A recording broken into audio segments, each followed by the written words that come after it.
AM 560's David Stewart with the update. Alderman Raymond Lopez has been outspoken about the gangs who've been shooting up his ward, including the gangbangers suspected of wounding 2 undercover cops last week as they investigated a gang shooting. Police stepped up their watch around Lopez's home and office after the Sunday night assault at a memorial service in the Brighton Park neighborhood for a member of one gang who'd been shot earlier in the day. Police say members of a rival gang wore masks and were armed with rifles. A brother and sister were killed and 8 others wounded.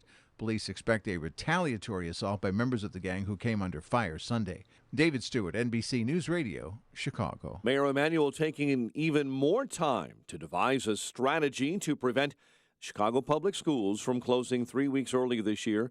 Briefings were scheduled with aldermen to outline a plan to rescue the financially strapped district. However, the mayor's office announced yesterday those meetings today have been postponed for a second time. Authorities are investigating after a man was struck and killed by a vehicle outside his home in Batavia. Kane County Sheriff's Office says a woman who was visiting Jeremy Kostreva ran him over early yesterday along Meadowview Road. The victim died at the scene. The search is underway to find a missing Schaumburg woman. Sheila Khalili was expected to return home last Friday but never showed up. The Olivet Nazarene University student was last seen earlier that day in Bourbonnais. Federal prosecutors in Chicago are asking for 11 years in prison for the man who offered advice to his cousin in the 2014 murder of a woman at an Indonesian resort. Robert Bibbs did not directly participate in the slaying of Sheila Von Wiesmack. However, prosecutors say text messages Bibbs sent to Tommy Schaefer and comments made to the FBI showed he encouraged that crime and expected to be rewarded. A woman who lied to police about seeing 2 men who may have killed a suburban police officer is not going to jail. Kristen Kiefer instead will pay $20,000 and serve 2 years probation for lying to police during the search for Officer Joseph Glinowitz. He killed himself but touched off a manhunt when he reported being attacked. If you got a ticket during Distracted Driving Week, well, you're not alone. Illinois State Police yesterday saying they issued over 1,000 tickets for distracted driving alone last week. Troopers also issued another 1,000 warnings and another 6,500 in various tickets. State Police say they wanted to make sure people were paying attention to the road, not their phone. Last night's game between the Rockies and Cubs postponed because of rain and hail at Coors Field, a doubleheader today. Sox open up a 3-game home set with the Twins this evening. The news service of Westin Hotels and Resorts. At Westin Hotels and Resorts, they offer running gear to their guests. Why? Well, it's not to help you race to catch your next flight.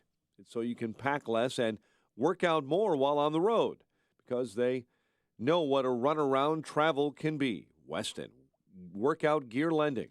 Let's rise. 5:06 and a check of traffic and weather on the way next on AM 560. By now, you've figured out a fact of American life. The mainstream media hates President Trump. Where other presidents have been given a pass, President Trump is held to a different standard. They don't seem to want to report anything he does good. Instead, they appear to want to tarnish anything good and paint it with a negative brush. You know, sometimes they're just unable to disguise their disgust for all he stands for. Making America great again? Yeah, maybe they really don't get it or don't want it. That's why you have us. And that's why more of you are counting on us to get your news. AM 560.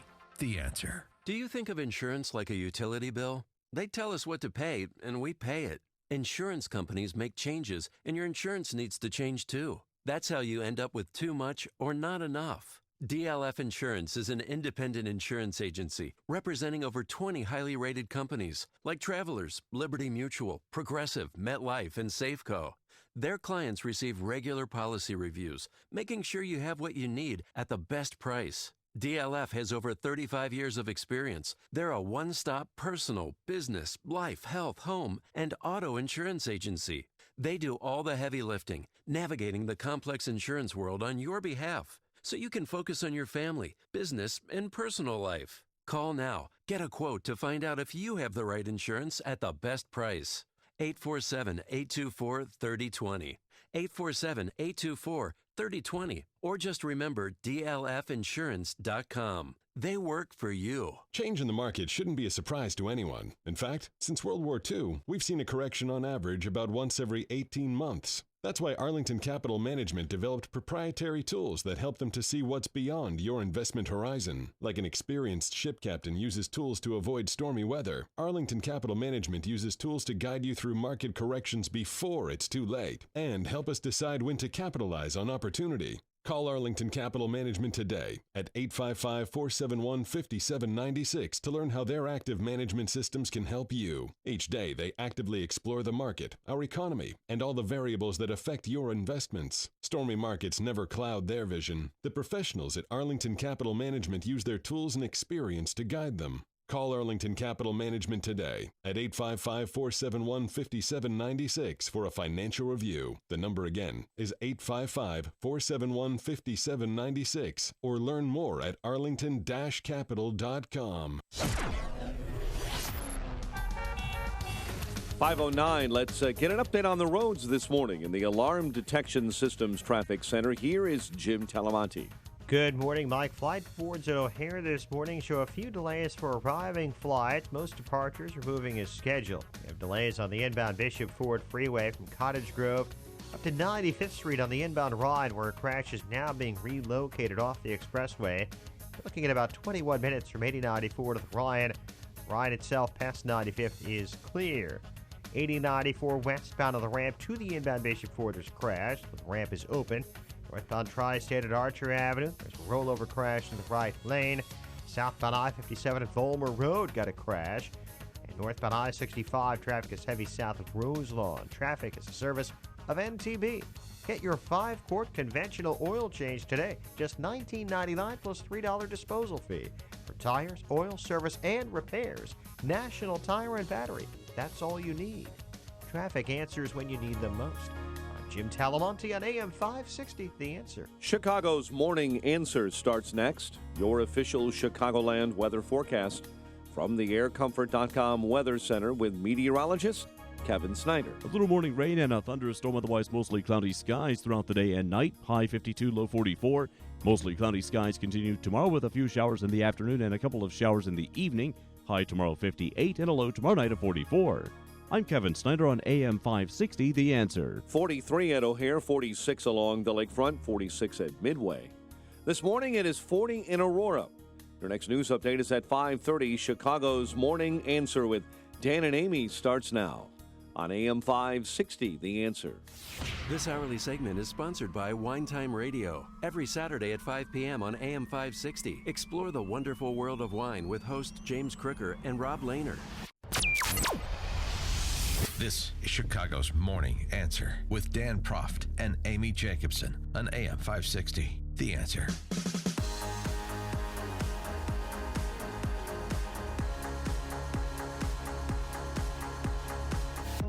Good morning, Dan and Amy. And Amy, I enjoyed the first day of the rest of my life today, the Hawk Harrelson alarm clock. Oh, did you wake up to it, huh? Is it the best thing ever? Or I what? woke up to put it on the board, and that's a great way to start the day. Oh, good. I'm glad you like it. And it's perfect, too, in case there's a power outage or maybe It's true. It's the old phone school. systems are hacked, that's your go-to backup. The only thing I would add to the Hawk Harrelson alarm clock, if I was to advise the White Sox, Make it bigger? is the Hawk Harrelson story. Uh-huh. You probably don't take in a lot of Sox games, but I don't. I would love to hear his story. Hawk Harrelson, of course, who played for years in the major leagues in the 60s, Red Sox, he'll reference like a great player, and you think, oh, this is a great story from baseball yore that's about to come. Yeah. And instead, here's the kind of story Hawk Harrelson tells. Hey, Stone Pony, let me tell you something about Ted Williams. Splendid splinter. Great hitter. That's the story. Oh, that's it? Yeah. The greatest more? hitter, the greatest hitter in baseball history. Isn't his body frozen somewhere or something? It's his, Or his head? Yeah, it's Oh, next to Walt just- Disney. We didn't want the other extremity. When he comes back.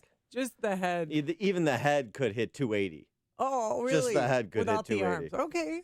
So that's all right. So what's another story? Well, that's Hawker the type of story he tells. I mean, I'm just saying. That's let me Really tell you something in-depth. about Yaz, great ball player. I mean, that's just not a story. You're waiting for the story because, but anyway. All right, a couple of big stories that came out of yesterday's news cycle featuring clap on, clap off, clap on, clap off, James Clapper, and Sally Yates, the former Deputy Attorney General who got ash-canned by the Trump administration for refusing to argue on behalf of his travel ban, right, the first iteration of it. So one is, before you even got to the testimony, it's the story that the Obama camp leaked, that Obama warned Trump about hiring Flynn in the first place because clearly Obama didn't think too highly of Flynn. And this was a question that was put to the Spice Man at the presser yesterday. Here's the response. But it's true that President Obama made it known that he wasn't exactly a fan of General Flynn's, which is frankly shouldn't come as a surprise to anyone, that given that General Flynn had worked for President Obama, was an outspoken critic of President Obama's shortcomings, specifically as it related to his lack of strategy confronting ISIS and other threats around that were facing America. So the question that you have to ask yourself really is, if President Obama was truly concerned about General Flynn, why didn't he suspend General Flynn's security clearance, which they had just reapproved months earlier? Additionally, why did the Obama administration let Flynn go to Russia for a paid speaking engagement and receive a fee? I mean, there were steps that they could have taken that, if that was truly a concern, more than just a person that had bad blood. Yeah. Well, could they have stopped him from going on a speaking engagement to Russia? Well, his point is to say, if you had a problem with Flynn, if you thought he was compromised in some way, then you could have made a specific warning to President Trump. The point essentially is, this sounds like something, I didn't appreciate Flynn, I didn't think he did a good job, or whatever it is. But the warning was general in nature. It wasn't, he is an agent of the Russian government. He violated protocol by not disclosing payment from the Russians to him while he was at DIA, for example. New York NBC, I should say, reporting that the DIA, Defense Intelligence Agency, didn't know their former director, Mike Flynn, had been paid $34,000 by a Russian state media outlet when it renewed his security clearance in April of last year. So the point is, the D.C. press corps is making a big story. Obama warned him and Trump paid no heed. Well, it was a general warning like, I don't like this guy. I don't think he's the right guy for NSA or for whatever range of jobs potentially they discuss with respect to Flynn. And so this is some kind of big deal. And again, unless you provide a specific warning based on specific information, I think the Trump administration is right to say, well, wait a second, you re-upped to security clearance after going through the necessary investigative review. So, why is that now on us? Because you didn't like him and he didn't like you and he didn't think much of you and you didn't think much of him. So we shouldn't appoint him to a post because you two don't like each other? No. Right. And there's also probably some sour grapes because General Flynn was really outspoken and campaigned with Trump almost the entire time. I mean, he was the one up there on stage saying, lock her up, lock her up. But apparently this warning about Flynn came in November when they met for the first time after the election, correct? When they, remember that photo op when they were... There was an hour-long meeting that Spicer described. And so that's one big story that was attempting to be spun because, of course, the whole play here by the Dems and the D.C. press corps is to shock this Russian collusion story back to life. That was really the purpose for the Democrats of the whole circus yesterday. Yeah, and their Democratic hero now is Sally Yates, who got up there and told us things she thought that no one knew. The underlying conduct that General Flynn had engaged in was problematic in and of itself. The Russians also knew about what General Flynn had done, and the Russians also knew that General Flynn had misled the vice president and others. That created a compromise situation, a situation where the national security advisor essentially could be blackmailed by the Russians. Yeah, that's the big takeaway line from yesterday's testimony.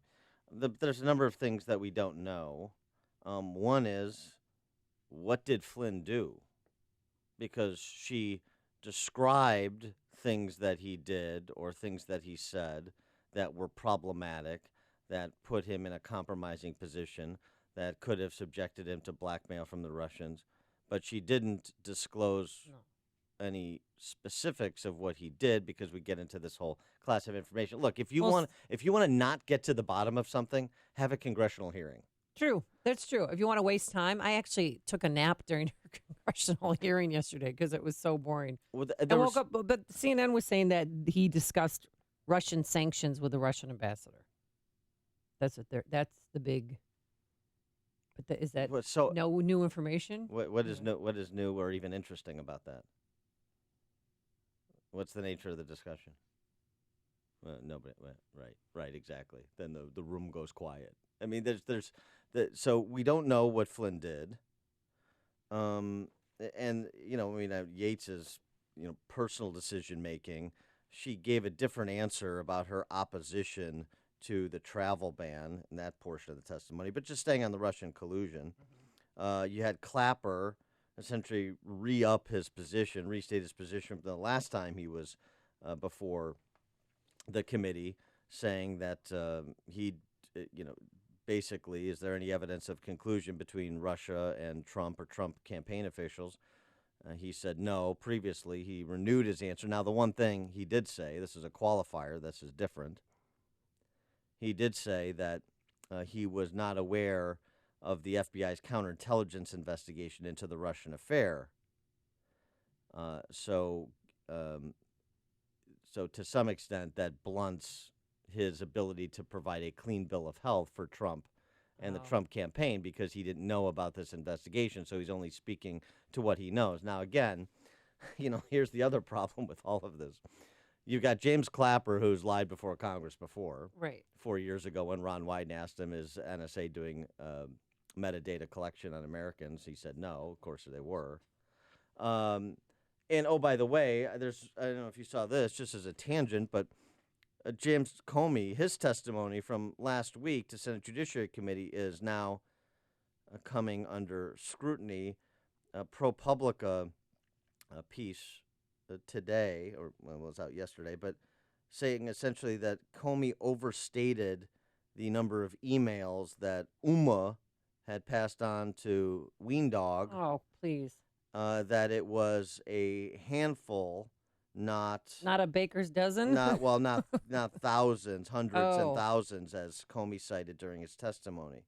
I mean, so part of this is, you're trying to get to answers. You have people that are being asked questions to try to get to those answers who have a credibility problem to begin with, and then the answers they give have to be vetted by more questions, other people, their answers. Right. And this whole thing played out, by the way, with Lindsey Graham and Clapper. That's the reason why I fell asleep. Well, I mean, but this is just so instructive. So Lindsey Graham talking to Clapper and Yates about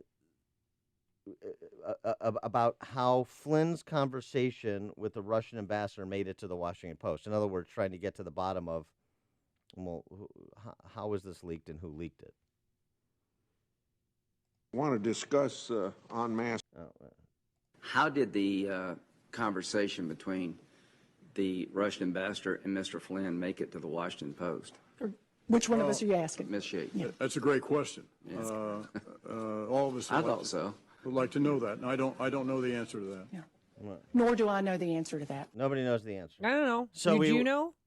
No, I don't. Well, we waited months to get the question and non-answer to that question. But then this exchange where they go into detail about requests for unmasking, is there a record of them?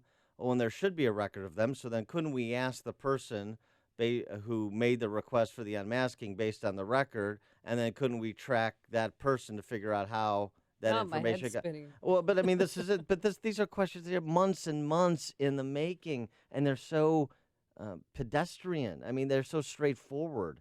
You need this kind of entire, Kefauver commission to ask simple, straightforward questions.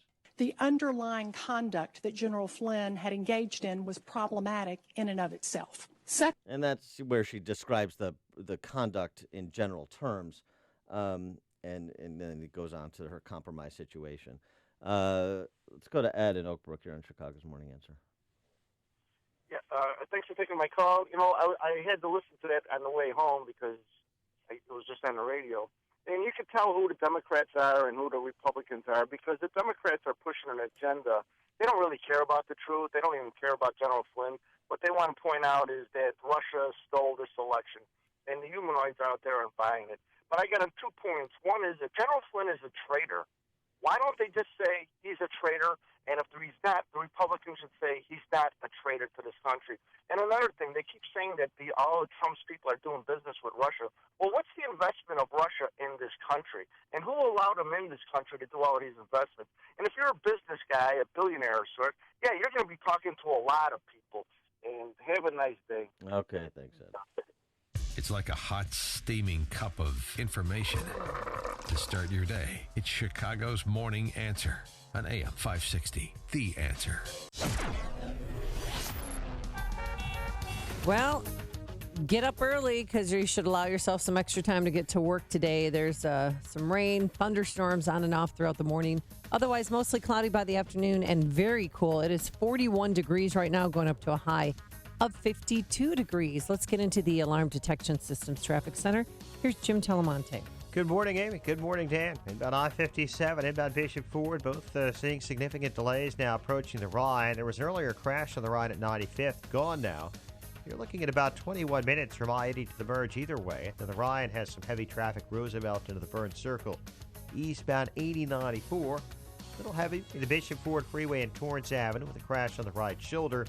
Elsewhere, some earlier overnight crashes have cleared. The other expressways and tollways right now pretty good. Wet, but otherwise okay. And a few flight delays at O'Hare. Jim Talamonte in the Alarm Detection Systems Traffic Center. Upstream-ideas.com, premium content that complements what we do on this show each morning. Upstream-ideas.com, long-form interviews this week featuring John Tillman, CEO of the Illinois Policy Institute, on how we do a better job of advancing the economic liberty agenda in Illinois. Podcast of our Illinois Rising program, which covers state politics and policy, as well as Man on the Street, Follow the Logic segments. This week, we ask folks if they can follow the logic on CPS funding and connect it to CPS outputs. 2-minute warnings, dollars and cents commentaries, my 60 seconds of sanity. It's all at upstream-ideas.com. Here's Jerry, Utah Hall of Fame tennis player, talking about balance of nature. When you get to be a senior, my age, almost 77, you lose a step here, you lose a little reflex, you lose a little timing. But the thing I've noticed since I've been on Balance of Nature, I'm just as perky as ever. I don't get tired, and it's a wonderful feeling. I can play 4 and 5 hours of tennis a day, and up to that time, I couldn't do that. It's wonderful to know that every day you can get the fruits and vegetables that you need to be taking. To me, it's just marvelous. Take Dr. Howard's Health Challenge and find out how to get the best offer they've ever given. 2 free sets of fruits and veggies. We'll even ship them to you free. Call now for details. Call 1-800-2468-751. That's 1-800-2468-751. Or go online to balanceofnature.com. Use promo code CHICAGO. As the head of procurement for my company, I was sweating a big deadline and got tired of calling my printer for updates, only to hear excuses. So I heard about McGrath Printing Custom Apparel and gave them a call. I got A+ service, and they beat the deadline. McGrath Printing really saved my... I'm a supply chain manager for a Fortune 500 company, and we had $50,000 of product waiting for instruction manuals because our printer couldn't deliver on time. One call to McGrath Printing Custom Apparel, and they saved my... At McGrath Printing Custom Apparel, they've been saving companies for over 35 years. Give them a call at 815-356-5246. That's 815-356-5246. And mention code AM560 and get 20% off your first order. So remember, go to where the pros go.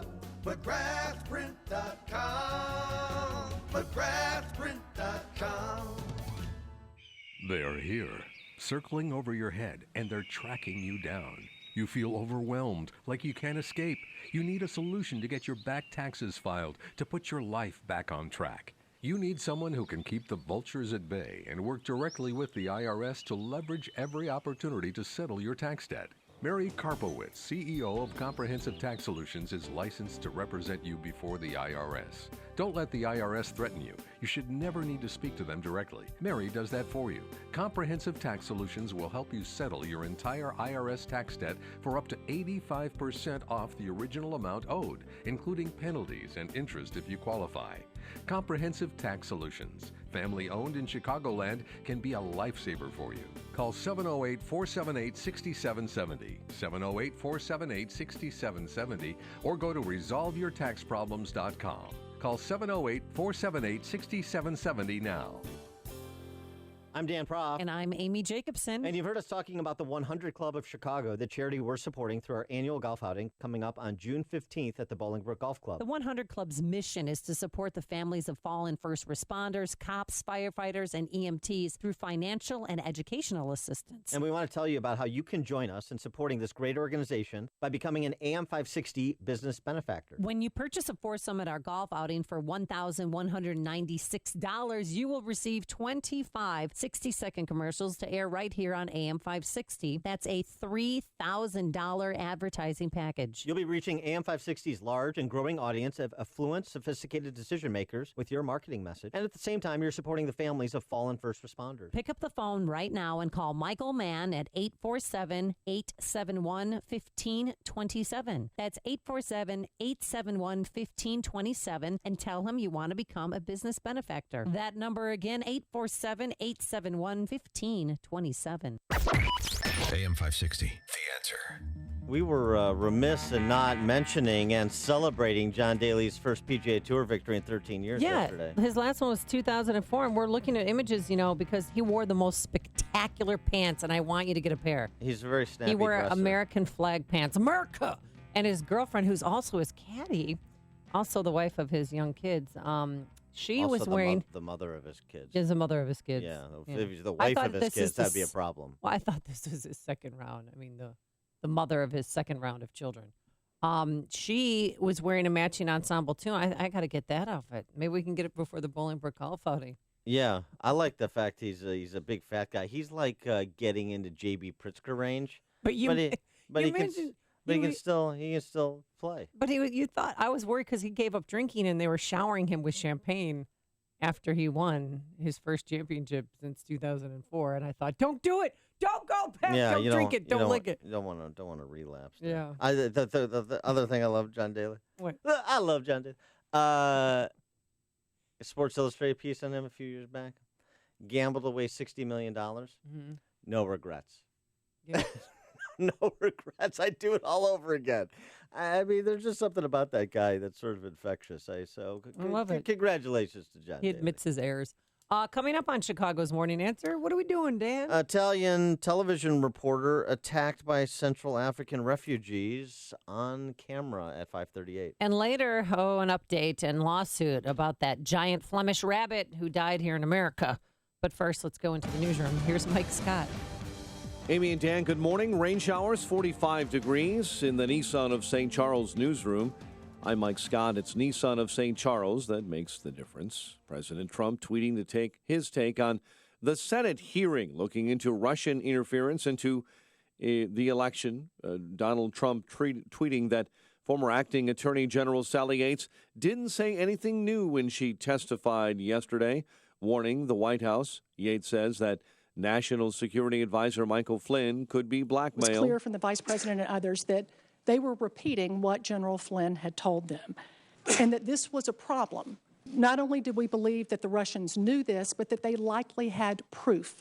Yates says she believed General Flynn put himself in compromising situations. Former National Intelligence Director James Clapper says the focus by the Russians was a sophisticated cyber operation with an impact on the election. They found that the Russian government pursued a multifaceted influence campaign in the run-up to the election, including aggressive use of cyber capabilities. Millions of South Koreans are voting for a new president at this hour. Culmination of a 2-month race, trailing conservative equated to an ideological war as his liberal rival appeared poised to overturn a decade of conservative rule and estrange South Korea from the United States. Jury selection is underway in the trial of a Tulsa police officer. Betty Shelby is accused of manslaughter in the death of Terrence Crutcher. A 23-year-old man is under arrest, considered a prime suspect in a string of deadly shootings in Phoenix. Aaron Saucedo is facing 26 charges connected to the serial street shooter investigation. I am grateful for the active citizens who helped this case. Phoenix police detectives sorted through 3,300 silent witness tips. Mayor Greg Stanton, Donald Trump Jr. stumping in Indiana last night, saying Democrats are not going to willingly give up Senate seats like one in Indiana. We have a great opportunity to do something special, which is why it's so important for us to not just sit back on these wins. And I'm not sick of winning yet. Indiana Senator Democrat Joe Donnelly is one of several Democrats that are vulnerable next year. Chicago police are on high alert following a gun violence spate over the weekend. In the Brighton Park neighborhood, there were bulletins broadcast over police radios yesterday. Officers should also be aware that this gang is in possession of numerous military-style rifles capable of penetrating officers' body armor. Meantime, Chicago police have an alderman under special surveillance, Raymond Lopez, after he reportedly was threatened by one of those street gangs. The Democratic Speaker of the Illinois House has appointed envoys to try and find areas of compromise on a state budget deal with Republican Governor Bruce Rauner. Speaker Mike Madigan said that Majority Leader Barbara Flynn Curry of Chicago is one of 4 House Democrats that will try and seek common ground with the GOP. However, Republican leaders at the Illinois Capitol say they've seen this movie before. House Republican leader Jim Durkin said yesterday they've seen Democrat House Speaker Mike Madigan announce a commission to study an issue only to kill that plan weeks later. Last night's game between the Cubs and Rockies postponed because of rain and hail at Coors Field. Sox and Twins later tonight. The news, a service of NTB. Get your 5-quart conventional oil change today. Just $19.99 plus $3 disposal fee for tires, oil, service, and repairs. National Tire and Battery. That's all you need. 5:35 and a check of traffic and weather on the way next on AM 560. Mike Gallagher says you got to give the president some time. He's committed to building the wall, but of course, there are a lot of chess pieces on the board that you got to play when you're legislating. You got to deal with the media. You got to deal with all the different competing factors. The man has been in office since January. We have this expectation that everything's going to get done today. The Mike Gallagher Show. Weekdays at 9, right before Dennis Prager at 11 on AM 560. The Answer. This hourly segment is brought to you by Papa Nicholas Coffee. Papa Nicholas Coffee, roasted fresh daily in Batavia, Illinois. The performance, conduct, and sustainability of organizations are a direct result of leadership. A leader's impact can be profoundly good or bad.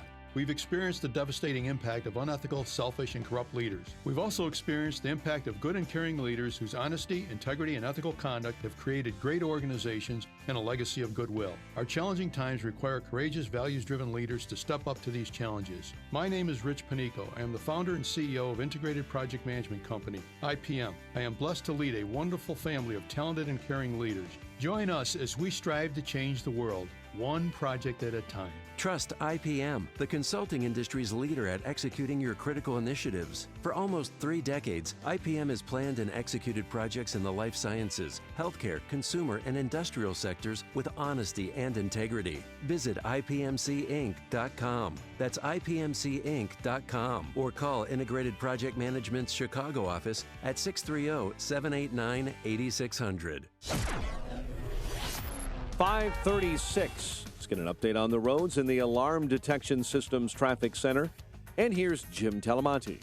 Thanks, Mike. The CTA reports some delays on the Blue Line after police activity at Chicago Avenue Station. Inbound Kennedy, heavy Cumberland to Harlem, 21 minutes. O'Hare to downtown. How about 20? The Edens is wet, but otherwise okay. The Eisenhower, got a 2 or 3 minute delay now, 17th Avenue to 1st Avenue. Outbound, it's fine. Inbound Stevenson delay started Cass, already 44 minutes, 3:55 to Lakeshore Drive, outbound 34. For Ryan, 19 minutes, 95th to downtown. I-57, 25 minutes, I-80 to the merge Bishop, 429. Traffic is a service of Geico Chicago. In Chicago, Geico now has even more ways to save you money. Your local Geico agent is ready to deliver the personal service you need, the savings you love. Call 773-582-AUTO. That's 773-582-AUTO for your local Geico agent. Traffic answers when you need them most. I'm Jim Talamonte on AM 560, The Answer. Jim, thank you. Chicago's Morning Answer continues next. Your official Chicagoland weather forecast from the aircomfort.com Weather Center, providing the right climate for business since 1935, periods of rain. Thunderstorm possible as well this morning. Mostly cloudy and cool for the bulk of the day, high 52. Currently 43 at O'Hare and 46 along the lakefront. Next news coming up at 6. Chicago's Morning Answer with Dan and Amy continues next on AM 560, The Answer. This hourly segment is brought to you by Power Trading Radio. Heard Sundays at 2 p.m. Brought to you each week by Online Trading Academy. Chicago's Morning Answer with Dan and Amy continues now. And make sure to stay tuned to catch me, Mike Gallagher, coming up at 9, only on AM 560, The Answer. Good morning, Dan and Amy. And so this rather harrowing story of a correspondent for an Italian television station named Francesca Parasella. Parasella! I knew it. You were going to commit a hate crime. You cannot. It's not committing a hate crime. You cannot help yourself. I can't. It's awful. You are Peter Griffin trying to speak Italian. Hey, a friend. I've been to Italy a few times. I love the Italians. Mm-hmm. My best friend's Italian. Lissa drassa Christmas. Yeah. That's I hope a she's real listening. Italian. That's a real Italian sounding name. Yeah. Short a few vowels. I know. I think they dropped someone that came over to the country. But yes. So what happened? So she's doing a live remote from a train station in Rome, where there are Central African refugees who've arrived in Italy. They're essentially sleeping outside the train station. They're hoping to reach Milan and then move into Northern Europe. And they're covering the story about refugees in Europe, which is from Africa and the Middle East, which obviously is a big story, a legitimate story. And here's what happened. Siamo stati aggrediti. Che succede, Francesca? Francesca? Ci hanno aggrediti, Nicola. Beh, ma tu vattene via, non te ne Nicola, preoccupare. Non so se mi senti, ci hanno aggrediti. Francesca. Ma cosa vuoi? Ma cosa vuoi? Oh my God. Oh my gosh. Ma sei pazzo? Oddio. Francesca, vai via. Yeah. Beh, direi subito alla produzione di chiamare, invece di stare qua a fare... Chiamate la polizia immediatamente! Regia! So you hear him at the end, Oh my at the end telling his producer to call the police. So he asks what's happening. She says, they assaulted us, Nicola. Then she's screaming, so translating what you just heard in Italian. What do you want? She shouted. She and her photographer started running. What do you want? You're crazy. Then she screams. Then the host of the show is saying, "Oh God, Francesca, get out of there." Fortunately, there's a happy ending to the story of sorts. You see it in the video. Yeah. There's a cab that hears her scream, backs up, and then she and her photographer are able to get in the cab, and they're otherwise unharmed. So, but the issue, so this brings to mind a few things. One, because we have video. So now think about the New Year's Day Cologne attacks, right? Right. The Syrian refugees that attacked, sexually assaulted dozens and dozens of women that the German police tried to keep under wraps. That happened. It's a legitimate thing that happened. And think about what happened in Sweden. I mean, it's so bad in Sweden Yes. that Mumford and Sons refuses to have concerts because at concerts, these refugees circle women, and they're 3 men deep, and they assault, and many times the women have been raped. So certain artists now are not even performing concerts in Sweden. Well, you heard her scream, so there's no mistaking what was happening and the fear that she had. And this is not, again, to say all refugees from any particular country are a problem. It is to say the complete lack of processing, the complete lack of separating predators from those that are just truly seeking asylum or fleeing repression, seeking asylum, kind of the same thing. That not having a system of vetting, as Europe is kind of Well, it's open borders. I mean, they've kind of discarded, and some in this country suggest we do the same, even though we haven't done that. So to think about this in the context of the travel ban, think about this in the context of the temporary ban on refugees. Think about this in the context of even yesterday's testimony with Sally Yates and her decision to put her job on the line by refusing to do her job and enforce the travel executive ban, order that yeah. was promulgated by Trump. I mean, watching this video is sick.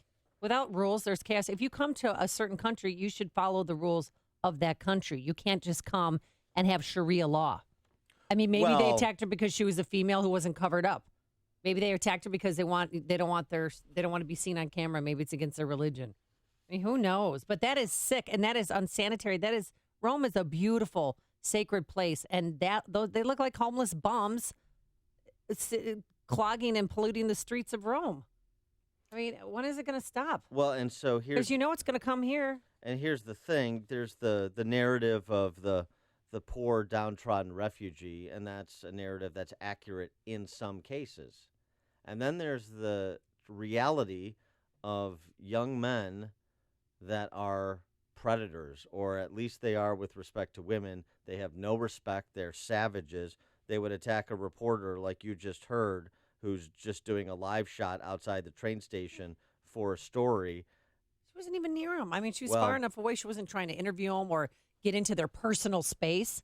She just needed them. I mean, it looks like dead bodies in the background because everybody's sleeping. Well, but then right. one guy jumps up and starts attacking her. Have you ever had it? I mean, you've did reporting for so many years. Did you ever have any incidents like that where you were accosted? Not like that. I mean, but I've been, people saying things, throwing things at you. One guy got naked behind me. That was that was the time you interviewed me. Right. You got. You know what? That's what I thought. You should maybe put your clothes on. But nothing is. A gun pulled on us in Detroit, but nothing like that. I mean, that was. Oh, that just really. That bothers me because it's going to come here. And when it does, that's when men, we need you, okay? Those with concealed carry, we need you. Because I don't know if I could defend myself against, 3 or 4 strong men like that.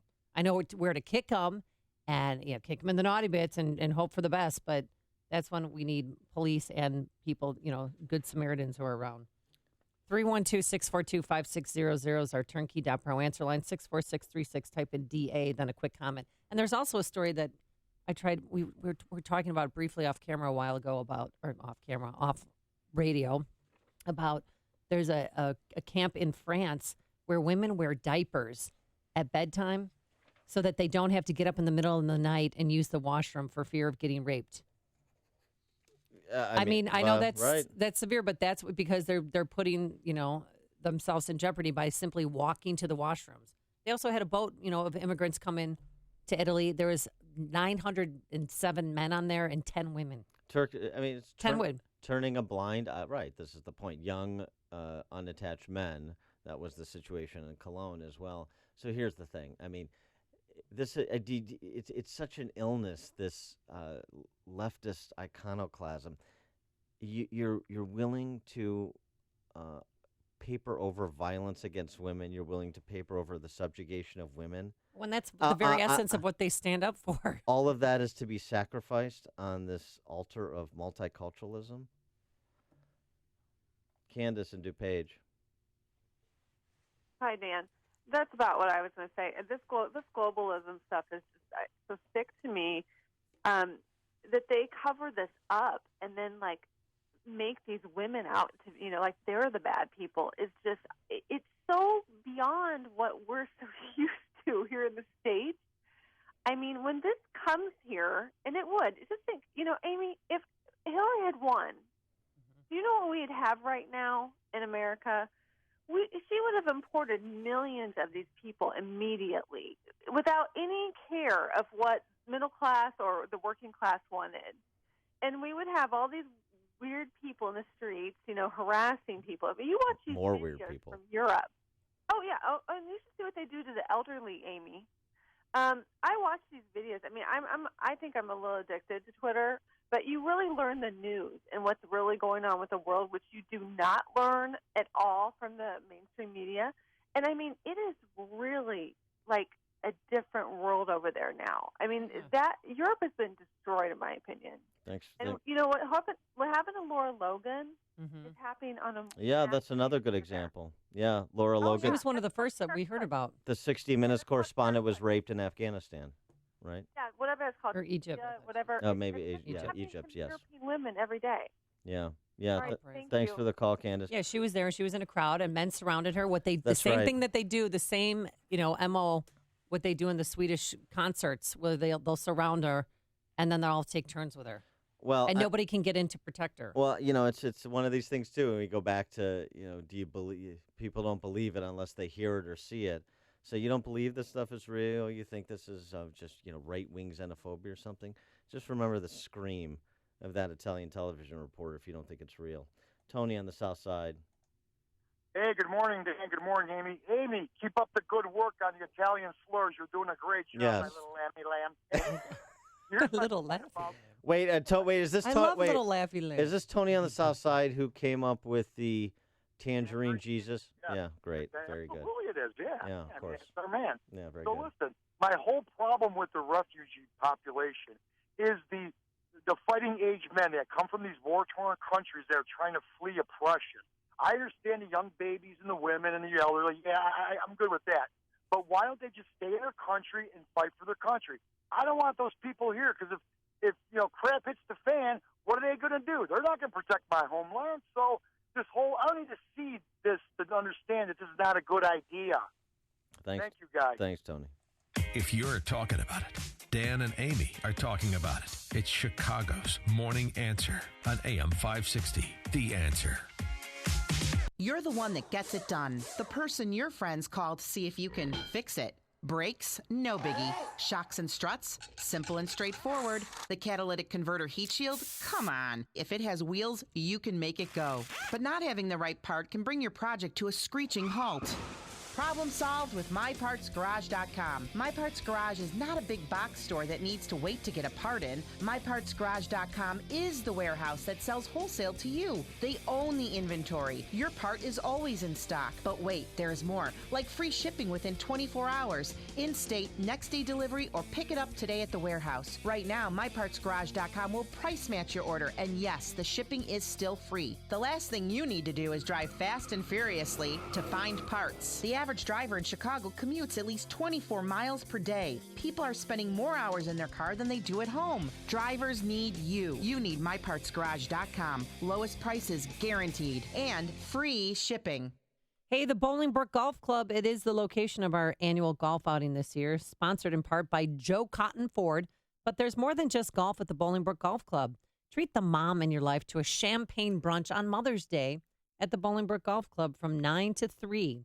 Make your reservations now for Mother's Day. Just visit BolingbrookGolfClub.com. That's BolingbrookGolfClub.com. Signature Bank is Chicago's fastest growing independently owned business bank. It's a bank where relationships still matter. Signature Bank knows your name and your story. I'm Dan Proft, and I know this because Signature Bank is my business bank. Hi, I'm Dave Geiselhart, president and owner of Home Trust Mortgage and customer of Signature Bank. When the large banks turned away from the mortgage lending industry during the financial crisis, I turned to locally owned Signature Bank. Signature Bank stepped in and helped me expand our business at a time when the larger banks wouldn't. Today, I'm proud to say Home Trust Mortgage has been able to expand our business in Illinois and the Great Lakes region. We couldn't have done that without the help of Signature Bank. Signature Bank truly helps Chicago businesses like mine grow and thrive. That's why we also became personal customers and shareholders of Signature Bank, Chicago's business bank. Signature Bank is looking for their next success story. Learn more about turning your business vision into reality. Visit signature-bank.com. Signature Bank, helping local businesses succeed. Member FDIC, Equal Housing Lender. Do you think of insurance like a utility bill? They tell us what to pay, and we pay it. Insurance companies make changes, and your insurance needs to change too. That's how you end up with too much or not enough. DLF Insurance is an independent insurance agency representing over 20 highly rated companies like Travelers, Liberty Mutual, Progressive, MetLife, and Safeco. Their clients receive regular policy reviews, making sure you have what you need at the best price. DLF has over 35 years of experience. They're a one-stop personal, business, life, health, home, and auto insurance agency. They do all the heavy lifting, navigating the complex insurance world on your behalf, so you can focus on your family, business, and personal life. Call now. Get a quote to find out if you have the right insurance at the best price. 847-824-3020. 847-824-3020. Or just remember DLFinsurance.com. They work for you. There's so much to look forward to as the weather gets warmer. Outdoor sports and activities, backyard parties, and graduations.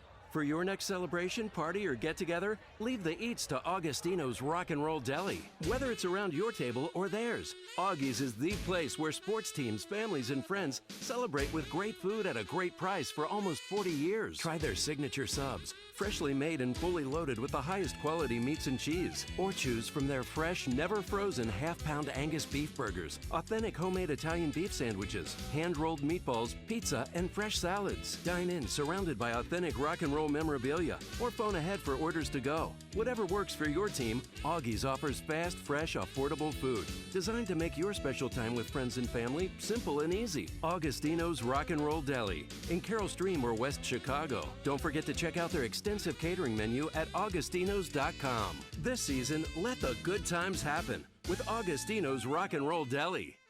A great smile can make you feel happy and confident. So when you consciously conserve your teeth, that glowing smile will show through. At Best Dental Group, Doctors Economos, Gevalis, Joshi, and their staff are ready to help you create that perfect look or maintain the one you have now. Along with general dentistry, Best Dental Group is a multidisciplined practice with an orthodontist, periodontist, and prosthetic specialists on site. They use the newest breakthroughs in dental technology, such as titanium implants, Invisalign clear braces, and laser treatments. Don't let fear get in the way. They can recommend sedation to make your experience as comfortable as possible. Best Dental Group is located in historic downtown Bartlett and is a multilingual office. Call 630-830-4930. That's 630-830-4930. Or visit bestdental.org. Best Dental Group, sharing your conservative values and helping you to conserve your teeth. Gatto Industrial Platers, Inc. is the specialist in zinc and zinc nickel plating. Gatto is big, they're good, and they're easy to work with. Their high production rack plating line has up to a 15-foot capacity to handle any zinc plating requirement. Gatto's 210,000 square foot facility can process 300 tons per day and offers complete custom packaging with available pickup and delivery in the Chicago metro area by Gatto's own fleet of trucks. All of Gatto's products are inspected and certified to ensure that each customer is receiving the best and most cost-effective plating protection. Gatto is home to King Kong, the largest zinc plating line in North America that can zinc plate parts up to 27 feet long and weighing up to 8,000 pounds. For a quote and fast 24 to 48-hour service, call George Gatto Jr. or George Gatto Sr. at 1-800-290-1223. That's 1-800-290-1223. 1-800-290-1223. Mother's Day is this Sunday, and Pro Flowers is offering an amazing special. 100 stunning blooms for mom plus a free glass vase for $19.99 plus shipping and handling. Go to proflowers.com and enter the secret code 6868. But hurry, this deal expires this Friday. 100 colorful blooms for mom for $19.99. Satisfaction guaranteed or your money back, plus a free glass vase. The only way to get this amazing deal is to go to proflowers.com. Click on the blue microphone in the upper right corner and enter the secret code 6868. 5:57. Let's get an update on the roads in the Alarm Detection Systems Traffic Center with Jim Talamonte. Thanks, Mike. On the inbound Kennedy, we see delays from the River Road toll to Harlem and Austin to Central, 23 minutes. O'Hare to downtown, outbound 21. The Edens is still delay-free. Speeds are reduced due to the conditions. Westbound 190. Traffic slows River Road to the Tri-State. About Eisenhower, 36 minutes, Thorndale to downtown, outbound 31. Stevenson, 53 minutes, 355 to Lakeshore Drive, outbound 36. Ryan, 23 minutes, 95th to downtown. I-57, 27 minutes, I-80 to the merge, Bishop Ford, 31. Traffic is a service of Lowe's. Pro customers at Lowe's save 5% on every purchase every day when you use your Lowe's Business Credit Account.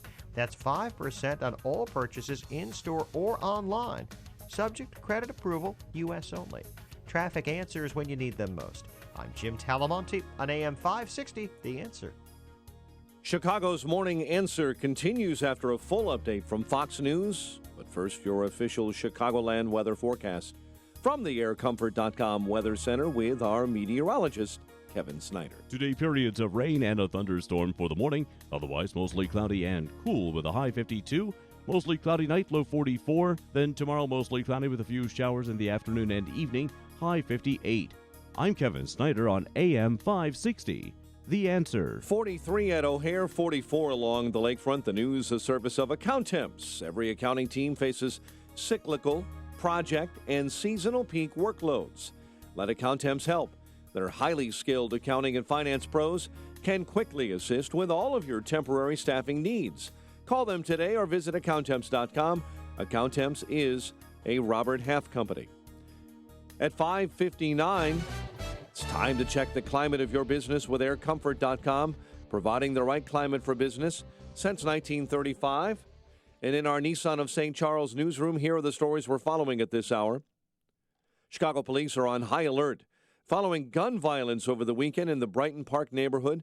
Broadcast bulletins warning officers to be aware of area gangs in possession of military-style rifles capable of penetrating body armor. The search is underway to find a missing Schaumburg woman.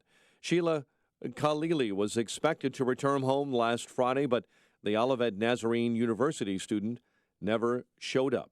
A high-ranking member of the Chicago Fire Department died of an apparent heart attack while attending a high school sporting event over the weekend. The investigation continues into the death of Fire Investigations Chief Michael Murphy. Cubs and Rockies rained out last night. Sox take on the Twins. WIND Chicago News Time is 6 o'clock. Fox News Radio. I'm Dave Anthony. How did you know that General Flynn was talking to the Russians? Who told you? And I can't reveal that in an open setting. Senators like Republican Lindsey Graham also wanted to know at a hearing into Russian campaign meddling who leaked information about Flynn's talks to the press. Fox's John Decker live at the White House. President Trump not impressed with the testimony of former acting Attorney General Sally Yates, tweeting she said nothing but old news. Yates confirmed Monday she alerted the White House earlier this year that she had information that statements by Vice President Pence based on his conversations with National Security Advisor Michael Flynn were false. That created a compromise situation, a situation where the National Security Advisor essentially could be blackmailed by the Russians. President Trump said the hearing backed his claim there was no evidence to support allegations of collusion between his campaign and the Russian government. Dave? John Flynn was ousted in February. Yates was fired in January when she refused to defend the president's executive order restricting travel from some predominantly Muslim countries deemed terror threats. Two versions of the order have been blocked in court. Our hope is that the courts will continue to stand up to that unconstitutional attempt by the president to exclude people on the basis of their religion from our country. That's the ACLU's Omar Jadwat. Acting Solicitor General Jeffrey Wall argued before an appeals court yesterday. He made clear he was not talking about Muslims all over the world, and that's why this is not a Muslim ban. Its text doesn't have anything to do with religion. Its operation doesn't have anything to do with religion. Frustration in Fort Lauderdale. Hundreds of airline passengers got angry when Spirit canceled 9 flights last night. Some were left stranded. Sheriff's deputies were called in. Somebody got arrested. It was like real rowdy over there in that line. And somebody was like slamming their hand down on the counter. And several were arrested in all Spirits blaming a contract dispute with pilots. Fox News Radio, fair and balanced.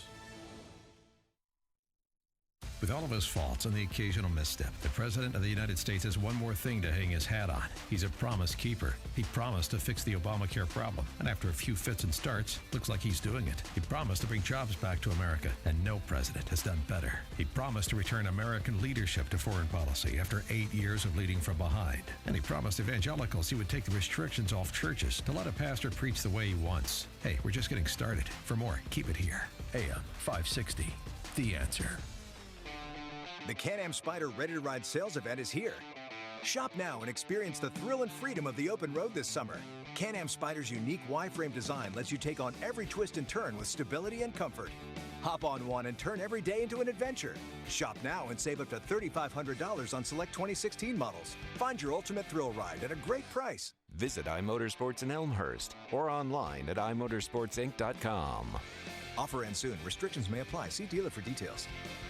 Mother's Day is this Sunday, and Pro Flowers is offering an amazing special. 100 stunning blooms for mom plus a free glass vase for $19.99 plus shipping and handling. Go to proflowers.com and enter the secret code 500. But hurry, this deal expires this Friday. 100 colorful blooms for mom for $19.99. Satisfaction guaranteed or your money back, plus a free glass vase. The only way to get this amazing deal is to go to proflowers.com. Click on the blue microphone in the upper right corner and enter the secret code 500. This hourly segment is brought to you by Arborea of Long Grove, an all-new assisted living and memory care community. Schedule a tour at arboreaoflonggrove.com. This is Chicago's Morning Answer with Dan Proft and Amy Jacobson on AM 560. The Answer.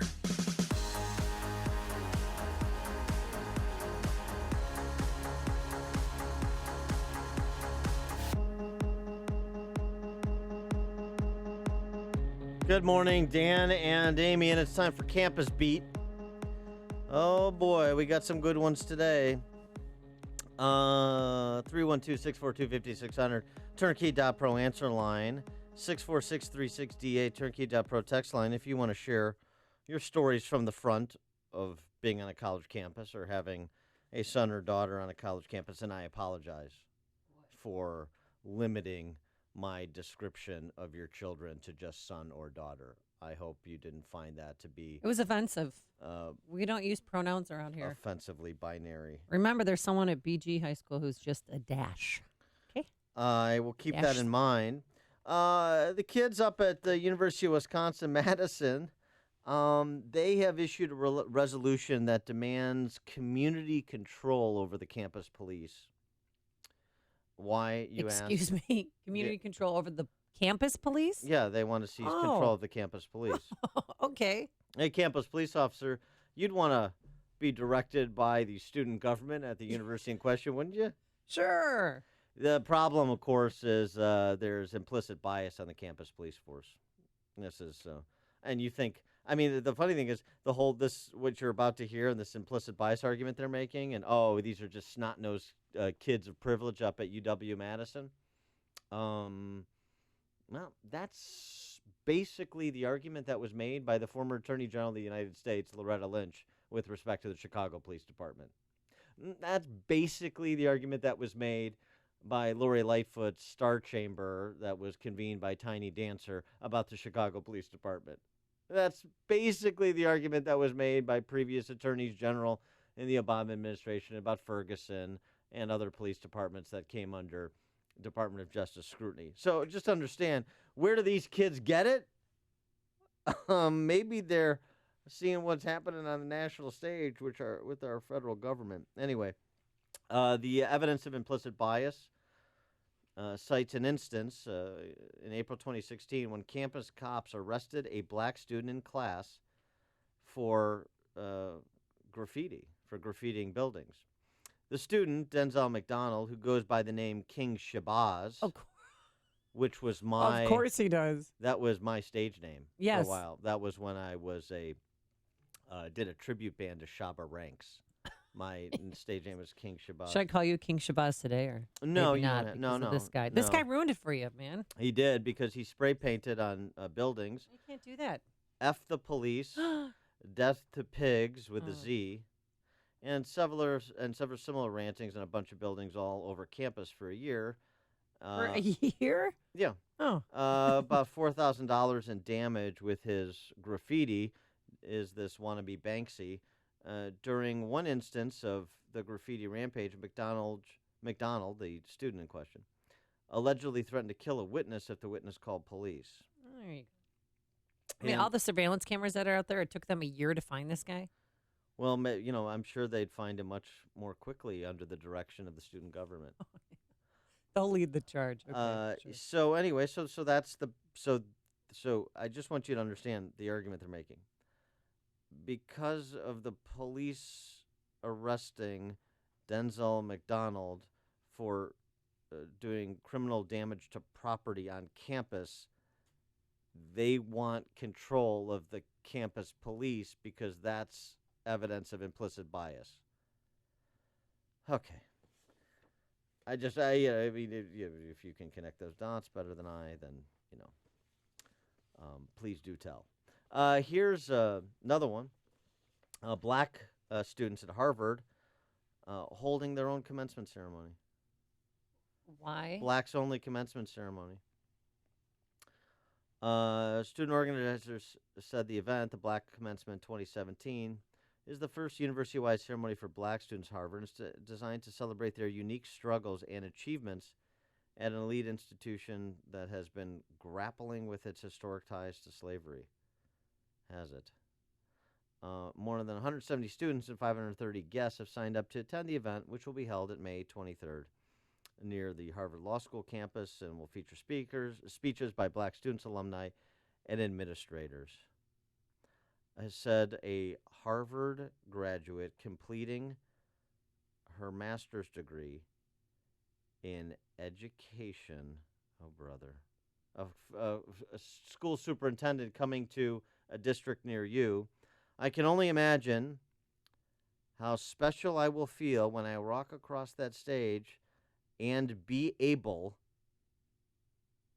to honor my identity and my struggle at Harvard.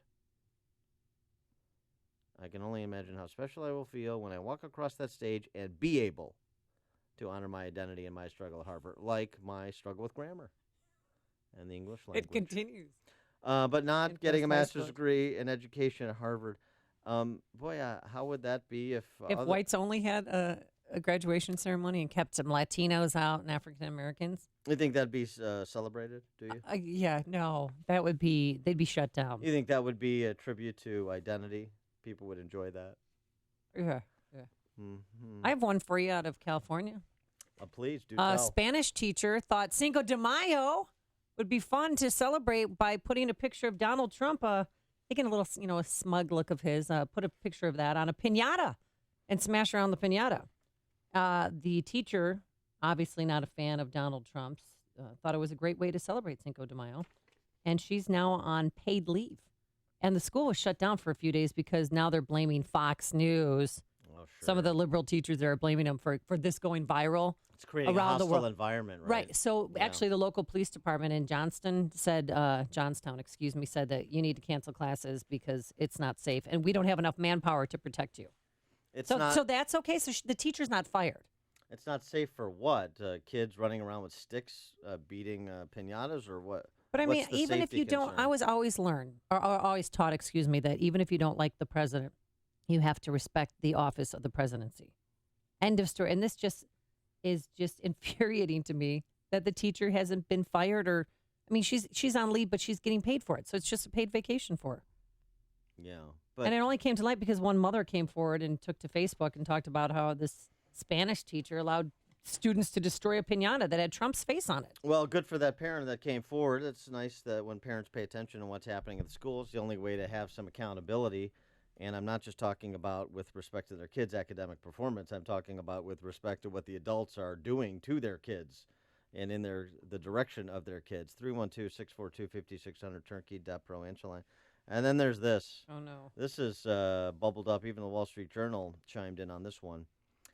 A liberal feminist philosophy professor found out she is not liberal, nor is she feminist enough. Her name, Rebecca Tuvell. She is an associate professor of philosophy at Rhodes College in Memphis, Tennessee. Here's what she did, her crime against humanity. You ready? Mm-hmm. Gird yourself. She wrote a paper exploring the arguments for and against transracialism. Question. Yeah, I'm sorry. Miss Jacobson in the first row. Thank you. Transgender, what's it called? Transracialism. What's trans? Think Rachel Dolezal. Oh, okay. I'm white, but I say I'm black. Okay. All right. Thank you. Okay. Thank you, Professor. Duly noted. Think C. Thomas Howell and Soul Man. Okay, you got that. Okay, so she explored the arguments for and against transracialism and argued that, quote, considerations that support transgenderism extend to transracialism. So she's sympathetic to those who promote transracialism. She's sympathetic to the Rachel Dolezals. But here's the problem. Oh, boy. Was it a mental illness, or she didn't explore that? I mean, No. So she's exploring the idea that I'm white, but I can say I'm black through a liberal feminist lens, right? Okay. And she's, wanting to be a proponent, but she's exploring the arguments for and against, which, of course, you can only explore the arguments for and then cheerlead them. That's how they do it at Plain. Here is what one professor at the University of Tennessee wrote about Miss Tuvell's paper. Okay. Now, there's going to be a lot of language in here that nobody's ever heard before. So just even prepare. language that you've never heard before? There's one. No, there's no. Yeah, no. It's Dan. And I like to stay on top of the Orwellian newspeak that's percolating on college campuses. Tuvell enacts violence and perpetuates harm in numerous ways throughout her essay. Enacts violence in an essay. Okay. She dead names a trans woman. Dead names? I knew that would catch you. So, question. Miss Jacobson. What does that mean? First of all, I'm outraged, and you do violence to me by not knowing what dead naming is. So you've committed a transgression against the cisgendered white male. Just Google it. Dead naming, the practice of using a transgendered person's old name. Dead naming. Sorry. Won't happen again. Dan. Dead naming. Dead. She uses so going back to this Tennessee professor, Nora Berenstain. She, now going back to her description of Tuvell's paper, uses the term transgenderism. She talks about, quote unquote, biological sex. Biological, excuse me? Biological sex. She talks about, quote unquote, biological sex and uses phrases like male genitalia. She focuses enormously on surgery, which promotes the objectification of trans bodies. She refers to a male and female trans individual who could return to male privilege, promoting the harmful trans misogynistic ideology that trans women have at some point male privilege. In her discussion of transracialism, Tuvell doesn't cite a single woman of color philosopher, nor does she substantively engage with any work by black women, nor does she cite or engage with the work of any black trans women who have written on this topic. A stinging rebuke. No! No! If you could make heads or tails of this, then please do I think that call was a in. run-on sentence. 312-642-5600 is our turnkey.pro answer It's line. a sentence mainly containing made-up words. Okay. This is like reading like a third grader's prattle. This is just, but this is a University of Tennessee professor, so you better take UT. Sorry, Peyton Manning, off the list for Peyton and Eli. Oh, no. Yeah, but just so you understand that what she describes Miss Tuvell, the professor, doing, she calls enacting violence. Enacting violence. Here's something else that's happened in response to this paper, exploring the arguments for and against. Remember this. The arguments for and against people who are white, saying that they're black, for example. Right. Okay. Rachel Dolezal. Or Sean King. Well, sure, yeah. More than 500 academics have signed a letter denouncing the paper. One of their main complaints, consistent with the good professor from Tennessee, Nora Berenstain, is, quote, is that she didn't lace it with references to scholars, quote, who are most vulnerable to the intersection of racial and gender oppressions, parentheses, women of color. Absent such citations, they say her paper painfully reflects a lack of engagement beyond white and cisgender privilege. This is higher education, allegedly. There's a piece in Heat Street where a reporter reached out to Tuvell, the feminist philosophy professor being pilloried, and she describes her conversation. The liberal pile-on has rattled Miss Tuvell, who burst into tears before declining my request for an interview. She fears legitimately that she'll be blacklisted in academia. But here's the thing. Miss Tuvell is one of them, but she's not enough of one of them. She didn't keep up with the times. And the idea of contemplating arguments opposed to the orthodoxy on campus will get you knocked out of campus. Right. And it's subject to a letter signed by 500 academics. I mean, the level of penetration of the left in academia, you cannot underestimate it. And you cannot underestimate how ignorant it is, how intolerant it is, how much it has corrupted higher education. And it's not only what you're paying, it's not only the idea of, oh, my family's paying $250,000 to send their kid, to send me or another family, people paying this kind of money to send their children to these schools, pile up $100,000 in debt, $200,000 in debt, or have to take out second mortgages on their homes. Right, all this. So the financial burn's one thing, but think about what this is doing culturally. Think about the Harvard Masters in Education who's going to be a school superintendent somewhere or part of the professorate, and how this just continues to replenish the ignorance and the intolerance and the anti-intellectualism, the anti-scholarship that now permeates the professorate. I mean, it's really something to step back and fully think about, fully consume, because it has such implication. These are the intellectual elites. No wonder people are rebelling against them. But even the rebellion against them, it's not enough because of what they do to destroy free thought, to destroy true scholarship, and frankly, to maleducate the next generation of high-achieving students at exorbitant prices. And you think, oh, I'm on your team. As Laura Kipnis found out, she's another one at Northwestern. We talked about her. Yep. Now facing, the Title IX Gestapo because she wasn't liberal enough. And I'll tell you, I got to say, I'm happy to stand up for Tuvell and Kipnis, even though I find them both objectionable and pathetic as well. They're not academic leaders. They're not heroines in this. They're just examples. Right, but they've been victimized by their own party. Well, that's I mean, it. That's yeah. the problem. They're just examples that you will get ground up by this machine, too. I mean, it is. We're getting to Martin Niemöller territory. Well, it gave me great pause at the Chicago Nasty Woman Art event when I saw a few of my son's teachers there. And one went up to me, she's like, wasn't Nina Donovan great? Wasn't that a wonderful poem? And I thought, no, that wasn't a wonderful poem. She could have done better, but she's 19 years old, youthful indiscretion. I don't know.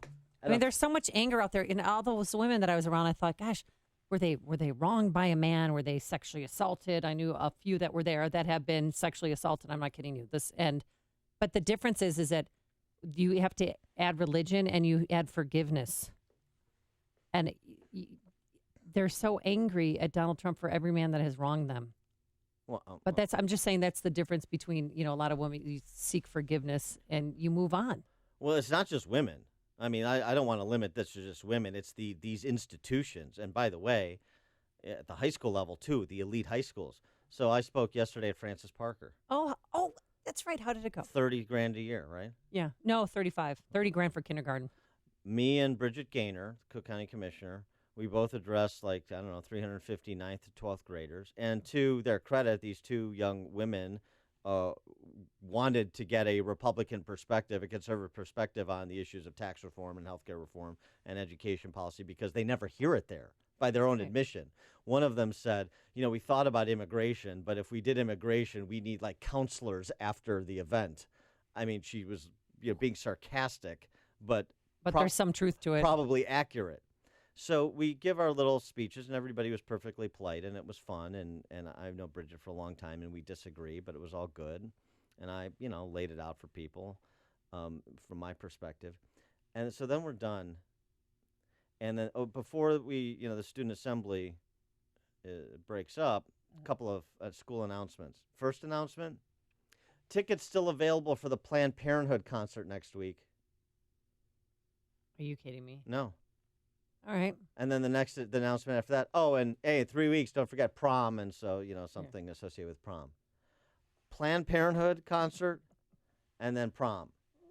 Those were the two announcements at Francis Parker, one of the best schools. Well, that's the school in the city and the state. They went on a field trip to learn how to write protest signs, remember? That's the same school.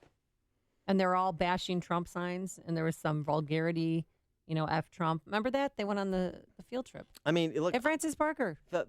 It's just where do you begin with that exactly? Really, where do you begin with that? Alan on the north side, you're on Chicago's Morning Answer.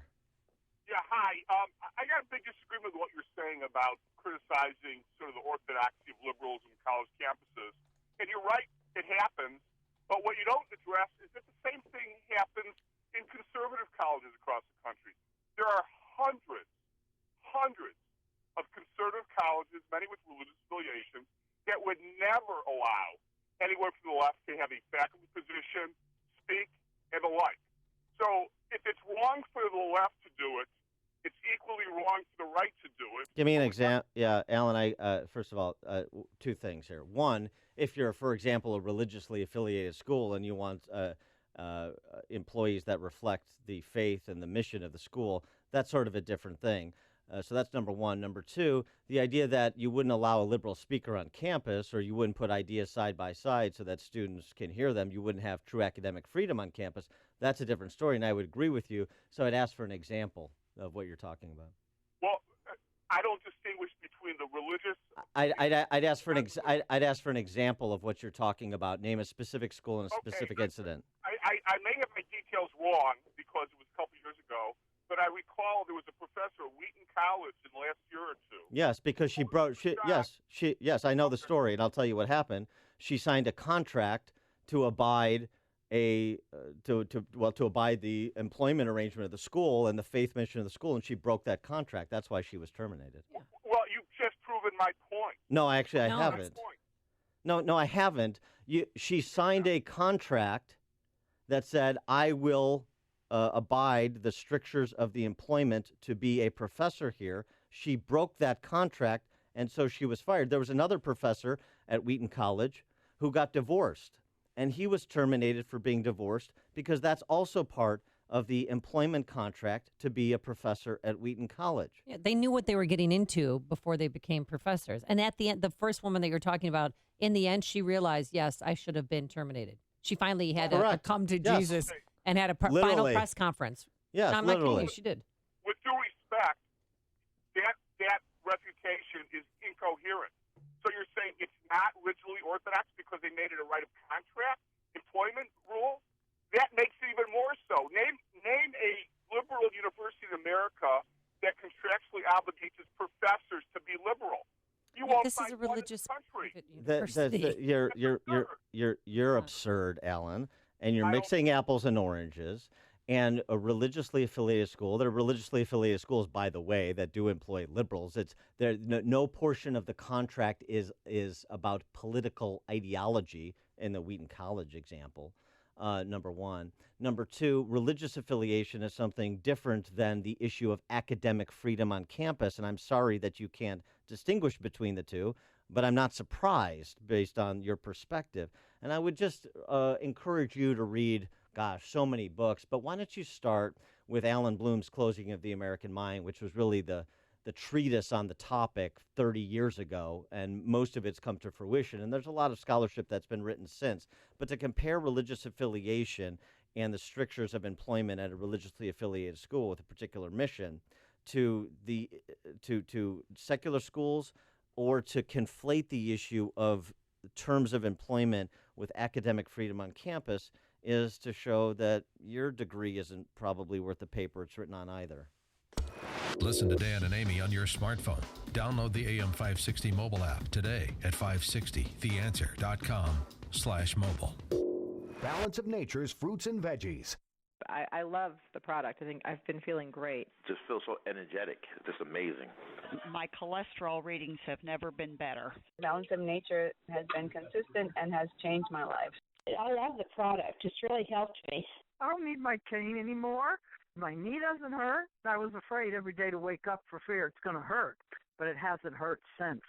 Since I'm taking this stuff, it really is absolutely great. I mean, I'm digesting better. I have better appetite. It's just worked miracles.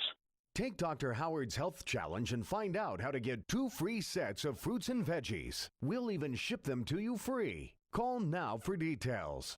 Call 1-800-2468-751 or go online to balanceofnature.com. Use promo code Chicago.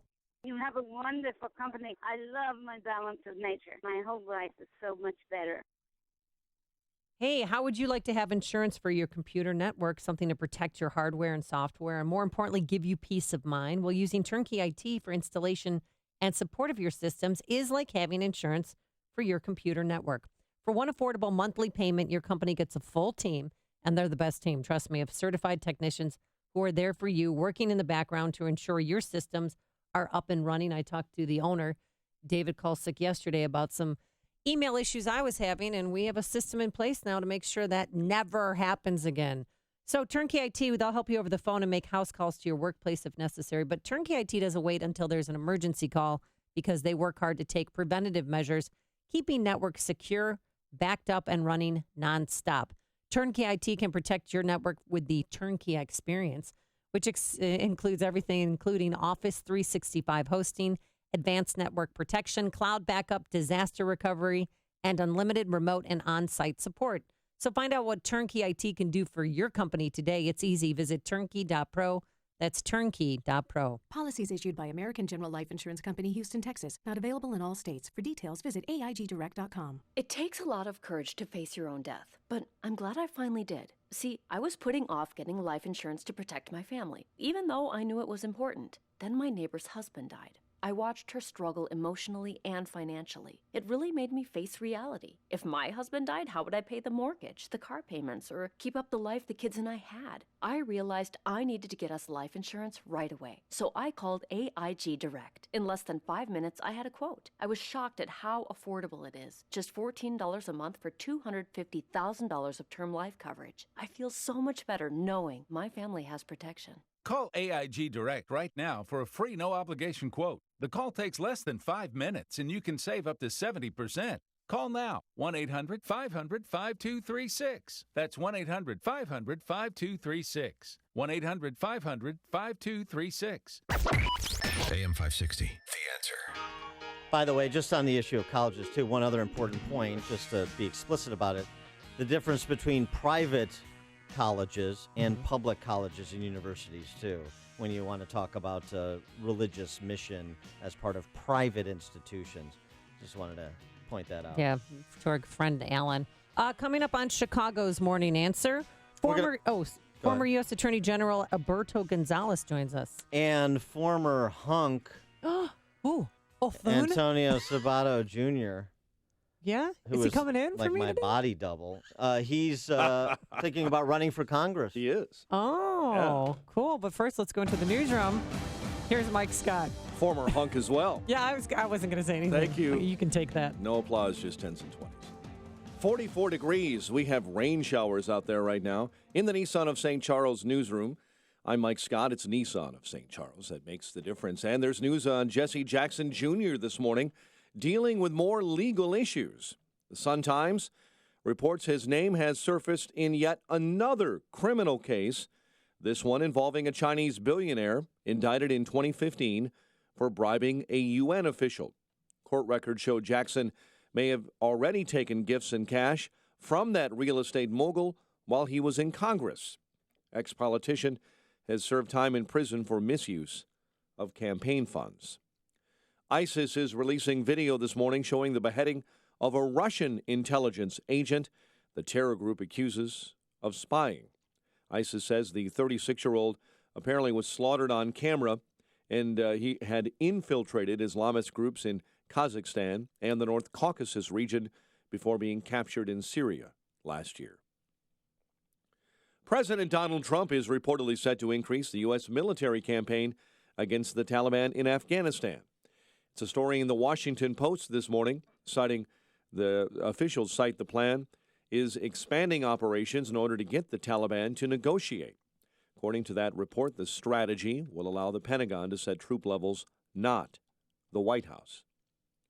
Chicago police are on high alert following gun violence over the weekend in Brighton Park and a broadcast bulletin over police radios yesterday. Officers should also be aware that this gang is in possession of numerous military-style rifles capable of penetrating officers' body armor.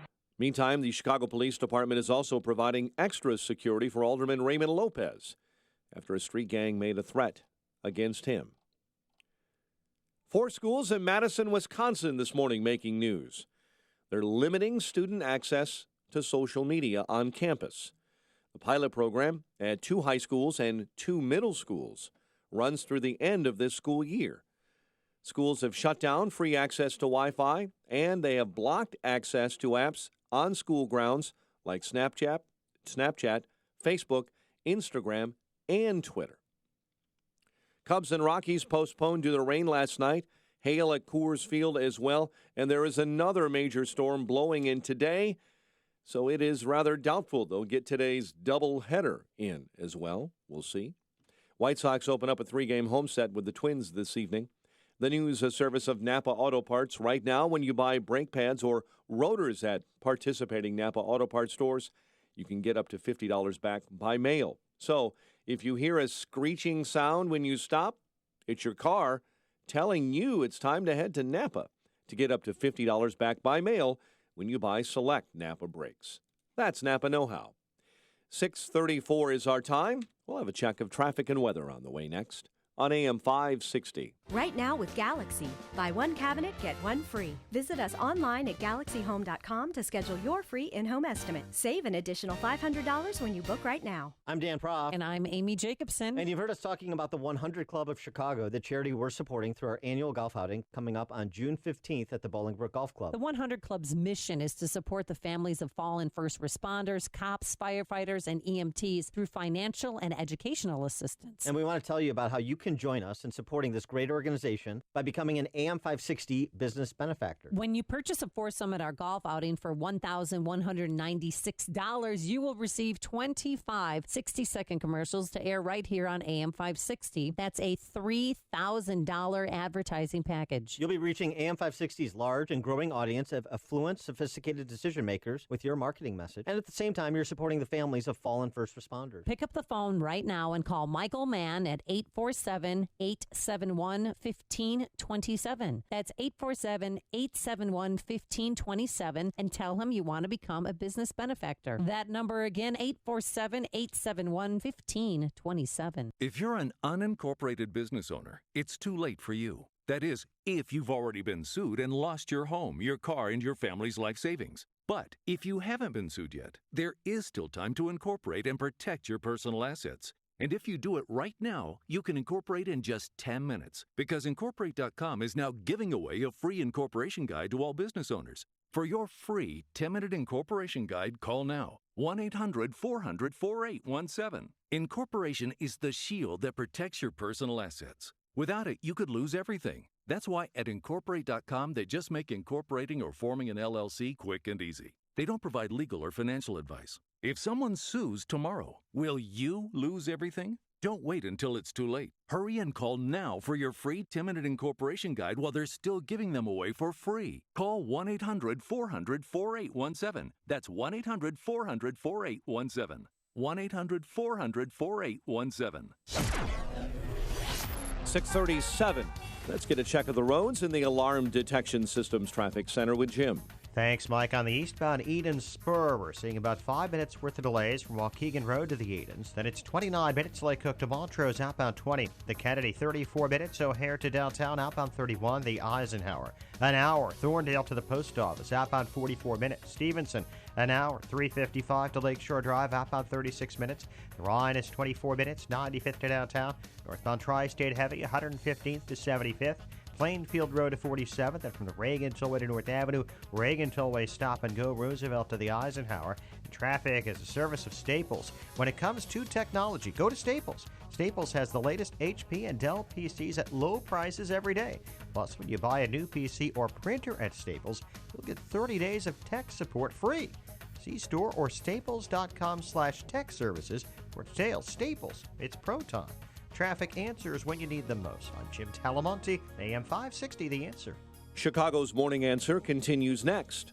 Your official Chicagoland weather forecast from the aircomfort.com Weather Center, providing the right climate for business since 1935. Periods of rain, maybe a thunderstorm this morning. Mostly cloudy and cool, high 52. Currently 42. Next news coming up at 7. Chicago's Morning Answer with Dan and Amy continues next on AM 560, The Answer. This hourly segment is sponsored by Financial Planning with Jack Taboda, your 401k specialist. Heard Saturday mornings at 7 right here on AM 560, The Answer. Your money. Find out how to keep more of it and live debt-free. Tonight on The Dave Ramsey Show, starting at 7 on AM 560, The Answer. Good morning, Dan and Amy. And I'll tell you what, Amy, what you saw yesterday with the congressional hearing, particularly the back and forth between, say, Lindsey Graham and clap on, clap off James Clapper, as well as Sally Yates, is why I had no interest in practicing law. I mean, this whole thing is just so... Nobody knows anything. It's so painful, and it's just running in place, and it's just a lot of effort to run in place. But Charles Grassley, the Republican senator from Iowa, he did at least establish a couple of things with respect to the concern that some Republicans have, including the Trump administration, about unmasking of Trump official campaign operatives and Trump associates for political reasons. That remains an open question among a number of open questions, which are still open questions. But here is Grassley putting it to both Clapper and Yates on that topic. I want to discuss unmasking. Mr. Clapper and Ms. Yates, did either of you ever request the unmasking of Mr. Trump, his associates, or any member of Congress? Yes, in one case I did. I can specifically recall, but I can't discuss it any further than that. You can't. So if I ask you for details, you said you can't discuss that? Is that what you said? Not here. Okay. Ms. Yates, can you answer that question? Did you ever request unmasking of Mr. Trump, his associates, or any member of Congress? No. And then the second question, the follow-up that Grassley asked was whether or not you requested a particular unmasking. Did you ever review material of said Trump campaign operatives or associates? Question 2, did either of you ever review classified documents in which Mr. Trump, his associates, or members of Congress had been unmasked? Oh, yes. You have. Can you give us details here in this? No, I can't. Ms. Yates, have you?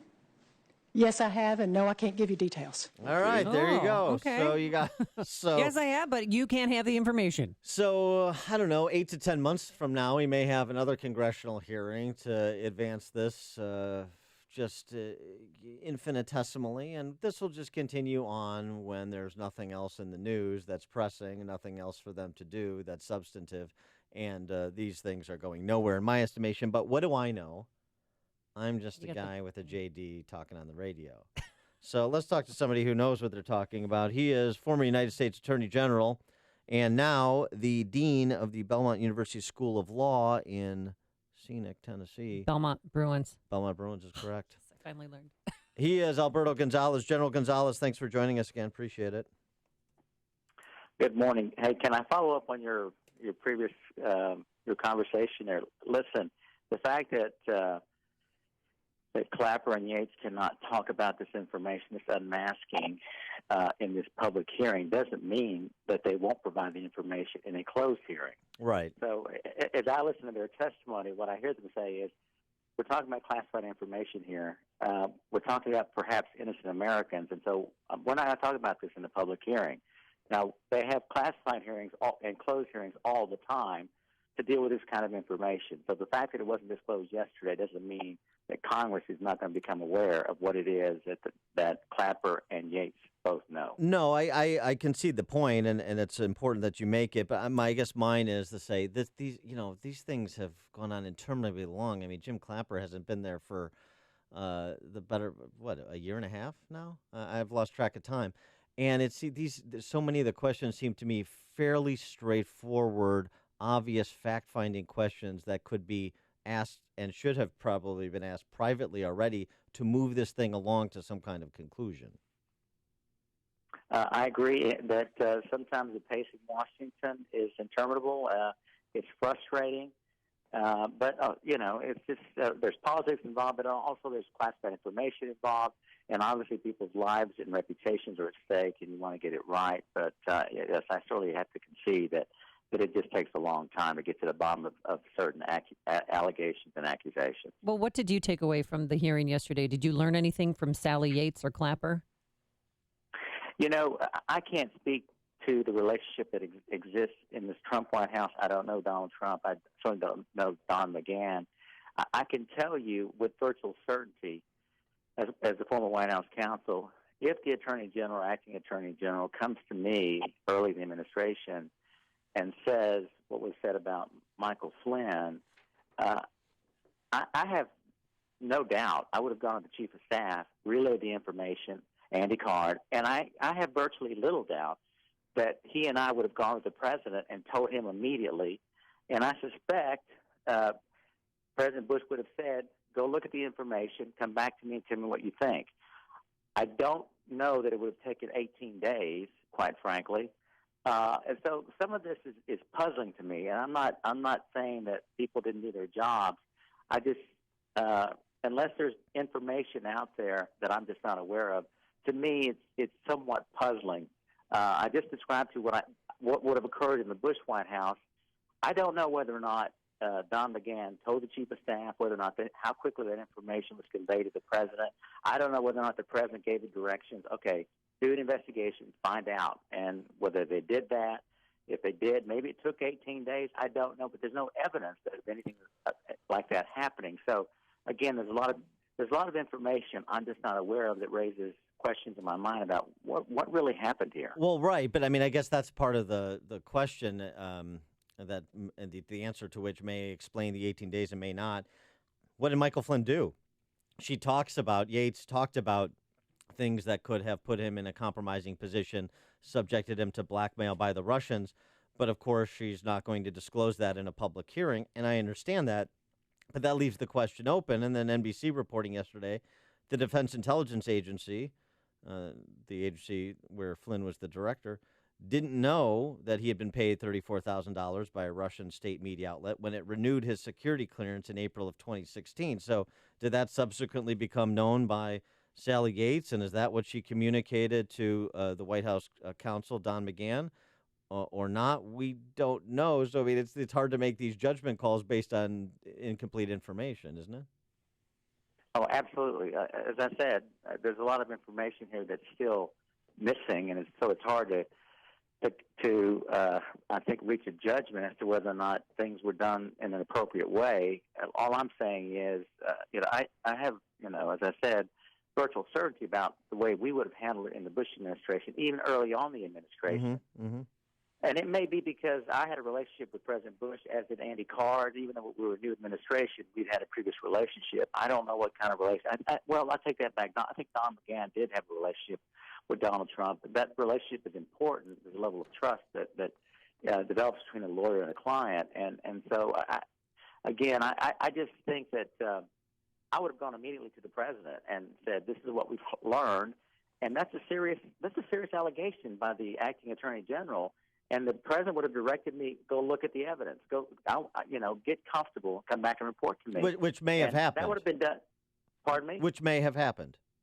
Which may have happened, absolutely. But, it may have taken 18 days, but I don't think so. Okay. It doesn't take long to go over to the Department of Justice, look at the information, talk to some people over there, not the career people. You don't want to put influence on them, but talk to the political people over there, come back to the president, and an assessment is made. And even if it does take 18 days, what you do is you keep Michael Flynn away from the most sensitive information. You keep him out of meetings because that further compromises the national security of our country. That may have happened. I don't know. Again, there's a lot here we just don't know. Well, what do you make of that story, though, that was dropped right before the Yates hearing began about President Trump warning, President Obama at the time warning President Trump about Michael Flynn? That in and of itself, given the fact he'd come off a political campaign, may have raised alarm bells in President Trump. But the combination of then Sally Yates coming really creates, in my mind, a situation where I've got to take this seriously. There may be something here. And even though Michael Flynn is someone that I know and someone that I've trusted and someone that's been with me from the beginning, I've got to look at this thing very seriously. Because the loyalty to a friend, to a supporter, cannot trump the national security of our country. And that's an important factor as well. Well, but itself, yeah, but I was about to say, I probably cut you off. In and of itself, the Obama warning, we don't have. All we know was kind of a general warning about Flynn. Now, of course, his security clearance was reauthorized in April of last year during the Obama administration. So maybe it was more that I don't think he was a good director of national intelligence or. Whatever the relationship was, but it wasn't like it was a specific warning about being compromised or potentially compromising the federal government. There's no evidence to suggest that was the nature of the President Obama's warning to President Trump. Apparently that is true, but with respect to the reauthorization of his clearance, again, the level of background and due diligence with respect to his previous reauthorization and the one that should have occurred when he became the national security advisor is very different. It's much more stringent, and so. But anyway, there's again still a lot of unanswered questions, and I know people are frustrated like yourself that this is going on so long. But there's still, at least in my mind, there still remains some unanswered questions. Let me ask your reaction to a question that was answered, and this was Ms. Yates being asked by Lindsey Graham if she has confidence in the current Deputy Attorney General who is overseeing the investigation into allegations of collusion between the Trump campaign and the Russian government. She said that she did, and thus didn't see a need for a special prosecutor on the matter, which, of course, runs counter to what the Democrats want. Is that would that be your position as well, if you do know these individuals? Well, Rod Rosenstein was one of my U.S. attorneys, so I know Rod. He is, in essence, a career person. He's been there a long time, and I think enjoys a great deal of respect. And I think people view him as very competent. And so I think Sally Yates was right in her assessment about the ability and the impartiality of Rod Rosenstein to do this kind of investigation. As to whether or not there should be an independent commission, quite frankly, I'm not sure it's her place to offer up that kind of opinion. She obviously is going to protect the department and is going to say publicly, yes, we're up to this job. We can do this job. That is our job. But in the end, that's going to be up to Congress to decide as to whether or not there should be some kind of independent commission. Do you? One of the things that troubles me about this too, and trying to sift through all of this and get to some answers, or even get to ask the right questions, is frankly the crisis in confidence in all of the individuals. I mean, we have a report out today about Comey's testimony last week on emails between Abedin and Anthony Weiner. It may not have been near as many as he suggested in his testimony. Comey's credibility has been questioned from every which direction. Clapper, of course, has been before Congress before, and he has said things that turned out not to be true about NSA metadata collecting. Sally Yates changed her answer in terms of what the basis of her opposition to Trump's executive order on immigration was, from what she previously said when she refused to enforce it or argue on behalf of it, defend it, to what she said before the committee yesterday. So part of this is you feel like you can't get to the truth because people who are in a position to know it aren't telling it to you. Well, in fairness to what is said in testimony, sometimes you spend hours in that witness chair answering questions, and sometimes that member of Congress asking a question is looking for a particular answer, and sometimes is going to try to trip you up, and you want to be very, very careful and precise in your responses. But even with that kind of diligence, sometimes you realize, I misspoke. I should have said it a different way. And you go back and you try to correct the record, and that's the way that it should be, quite frankly. You want to make sure that the testimony you give is accurate and complete. I think it is unfortunate if the perception is growing that we can't have confidence in what our public officials say, particularly in the national security area. But also we have to be mindful of the fact that they are being asked questions about the most sensitive information related to the national security of our country, and they need to be especially careful about what they say publicly. Now, obviously, it's got to be accurate, but sometimes, yes, I understand why people feel the information or testimony is incomplete and not as revealing as we'd like it to be. And there may be national security reasons why that is so, although I have to concede that, for a public official, if you're going to err, you're going to err on the side of being conservative and not disclose anything. And sometimes it's true that the government goes too far in trying to protect information that really could be disclosed to the public. All right. He is former counsel to the president, former United States Attorney General, now the dean at Belmont University School of Law, Alberto Gonzales. Thanks so much for joining us again. Appreciate it. Thanks for having me. And he joined us on our turnkey.pro answer line. The stories you need to know to start your day. This is Chicago's Morning Answer on AM 560. The Answer. I'm Lou Dobbs. Wholesale trade and job opening numbers ahead.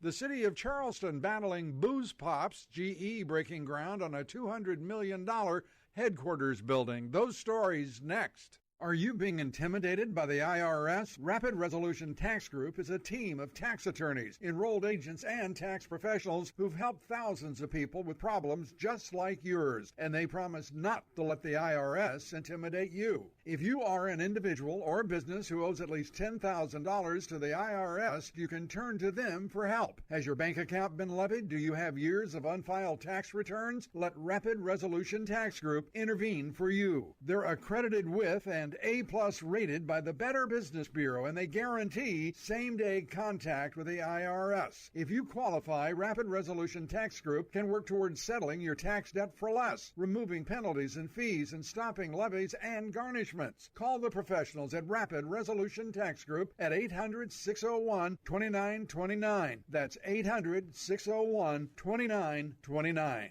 The Commerce Department releasing wholesale trade inventories for March today. We'll have an update on job openings and the Walt Disney Company reporting quarterly earnings. General Electric breaking ground on its new $200 million headquarters in Boston. GE in the midst of a digital transformation. And company officials say Boston is a hotbed of innovation and has a deep pool of talent in digital.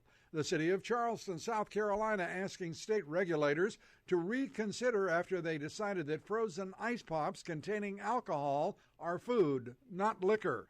The so-called booze pops are sold on local beaches from roadside trucks alongside non-alcoholic treats for children. Please join me for Lou Dobbs tonight, 7 and 11 Eastern on the Fox Business Network. This is the Lou Dobbs Financial Report. The Bolingbrook Golf Club, it is the location of our annual golf outing, sponsored in part by Joe Cotton Ford. But there's more than just golf at the Bolingbrook Golf Club. Treat your mom in your life to a champagne brunch on Mother's Day at the Bolingbrook Golf Club. It is this Sunday from 9 to 3 p.m. So make your reservations for Mother's Day right now. Visit BolingbrookGolfClub.com. That's BolingbrookGolfClub.com. Balance of Nature's fruits and veggies. Did you know reading a food label is simple? The nutritional facts can be confusing and misleading, so just read the ingredients list. If the ingredient seems too long for that particular food, don't eat it. If you can't read it, don't eat it. If it contains ingredients you're not familiar with, don't eat it. If it looks like it came from a factory or a laboratory instead of a kitchen, stay away. Don't eat it. Choose foods made from whole grains, whole fruits and vegetables, and other real ingredients. Here's microbiologist Dr. Kim O'Neill talking about Balance of Nature. Scientific research has shown that many cancers and lifestyle diseases can be prevented with a diet rich in fruits and vegetables. This prevention comes from the phytochemicals in the plants. They fight against oxidants that damage the cell's DNA, causing mutations that lead to disease. I don't take any supplementation, but I take Balance of Nature because I know, I've seen it in my lab, and I know that it works. I've seen the immune response increase, I've seen your DNA repair capacity increase, and I've seen DNA protection. And that, to me, as a scientist, rings so true. Even my doctor thought it was a good product. I mentioned, he says, am I taking any supplements? And I told him Balance of Nature. He said, you know, if there's one to take, he says, you're taking the right one. Normally, I'm sick every year with bronchitis or a bronchial pneumonia. Seriously, 2, 3, 4 times a year. I have not had that at all this year. Balance of Nature is celebrating its 20th anniversary by providing you the best offer they've ever given. 2 free months of fruits and veggies and free shipping. Call 1-800-2468-751. That's 1-800-2468-751. Or go online to balanceofnature.com. Use promo code Chicago. We are amazed at what it does. It is really a wonderful product. When you get in your car, you program your destination into the GPS. You need the best directions to get to where you want to be. The same is true for retirement. You need a voice to guide you along the way. And in Chicago, that voice is Jack Taboda. Join Jack every Saturday morning at 7 right here on 560 The Answer. Jack's nearly 40 years of experience can help make your retirement journey feel like a drive down easy street. Take that first step. Tune in Saturday mornings at 7 for retirement planning with Jack Taboda of Taboda and Associates. AM 560, The Answer. Little Paula Abdul. Coming up on Chicago's Morning Answer. We'll talk to Stacey Washington. She's a former columnist for the St. Louis Post-Dispatch who complained that there's a failure to represent opposing, especially conservative views in news outlets. And she was summarily suspended and then quit. Oh, my God. And it's all about guns. We'll talk to her at 7:07. And later, millennials do not consider themselves grown up until what age? You answer the question. But first, let's go into the newsroom. Here's Mike Scott. 44 in rain showers right now. CPD on high alert, especially in the Brighton Park neighborhood. We'll tell you why. A man struck and killed outside a Batavia home. The Cubs and Rockies rained and hailed out last night. WIND Chicago News Time is 7 o'clock. Fox News Radio. I'm Dave Anthony, still searching for answers on Russian meddling and intelligence leaking. How did the conversation between the Russian ambassador and Mr. Flynn make it to the Washington Post? Would like to know that. And I don't know the answer to that. Yeah. Nor do I know the answer to that. Republican Senator Lindsey Graham at a hearing where former Director of National Intelligence James Clapper said he see no evidence of Trump collusion with the Russians, and Sally Yates discussed her warning about Michael Flynn. Fox's John Decker live at the White House. The former acting attorney general testified that she informed the White House counsel that the Department of Justice believed that then National Security Advisor Michael Flynn could be subject to blackmail by the Russian government. This after Flynn lied to Vice President Pence about the nature of his conversations with Russia's ambassador to the U.S. The vice president and others were entitled to know that the information that they were conveying to the American people wasn't true. Yates's testimony did not impress President Trump, who tweeted, "The Russia-Trump collusion story is a total hoax." Dave? John Phoenix police think they found the killer behind a series of street shootings that left 8 people dead. A suspect already behind bars accused in another killing. Now Aaron Saucedo faces multiple counts of homicide, aggravated assault, and drive-by shootings. Phoenix Police Chief Jerry Williams. Some of the victims were shot in their cars or outside their homes. Wildfires are charring large areas of Georgia and Florida. I saw a bunch of ashes and a bunch of smoke. It looked like a giant, blob in the sky. She's in Pasco County, where some schools closed. The Georgia fire just north of the borders burned 210 square miles in a national wildlife refuge, prompting evacuation orders. Spirit Airlines has canceled 24 more flights today. After last night's chaos at Fort Lauderdale's airport, where Spirit canceled 9 flights, hundreds of angry passengers got rowdy. Several were arrested. Spirit blames pilots amid a contract dispute. Fox News Radio, fair and balanced. 44 degrees. We have rain showers at 7:02 on AM 560. The Answer. Good morning. I'm Mike Scott. Jesse Jackson Jr. this morning dealing with more legal issues. That's the latest story we have for you in the Nissan of St. Charles newsroom. It's Nissan of St. Charles that makes the difference. The Sun-Times was first to report that his name has surfaced in another criminal case involving a Chinese billionaire who was indicted in 2015 for bribing a UN official. Court records showed Jackson may have taken gifts, cash, and other incentives from that real estate mogul while still in Congress. Chicago police are on high alert following gun violence over the weekend in the Brighton Park neighborhood, and this warning from top brass in the police department yesterday. Officers should also be aware that this gang is in possession of numerous military-style rifles capable of penetrating officers' body armor. Meantime, Chicago police have an alderman under special surveillance after he was reportedly threatened by one of the street gangs in his ward. We get details on this developing story from AM 560's David Stewart. Alderman Raymond Lopez has been outspoken about the gangs who've been shooting up his ward, including the gangbangers suspected of wounding 2 undercover cops last week as they investigated a gang shooting. Police stepped up their watch around Lopez's home and office after the Sunday night assault at a memorial service in the Brighton Park neighborhood for a member of one gang who'd been shot earlier in the day. Police say members of a rival gang wore masks and were armed with rifles. A brother and sister were killed and 8 others wounded. Police expect a retaliatory assault by members of the gang who came under fire Sunday. David Stewart, NBC News Radio, Chicago. Authorities are investigating after a man was struck and killed by a vehicle outside his home in Batavia. Kane County sheriffs say a woman who was visiting Jeremy Kostreva ran over him early yesterday morning. The victim died at the scene. Search is underway to find a missing Schaumburg woman. Sheila Khalili was expected to return home last Friday but never showed up. The Olivet Nazarene student was last seen earlier in that day in Bourbonnais. And a bear and 2 cubs have reportedly been spotted in the area where a woman went missing last week. In Montana, authorities continued their search for 25-year-old Madeline Connolly yesterday. She went for a hike with her dog, but never returned last Thursday. Crews began looking for the Arizona woman after her car was found near a trailhead. Connolly grew up in River Forest. Cubs and Rockies postponed due to rain and hail at Coors Field.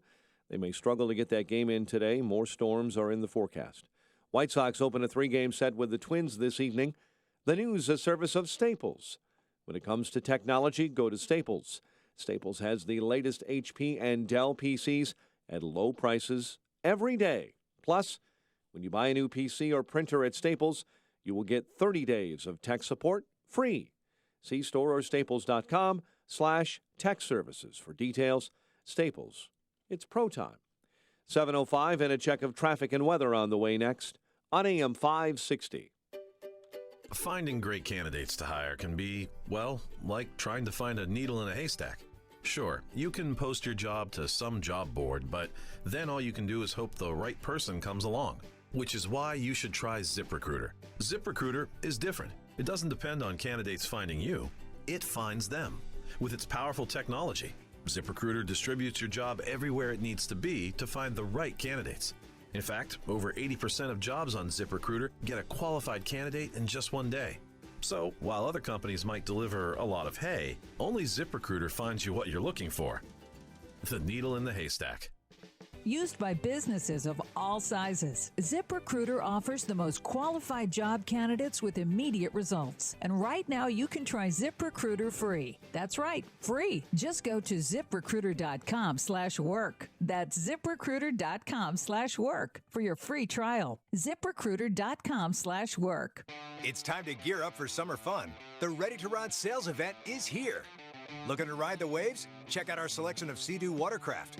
Want to tear up the trails? Shop our selection of Can-Am ATVs and side-by-sides.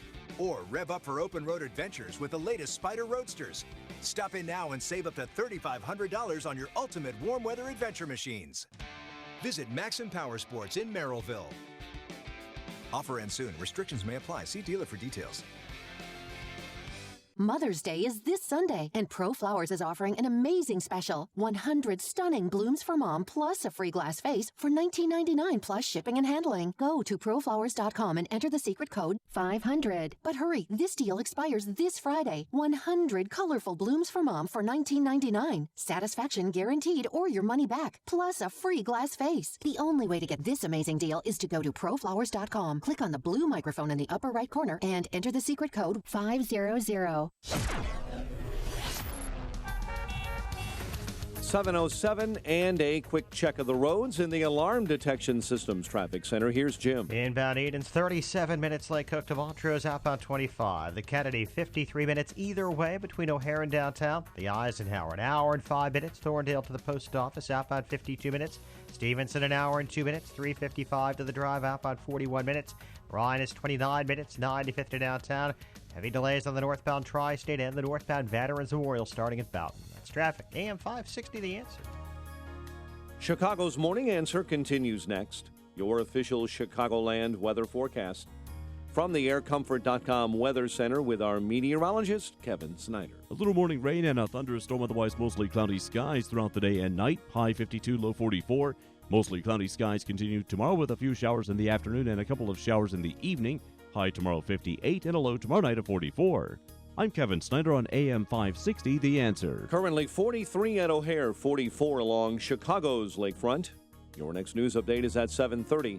Chicago's Morning Answer with Dan and Amy continues next on AM 560, The Answer. This hourly segment is brought to you by Get Down to Business with Shalom Klein, the show for business and jobs powered by Tandem HR. Heard Sunday evenings at 6. This is Chicago's Morning Answer with Dan Proft and Amy Jacobson on AM 560, The Answer.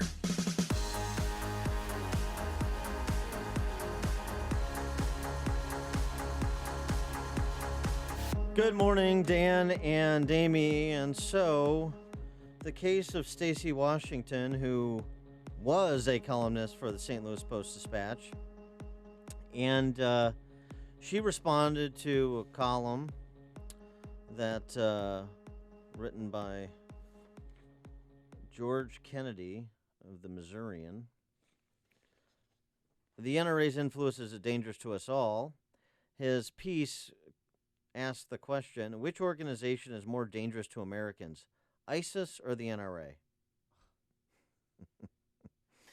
And he compared the number of Americans killed each year by gun violence by other people using guns. Right. Like in places like Chicago. Well, now ISIS is using trucks.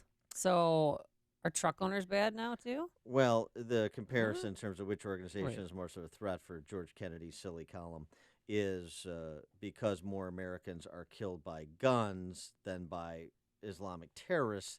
Therefore, the NRA poses more of a threat to Americans than does ISIS. See if you can poke a hole or 1,000 into that argument. So Stacey Washington responds to the piece in which she says, among other things she wrote, when has a member of the NRA ever decapitated, set on fire, tossed from a rooftop, or otherwise terrorized another American? The linkage is not only rife with improper context, it's false on its face. She goes on to add, the failure to represent the opposing, especially conservative view, is an increasingly apparent deficit in the news reporting apparatus in our country. After she wrote that column, she was suspended by the Post-Dispatch, and then she resigned after being suspended. So let's hear from Ms. Washington and more on this saga. Stacey Washington, thanks so much for joining us. Appreciate it. Thanks for having me on today. So the newspaper argues that here was the problem. It wasn't that you wrote the piece defending gun owners and the NRA and lampooning that ridiculous George Kennedy column, but it was that you had previously participated in NRA activities and you didn't disclose that, so you failed to disclose a conflict of interest, and that was the reason for your suspension. How do you respond to that? Well, first off, I did disclose it. In my opening column for the Post-Dispatch, I talked about my support of the Second Amendment, the fact that my father's in law enforcement, and I'm a fourth-generation military veteran, that I'm married to a veteran, that we're gun owners, that we're concealed carry certified, that we enjoy shooting at the range, that our children are in something called a gun club. I've actually talked about all of this, and it's on my blog, it's on my website, it's on all of my professional bios online where you can find me, and I maintain no professional affiliation with the NRA. At that time, I had none, and specifically, I have to be hired or under contract or in an independent contractor arrangement or be a professional volunteer, in other words, signed up to volunteer to advocate for the NRA, and I did none of those things. In fact, I've been on Al Jazeera. I'm an advocate for, Islamic news organizations. I've been on BBC 4, News 4 in Great Britain. Come on, I've been on the air in Canada, all over the world. So this isn't about my appearances. This is being used as an excuse to justify their inability to accept the fact that in addition to what you read, I also said that subscribers are dive bombing out of newspaper subscriptions and that their circulation numbers are down. And I think that might have hit a little too close to home for the St. Louis Post-Dispatch, which is now receiving awards in the 100,000 subscriber category. So how did it go down with the St. Louis Post-Dispatch editors or your boss? I know that they suspended you, but then you resigned. Did they want to fire you, or can you talk about that? He just sent over an email saying, I regret to inform you that your column is suspended pending a review by the editor and the publisher and myself for this paid and unpaid advocacy work on behalf of the NRA and the gun industry. And I said, oh, my goodness, I'm at the NRA convention for the first time in like 6 years since it was here in St. Louis. I flew there the day after I submitted my column. I didn't take my laptop because I wasn't working. I'm strolling around the 15 acres of guns and accessories when I see this email. So I email back. I'm like, I can clear this up right away. I don't work for the NRA. I'm not professionally affiliated with them. And my guest hosting on Cam & Company, which is just one of their many properties that they own that do media for them, that was the same as me filling in for the Dana Show or the Sam Sorbo Show or any of the nationally syndicated shows that I filled in. Will Cow Majority. I've filled in for hundreds of different programs. And so I did so for them. They asked me to. I thought, ooh, good exposure. Sure, I'll do it. So right. They're saying it's a professional affiliation, but it's not. If you guys said, Stacey, because I have a studio at my house, you said, Stacey, can you fill in for us, Thursday of next week? I'd say what time, what kind of production help am I going to get? If it sounds fantastic, I would do it for no pay. That's what I've been doing, and they knew that because they reached out to me and asked me to write for the Post-Dispatch. I didn't seek them out. They knew who I was. They wrote about my NRA documentary participation in an article that ran in the Post-Dispatch before I ever worked there. What are you doing between now and 9 o'clock? You want to finish out the show? So here's the thing, too. So would they say? I mean, just to carry out this, affiliation argument they're making, George Kennedy. Would they say that because he was writing a piece that attacked the NRA, that he is doing the bidding of the Brady campaign or Handgun Control Inc.? So if you take a position, you're doing unpaid advocacy for any organizations that are affiliated with the position you're taking? That's absurd. Nobody could write anything. Right, and they have people who write there at the Post-Dispatch who are actually, they have bylines there, meaning they have access to the website, they have professional email, who advocate on things like, pro-abortion, Planned Parenthood. They advocate for gun control. They advocate for all kinds of things from the opinion page and from the hard news sections of the paper, and they've never had to add a blurb or, because this could have been taken care of with a simple correction box. Stacey Washington has appeared on blah, just for your information, and her bio is here. So you think this was like a thinly veiled predicate to purge you? Well, I don't actually know. I've thought about it. I've read what other people have written about the situation after reviewing, the source documents. And all I know is over the course of the emails, when I continued to debunk what he was saying about me being professionally affiliated, he turned to problems with the column, which he edited. Everything that I ever wrote in that paper, all 25 columns, were edited by Todd Robertson, unless he was on vacation, and then his associate editor was the one who looked them over. And, whatever, it's for style, for substance, they would add something in, they would take something out for length. They had the final editorial control. I had no access. So when he started shifting and saying, well, even if you weren't paid by them, the column was hugely problematic and it contained factual errors, I thought, well, you edited it. If you printed it with factual errors, then we've got more problems than me. And then I realized, I've been married for 20 years. I know when someone's shifting from one subject to another. Exactly. You go. Not working, right? And that's not impugning my husband. He's fantastic. But the fact is, you learn a little bit about arguing when you've been married for a while. That's so I thought funny. to myself, let's shut this down. I said, look, I'll talk to you. I'll wait to hear back on your decision. I talked to my husband. He said, "What did he say when you did you mention the fact that this sounded like viewpoint bias?" I said, "Yes, I did." I said, it's a shame that even on the editorial page, you guys are shutting me down for supporting the conservative view." And he said, "Now you're spinning, and you probably will spin this to your advantage. But the fact remains you have an ethical conflict here, that's 3 insults. That's spinning is lying, spinning to my advantage is being an opportunist, and an ethical conflict means I knew beforehand that I should have said something. I'm not a journalist. I didn't go to J school. I'm writing an opinion editorial column there as a freelancer. That's why he edited me the way he did. And he's assuming that I have something to hide. And that's why I tweeted out the things that I tweeted about not being ashamed of supporting the NRA, not being ashamed of who I am as a person. I'm as far out there as you can get. Everybody that knows me online publicly knows I'm a Bible thumper. I believe in memorizing scripture and teaching it to the kids. Our kids are in Christian school. I'm a conservative. I'm a hot-blooded, red-blooded American chick who owns guns and likes to shoot them.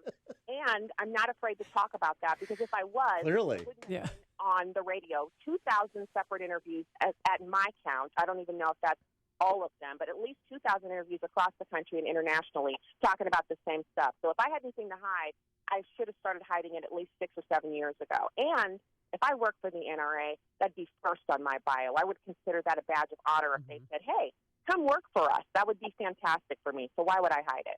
Wow. I love it. It's great. So generally, are you sick of the vilification of gun owners? I am. ISIS? Come on. How do we have a substantial discussion? I know. You don't. You don't. You don't. Not possible. What do they say, though? Guys, what do they say? We just want common sense laws. They want more laws because criminals totally pay attention to laws, right, guys? Yeah, right. So that's what they want. And in order for us to get there, they're going to start the conversation by saying, hey, Stacey, you're just like an ISIS member. No, that's not going to work for me. Yeah, I'll tell you what. The other thing I love about this and just how out front you are is because it really is an important point of distinction. Here's who I am. Here's where I'm coming from. Here's the basis of where I'm coming from. And so here are the arguments I'm going to make. Here are the things I believe. Here's what I'm going to advocate for. And we have this in Chicago. Then you have the people that pretend to have no perspective. They go on TV and they read the news, and then they write liberal screeds in one of the Chicago daily newspapers. But they're just objective scriveners of the passing scene. They're journalists. They have, they're running it right down the middle, which is just a big lie. High-minded and above all of us barbarians. Yeah, who are right. Out in the woods someplace, making things out of tree leaves and completely uneducated and unable to express ourselves. And certainly, we don't know why we support what we support, because what I find most with liberals is, like you just said, they're ripping and reading. They're doing the bidding of whoever wrote the last news item at the AP. They're not even adjusting it at all. They're just like, oh, the AP story is just 3 lines. They put that in and say from the AP. Nothing added, no research, nothing. And then they look at us, and we start breaking out our Heritage Action latest budget, report that we've been poring over for the past 90 days, over our little red lines and going, look, there's $350 billion in waste in here. And they're like, well, that's minutia. That wouldn't help our deficit. No matter what the subject is, we always come with charts and graphs with our little glasses perched on the end of our noses, and they're always looking at their emotions and their feelings and insulting us. And I'll take all of the insults all day. I'm not a baby. But a comparison to ISIS, to me, it goes beyond the pale, because gun owners are among the people whose children serve in the military. They're in church with you on Sunday. They're at the grocery store with you. If you're on a plane, gun owners are on that plane. They may not be armed at that moment, but they're there with you.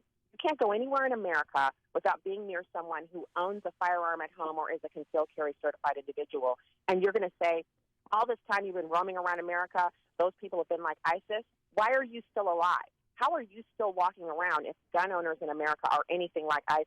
Right. Where are the beheadings? Where are the people being set on fire and put in cages on beaches? Where are the YouTube videos? Well, the St. Louis Post-Dispatch is lesser for having lost you. She is Stacey Washington, former columnist for the Post-Dispatch. But the great thing about in this digital age, Stacey Washington, I suspect will, if she doesn't already, have a bigger audience than the St. Louis Post-Dispatch. Yeah, Stacey, thanks so much for joining us. Good luck. We appreciate it. Thank you so much for having me. And if you want to follow her on Twitter, it's @StaceyOnTheRight. And she joined us on our turnkey.pro answer line. Connect with Dan and Amy using the AM560 mobile app. Download it today at 560theanswer.com/mobile.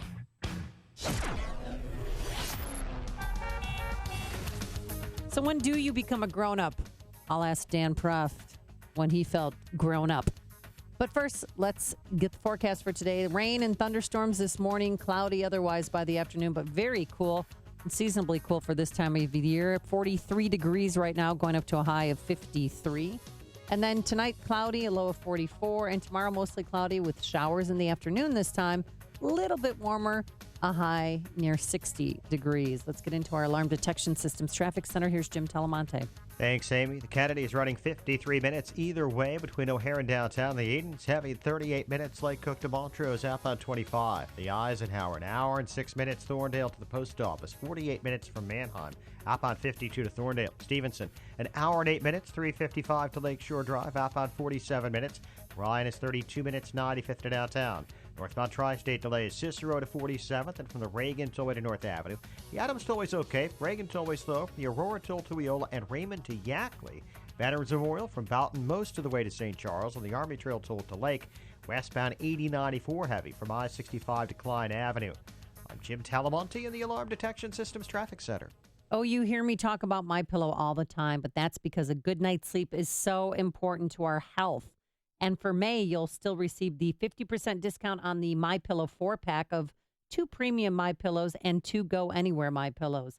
And with MyPillow, you can move the patented fill to give you the exact support you need, regardless of sleep position. And our friend Mike Lindell manufactures them right here in America using only American labor. You can wash and dry your MyPillow, and they're hypoallergenic, of course.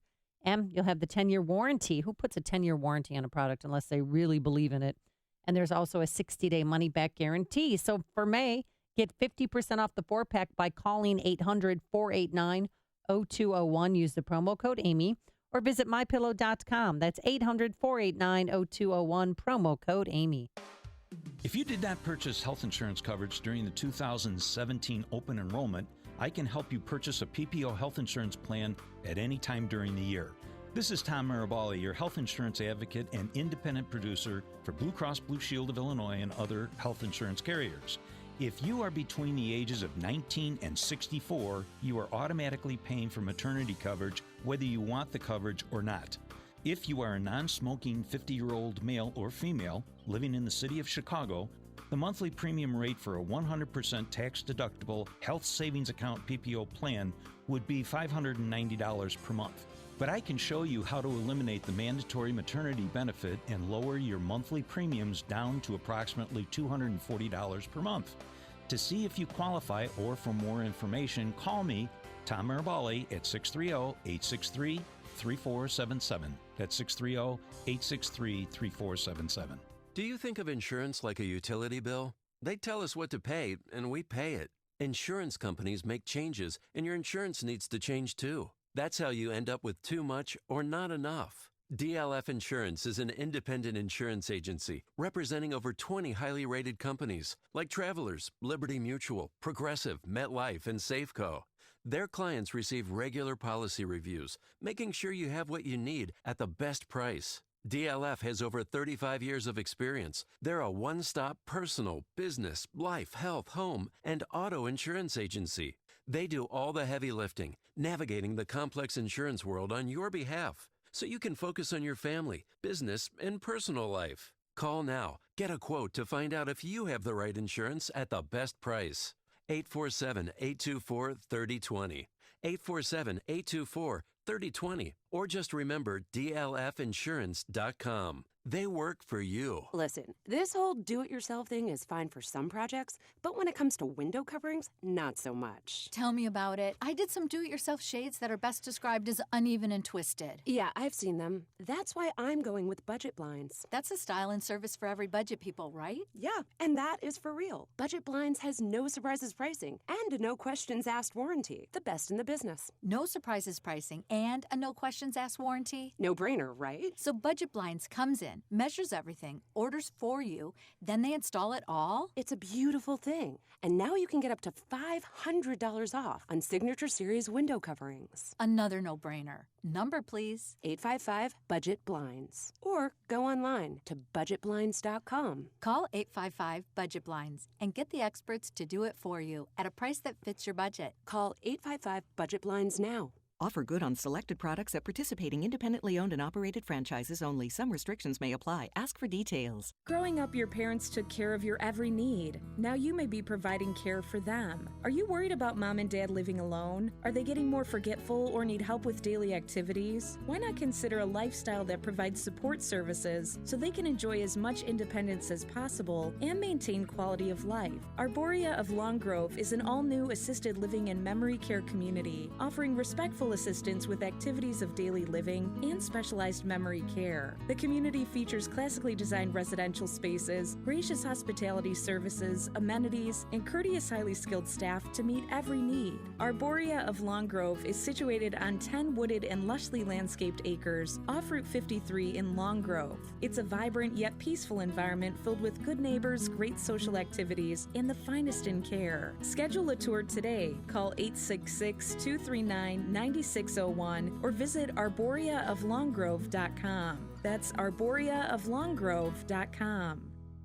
I'm Dan Proft. And I'm Amy Jacobson. And you've heard us talking about the 100 Club of Chicago, the charity we're supporting through our annual golf outing coming up on June 15th at the Bolingbrook Golf Club. The 100 Club's mission is to support the families of fallen first responders, cops, firefighters, and EMTs through financial and educational assistance. And we want to tell you about how you can join us in supporting this great organization by becoming an AM 560 business benefactor. When you purchase a foursome at our golf outing for $1,196, you will receive 25 60-second commercials to air right here on AM 560. That's a $3,000 advertising package. You'll be reaching AM 560's large and growing audience of affluent, sophisticated decision makers with your marketing message. And at the same time, you're supporting the families of fallen first responders. Pick up the phone right now and call Michael Mann at 847-871-1527. That's 847-871-1527 and tell him you want to become a business benefactor. That number again, 847-871-1527. AM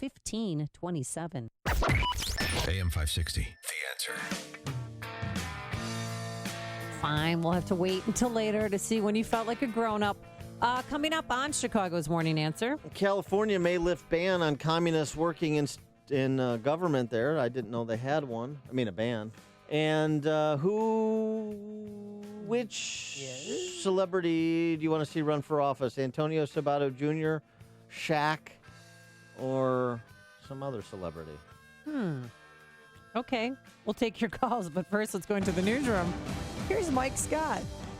Amy and Dan, good morning. Rain and 44 degrees in the Nissan of St. Charles newsroom. It's Nissan of St. Charles that makes the difference. Jesse Jackson Jr. dealing with more legal issues. Sun-Times reports his name has surfaced in another criminal case involving a Chinese billionaire who was indicted in 2015 for bribing a UN official. Travelers' anger at airlines continues to boil over.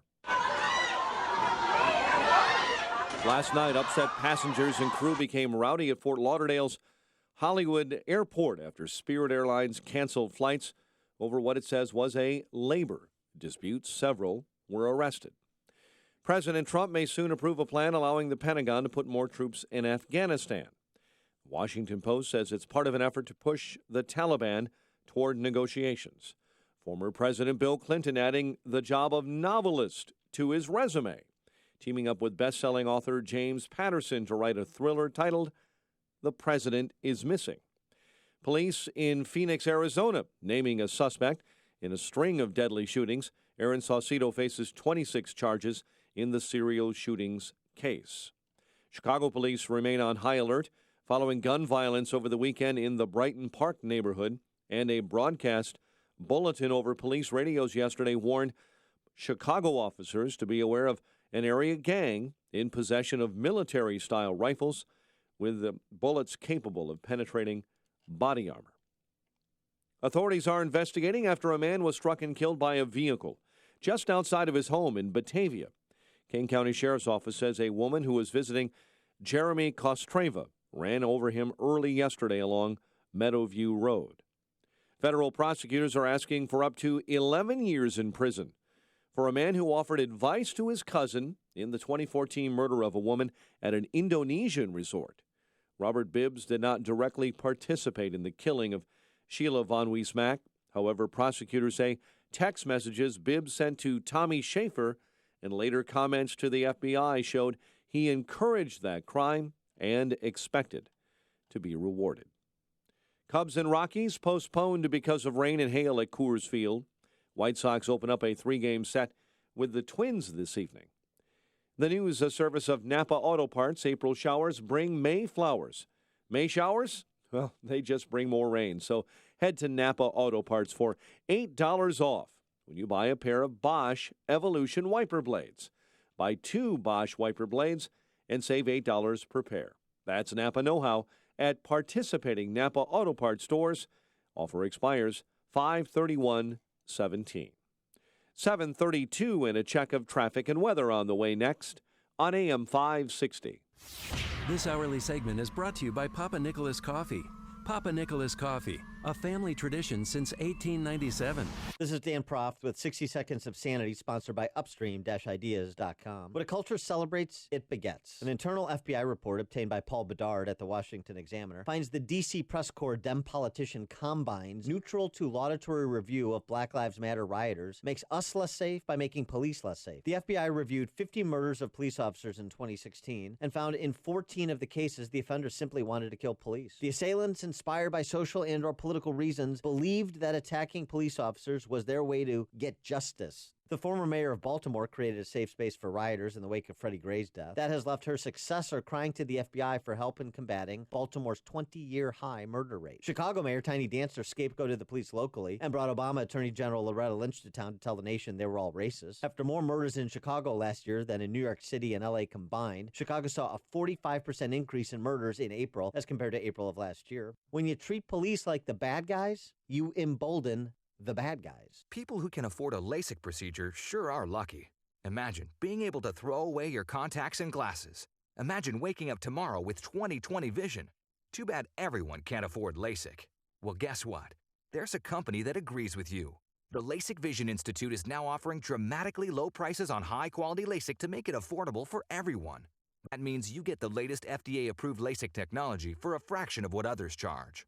And if you call right now, we'll schedule a free appointment so you can discover if LASIK is right for you. Results may vary. Call 1-800-400-4098. Even better, call right now and you can get an extra 20% discount off our already low-cost services. We've already performed over 1 million procedures. Let us help you. Discover how you can get the quality LASIK experience you deserve at a fraction of what others charge. For your free appointment, call 1-800-400-4098. 1-800-400-4098. 1-800-400-4098.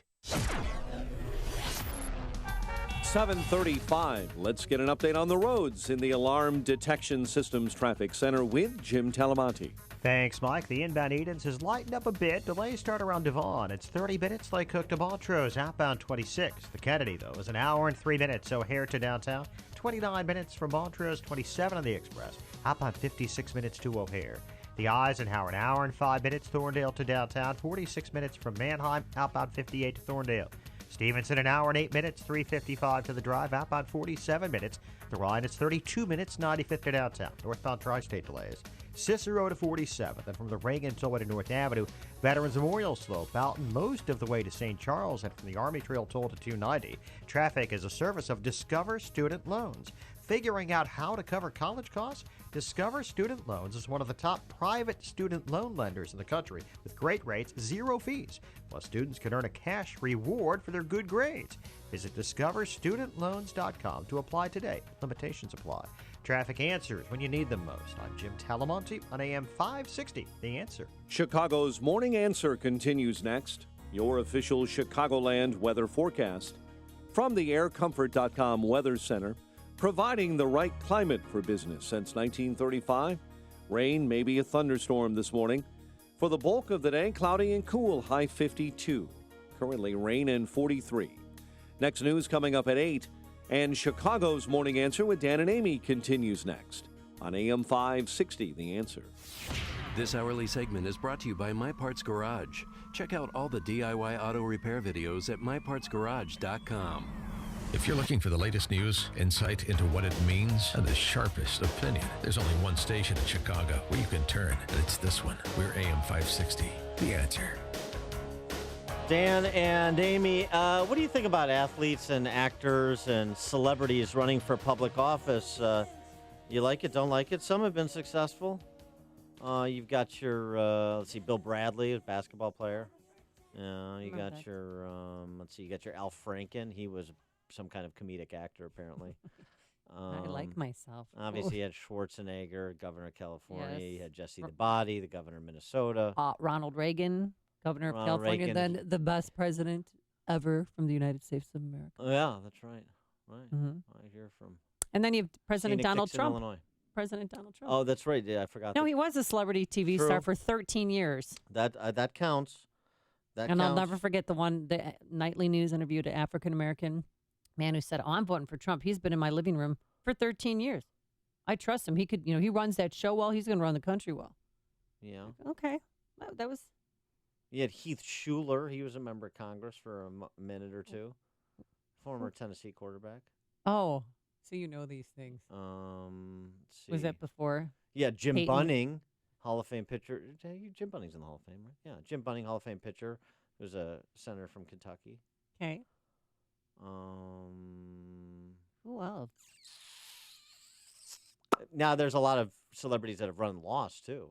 There's celebrities, no guarantee. I mean, Richard Petty running for Secretary of State of North Carolina. You would think slam dunk, right? Uh-huh. Got trounced. Clay Aiken. He ran. He ran for Congress and lost. He lost. Yeah. And that was a tight race. That's how he likes it. Here's a couple of other celebrities looking to run. We saw him at the convention, Antonio Sabato Jr. He was at the Republican convention. He's a big Trump supporter. Yeah, he told me to call him. He said the same thing to me. It's so, when you keep your hands off of Sabato Jr. When we shook hands, I just died. Yeah, he's my age. He's 45. I know. I know. And I said to him, it's just like looking into a mirror. It is weird. Remember him on Melrose Place? Oh, I mean, the acting chops. I'm sure. Did he get an Emmy for that? I hope. Yeah. But he's looking to run for Congress in California to challenge incumbent Democrat, Julia Brownley. Tell you, there's somebody who'll get some female crossover vote, huh? Dan, does he have a chance? Does he have a shot at the title? I don't know. He was on General Hospital in Melrose Place, and he was a Calvin Klein underwear model. What's not to love? That's like Scott Brown. I mean, think of him. He was a former underwear model. I was senator. He won. I was a former underwear model. I lost. So it's no guarantee. Being an underwear model is no guarantee. Briefs or boxers? Oh, I don't want to know. I don't want to know. 312-642. Double threat.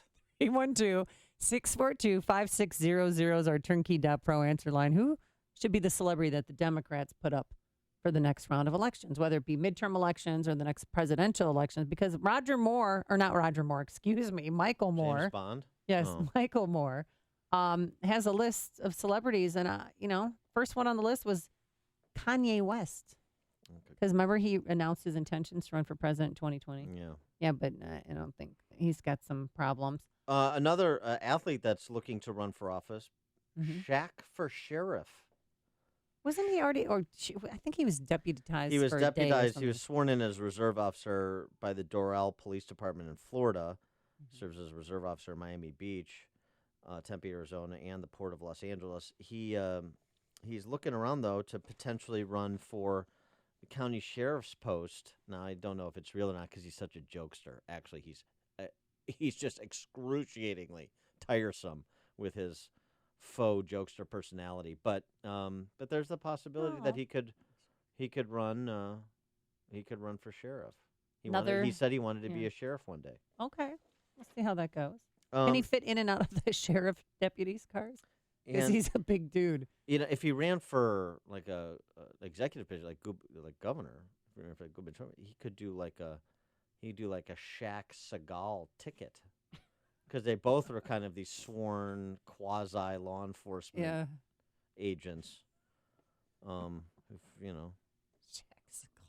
Shaq Seagal. I mean, he couldn't run in Ukraine because Seagal's banned there. He Steven can't Seagal's even banned visit. there. Yes. But another name, Oprah Winfrey. Yeah. She hasn't completely ruled it out, saying that Democrats should take a page from the Republicans' playbook and back a celebrity run. And then she said, "I'm not running." And then now she might run still. Yeah. Okay. Tom Hanks. Michael Moore named Tom Hanks as a possible 2020 contender for Democrats. George Clooney. Yeah.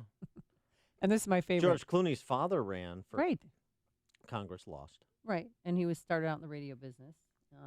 Dwayne "The Rock" Johnson. That's a possibility. Mm-hmm. He wants him to run. I'd like to see The Rock against Sabato Jr. for a congressional seat.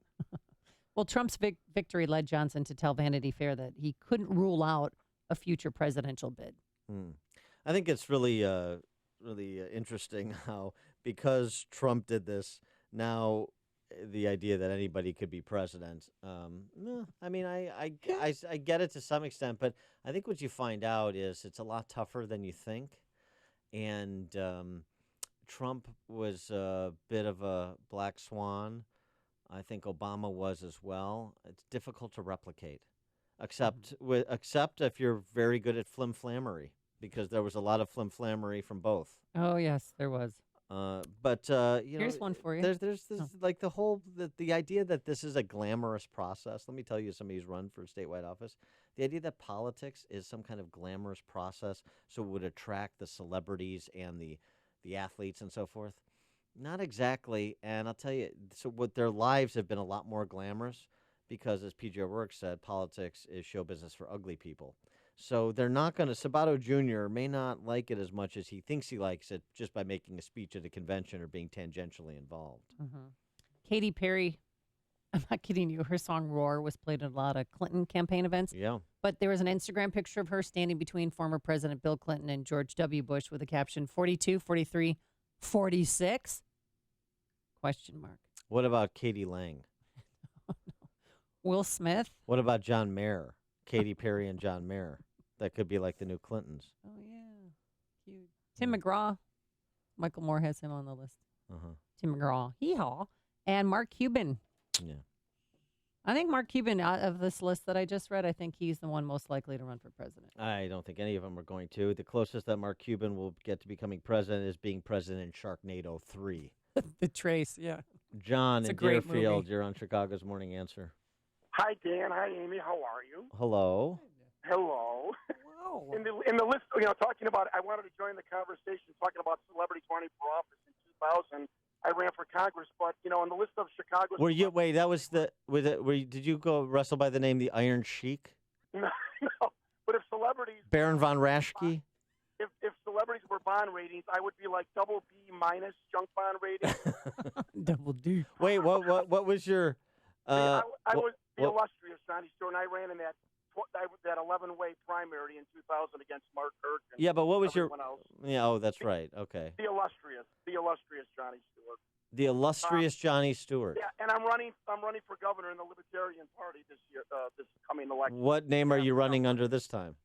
John Stewart. Just for the name recognition, I figure alone the Comedy Central John Stewart is good for 50,000. I don't think so. No. I don't think so. I think you need to be like Mr. Wonderful John Stewart But I or. wanted to say, but it's, in all seriousness, the reason why Jesse Ventura won, if we can just pull him out as one of the success stories, Yeah. is that you're gonna get the immediate media attention. You can get a lot of recognition without spending a lot of money. Right. But when you do get into debates, you're gonna have to come up with the facts and the figures and the policies and the history and so on and so forth. And that's where a lot of celebrities fail, like you said. They think they can just go on there and smile and wear a nice suit and everyone will fall over, and that's really not the case. If anybody watched Jesse Ventura in the debate, he was like he worked for the GAO, and he was just rattling off statistics and facts, and that's really one of the reasons why he won. Well, yeah. Did you campaign with a feather boa as well, or are you considering that? No, but one of the reasons why I did fairly well in polling or with just the people in general is I showed up and they expected to see a blonde-haired wrestler, and I showed up Like Ric Flair, with regular yeah. hair and a Brooks Brothers suit, and I had a lot of facts and figures because I did my homework and I was diligent. That's one of the things you can do as a celebrity. You're going to get the attention, but you got to follow it up with some substance. I think you also need to pile drive somebody during a debate. Well, it almost did. I also ran for Rom's district in the special election because that was involving our car dealership, that area. And it really got, nobody knew about this, but it really got nasty with some of the, especially me and the constituents who showed up for the debates, like some, it got very close. It was actually a little scary, like how, when you don't care anymore about, the media and what they say about you, sometimes it can go off in. So. All right, the illustrious John Stewart. You know what I'd like to see? I voted in that runoff election. You did? 34 people, that's it, showed up in my precinct. That's it. That is sick. They were at a Nasty Women's art exhibit. Now, I want to suggest a matchup I think that may be favorable to you, the illustrious John Stewart. Also, an Illinois native. I don't know if he still lives in Downers Grove. The poet laureate of World Wrestling, Leaping Lanny Poffo. Leaping Lanny. He doesn't live in Downers Grove anymore. This is Florida, but that would be. What about I Pondo? think, J.D. Pritzker. He's big enough and chubby enough to be. He looks like a 1970s Yeah. pro wrestler. So He's got a trombone following him wherever he goes. That would actually be good. And those little commercials where his handlers are telling him, you're fat, so let's get ahead of the ball and let's get commercials where we kind of talk about big ideas and they'll translate that into your midsection and we'll take that conversation out of the debates. And You know who J.B. Pritzker? Yeah, you know who J.B. Pritzker reminds me of a little bit. John Daly? King Kong Bundy. King Kong Pritzker. I've made many planes and car rides with King Kong Bundy. It's quite an experience. Yeah. He loves combos and Gatorade. That was his favorite snack. Well, but we can't just take it. Maybe Haystacks Pritzker, something like that. Can you see him with a cape on? Like a Mexican wrestling I mask? just want to let everybody know I'm going to work my butt off. I'm going to try. I'm a very serious candidate because I've run before. You sound very serious. I'm not an insider, but I am experienced, and I am going to take on Pritzker and Chris Kennedy, and the gloves are coming off because this is my strong style. Well, you don't wear gloves in wrestling. Well, But Good you luck keep- to you. Metaphorically speaking, boxing ring. All right. Thanks, illustrious John. Thanks, guys. Okay. Thanks very much for the call, illustrious John. Good luck. Hey, take the gloves off, but keep the cape on. It's news, opinion, insight. This is Chicago's Morning Answer on AM 560. The Answer. Some rain and thunderstorms this morning. Otherwise, by this afternoon, it's going to be cloudy and very cool. I'm sure you felt it. It's about 41 degrees outside, going up to a high of 52. Tonight, cloudy, a low of 44. And tomorrow, mostly cloudy, kind of a reverse of today. Showers in the afternoon, a high near 58 degrees. Any high travel times? Let's get the latest from our good friend Jim Telemonte. Numbers are rising, Amy. Your inbound Kennedy has delays starting at Cumberland. It's an hour and 3 minutes, O'Hare to downtown. 29 minutes from Montrose, 27 on the Express. Outbound 56 minutes to the airport. The Edens is 30 minutes, Lake Hook to the junction. Outbound 28. The Eisenhower, an hour and 5 minutes. Thorndale to downtown. Outbound, it's 58 minutes. Stevenson, now an hour and 22 minutes, 355 to Lakeshore Drive, an hour and 2 minutes from the Tri-State. Outbound, 57 minutes to 355. The Ryan, 32 minutes, 95th to downtown. Bishop Ford, 44 minutes, 8094 to the Ryan. Southbound Lakeshore Drive, it's jammed. Hollywood to North Avenue, 40 minutes, Hollywood to Monroe. Northbound, very heavy, 31st to Soldier Field. Southbound Tri-State stop and go, 120 to 137. The other tollways are heavy, including the eastbound Reagan Tollway, the northbound Veterans Memorial. I'm Jim Talamonte in the Alarm Detection Systems Traffic Center. The performance, conduct, and sustainability of organizations are a direct result of leadership. A leader's impact can be profoundly good or bad.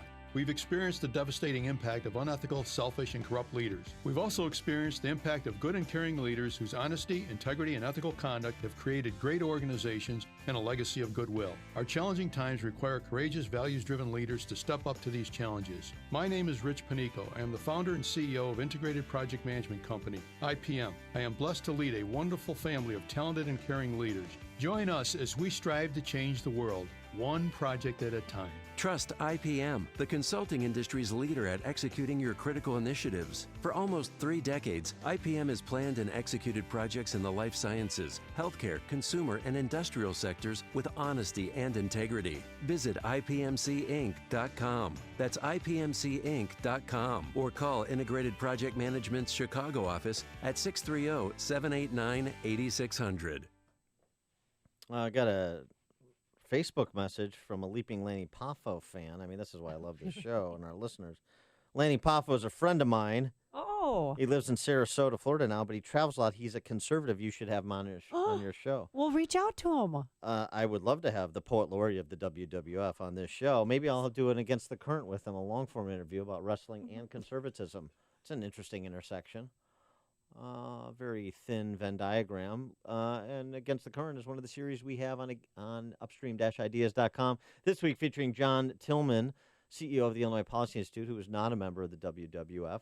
But we do talk about the economic liberty policy agenda, podcast of Illinois Rising, our program that covers state policy and politics, as well as My 60 Seconds of Sanity, Dollars and Cents commentaries, Follow the Logic, Man on the Street segments this week on CPS funding. It's all at upstream-ideas.com. Listen, this whole do-it-yourself thing is fine for some projects, but when it comes to window coverings, not so much. Tell me about it. I did some do-it-yourself shades that are best described as uneven and twisted. Yeah, I've seen them. That's why I'm going with Budget Blinds. That's a style and service for every budget people, right? Yeah, and that is for real. Budget Blinds has no surprises pricing and a no questions asked warranty. The best in the business. No surprises pricing and a no questions asked warranty. No brainer, right? So Budget Blinds comes in, measures everything, orders for you, then they install it all? It's a beautiful thing. And now you can get up to $500 off on Signature Series window coverings. Another no-brainer. Number, please. 855-BUDGET-BLINDS. Or go online to budgetblinds.com. Call 855-BUDGET-BLINDS and get the experts to do it for you at a price that fits your budget. Call 855-BUDGET-BLINDS now.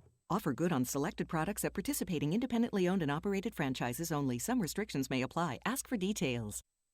Only a few weeks left of school, and maybe you did not like the experience your son or daughter received at a public school. Thank you. And they're thinking about sending them to a private school and thought, you know what? I can't afford it. Well, if that's your mindset, we want to tell you about halfpriceschools.com, because at halfpriceschools.com, you can get a full year of tuition You guessed it, half the price, there's no catch. Find a school near you, purchase a tuition voucher, and prepare to send your son or daughter off to private school this fall. It's really simple. They have schools in Mount Prospect, Kankakee, Bensonville, Antioch, Chicago, South Holland, just to name a few. So make private schools affordable for your family for the first time. Visit halfpriceschools.com. Now, these vouchers always sell out, so do it today.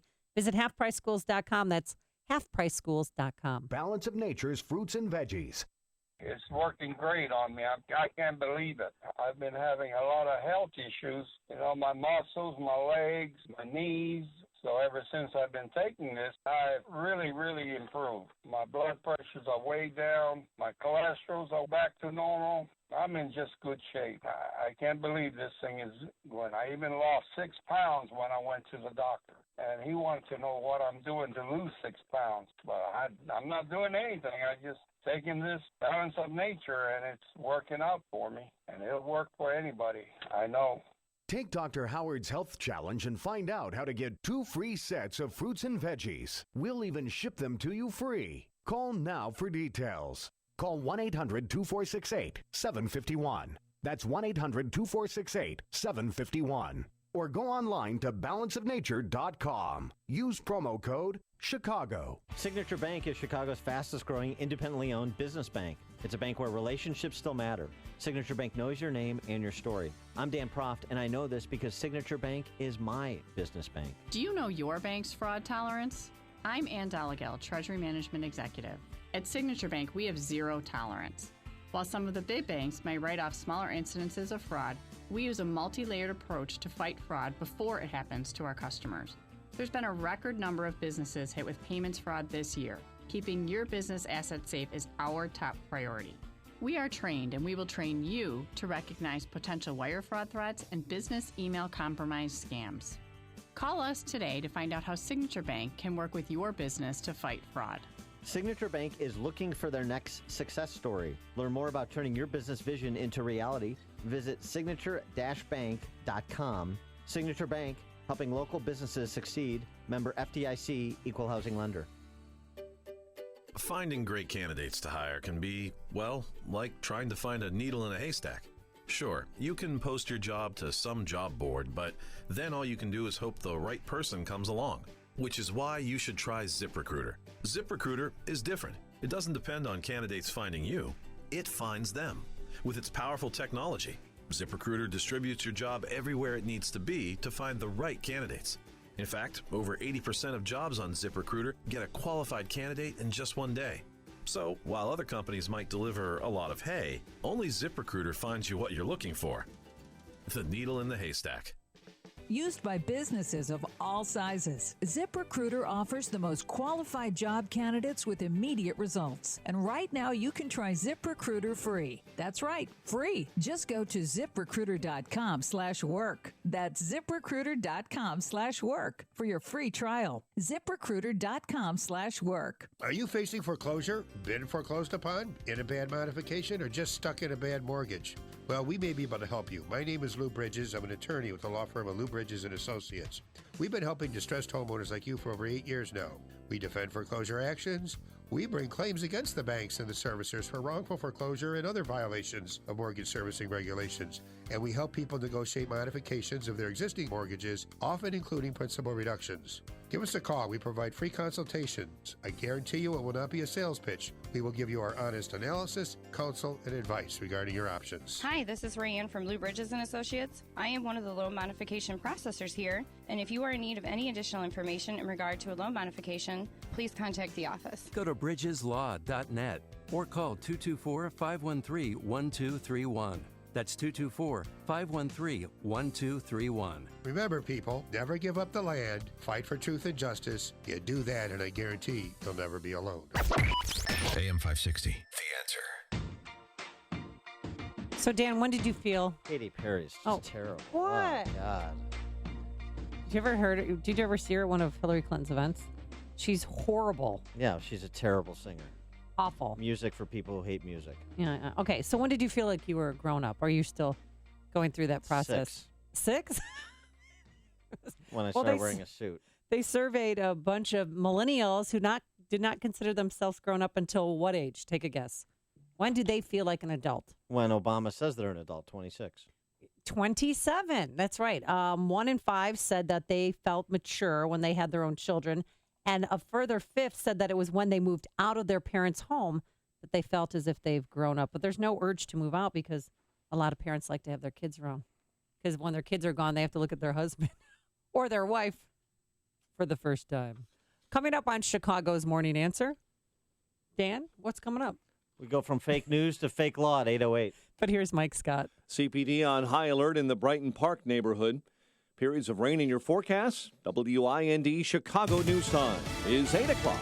Fox News Radio. I'm Dave Anthony. They're ready for a fight in Texas over the new law banning so-called sanctuary cities. Let's get this on. We believe our law is constitutional, and we're ready to go. Fox's Tanya J. Powers has more live. Texas Attorney General Ken Paxton has filed suit against local officials he says are hostile toward the ban and says the new law is the will of the people. They want a safe place. They want to be protected.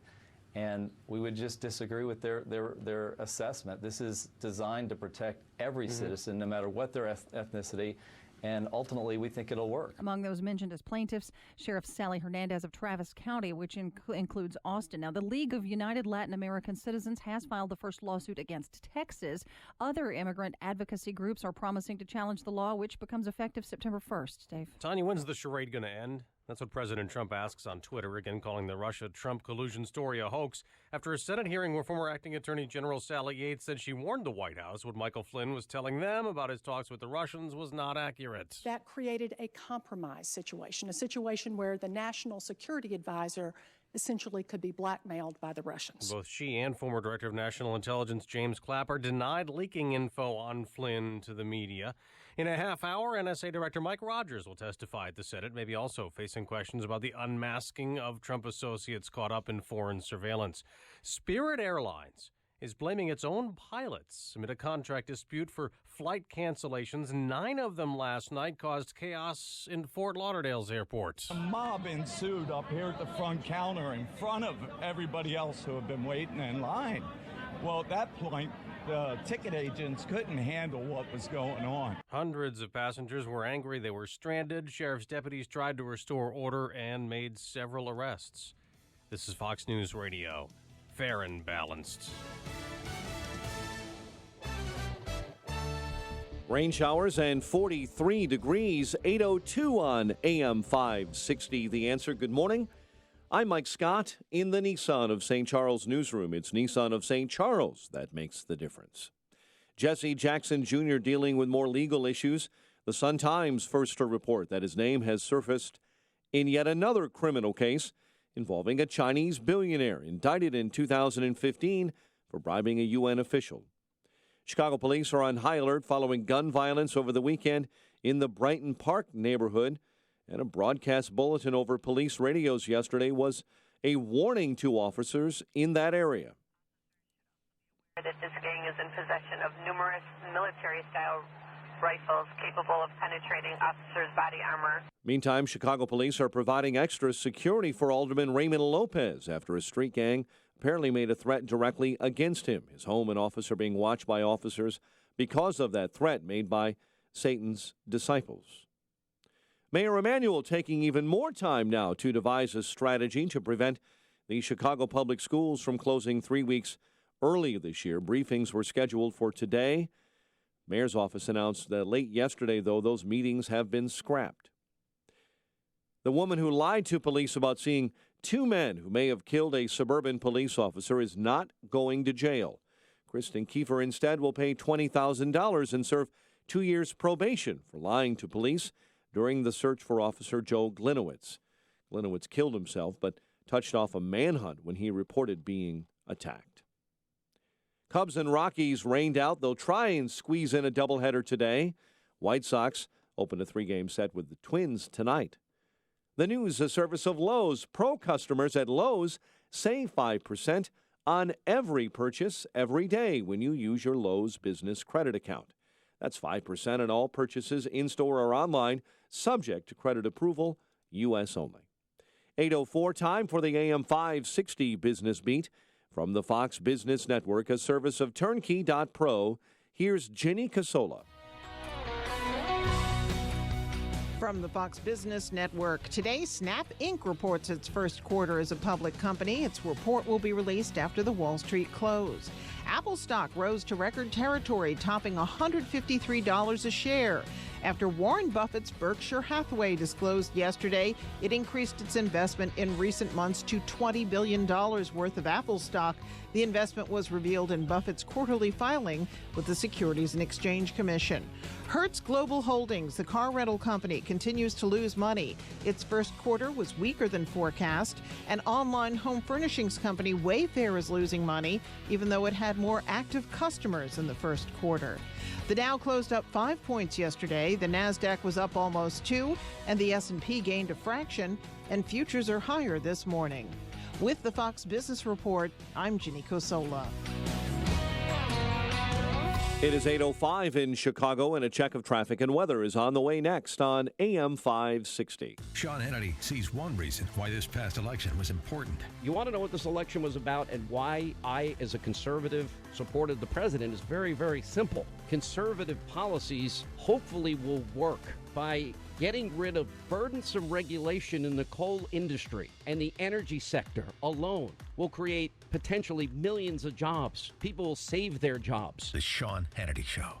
Afternoons at 2, right before Joe Walsh at 5 on AM 560. The Answer. It's time to gear up for summer fun. The Ready to Ride sales event is here. Looking to ride the waves? Check out our selection of Sea-Doo watercraft. Want to tear up the trails? Shop our selection of Can-Am ATVs and side-by-sides. Or rev up for open road adventures with the latest Spyder Roadsters. Stop in now and save up to $3,500 on your ultimate warm weather adventure machines. Visit Nielsen Enterprises in Lake Villa. Offer ends soon. Restrictions may apply. See dealer for details.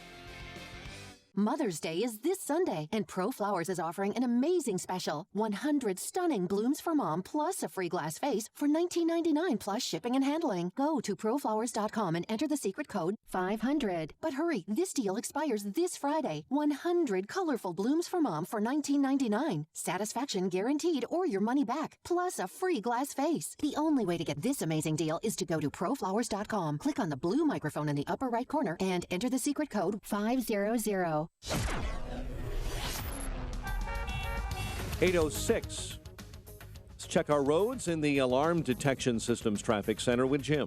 Thanks, Mike. Eden's inbound 26 minutes from Lake Cook to Montrose, outbound 30. The Kennedy only get an hour and 2 minutes, O'Hare to downtown. 32 minutes from Montrose, 27 on the Express. Outbound 49 minutes to the airport. The Eisenhower, an hour and 9 minutes, Thorndale to downtown. 48 minutes from Manheim. Outbound 49 to Manheim, and an hour 7 to Thorndale. Inbound Stevenson, an hour and 22 minutes, 355 to Lakeshore Drive. An hour 2 from the Tri-State. Outbound 57 minutes to 355. The Ryan is 31 minutes, 95th to downtown. Southbound Lakeshore Drive jam starting at Hollywood. It's 40 minutes Hollywood to Monroe. Northbound stop and go 31st to McFetrich. Southbound Tri-State delays 120 to 137. Northbound Cicero to 31st. And from the Reagan Tollway to North Avenue. Reagan Tollway very heavy. 31 most of the way to Midwest Road. Veterans Memorial from Archer Avenue most of the way to St. Charles. Army Trail toll to 290. Westbound 8094 is the Y65 to Grant. Traffic answers when you need them most. I'm Jim Talamonte, AM 560, The Answer. Chicago's Morning Answer continues next. Your official Chicagoland weather forecast from the aircomfort.com Weather Center, providing the right climate for business since 1935. Here's our meteorologist, Kevin Snyder. Today, periods of rain and a thunderstorm for the morning. Otherwise, mostly cloudy and cool with a high 52. Mostly cloudy night, low 44. Then tomorrow, mostly cloudy with a few showers in the afternoon and evening, high 58. I'm Kevin Snyder on AM 560. The Answer. 43 and rain at O'Hare. Next news at 8:30. Chicago's Morning Answer with Dan and Amy continues next on AM 560. The Answer. This hourly segment is brought to you by the Money Hour radio show, Saturday afternoons at 3 on AM 560. The Answer. Brought to you by Pearshell Financial Group. This is Chicago's Morning Answer with Dan Proft and Amy Jacobson on AM 560. The Answer.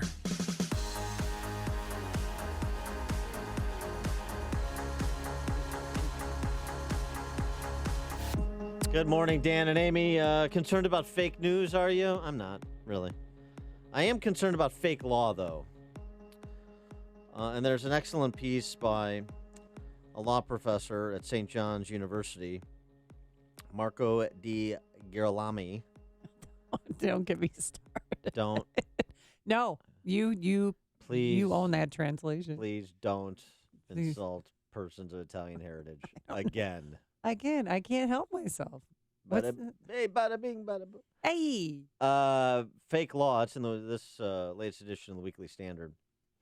And this comes amid a couple of developments on the judicial front. One is the Fourth Circuit is hearing the administration's appeal on the travel ban, right? Of the injunction of the travel ban by a federal district court judge.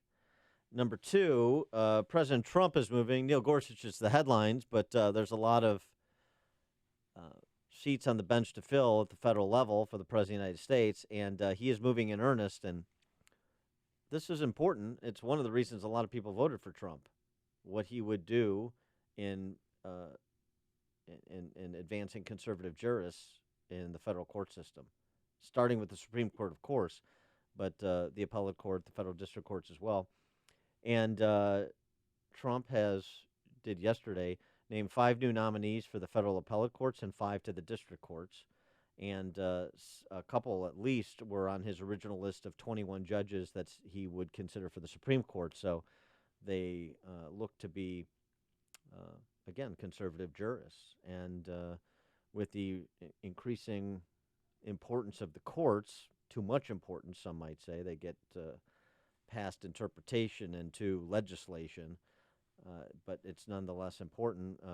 2 of the appellate court judges that were on his list of 21 include Joan Larson of the Michigan Supreme Court, as well as David Strauss of the Minnesota, that was a nominee for the 8th Circuit.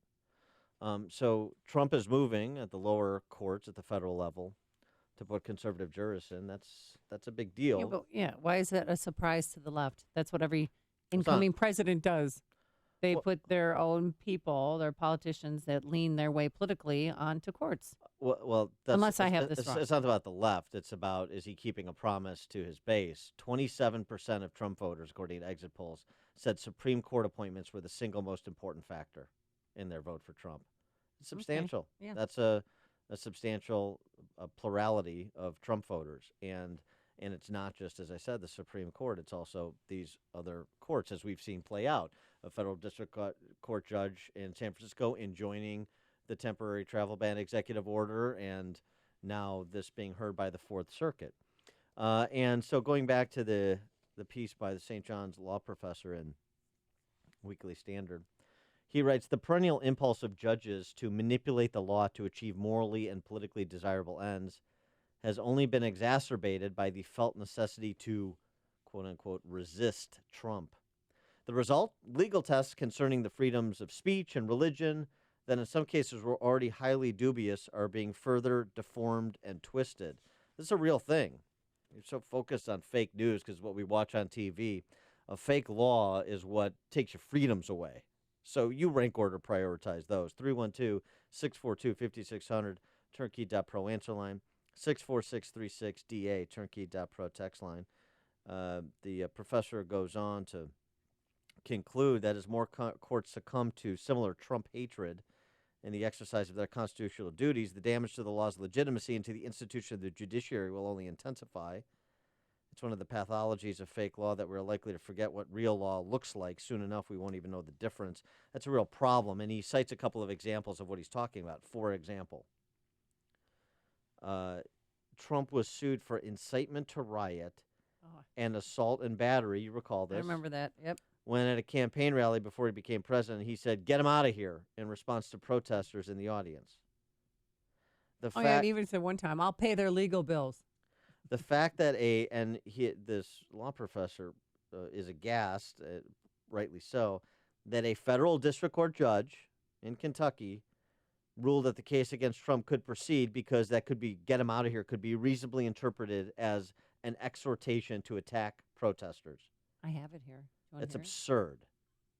Anything that goes wrong, they blame Russia. That's not it. Oh, well, I thought I had it here. Maybe. Russia, if you're... Nope, that's not it either. Yeah. But it's a montage of Trump, Oh, here. Just knock the hell... I promise you, I will pay for the legal fees. I'd like to punch him in the face, I'll tell you. In the good old days, they'd rip him out of that seat so fast. If there's a group out there, just throw him the hell out. That's okay. Yeah.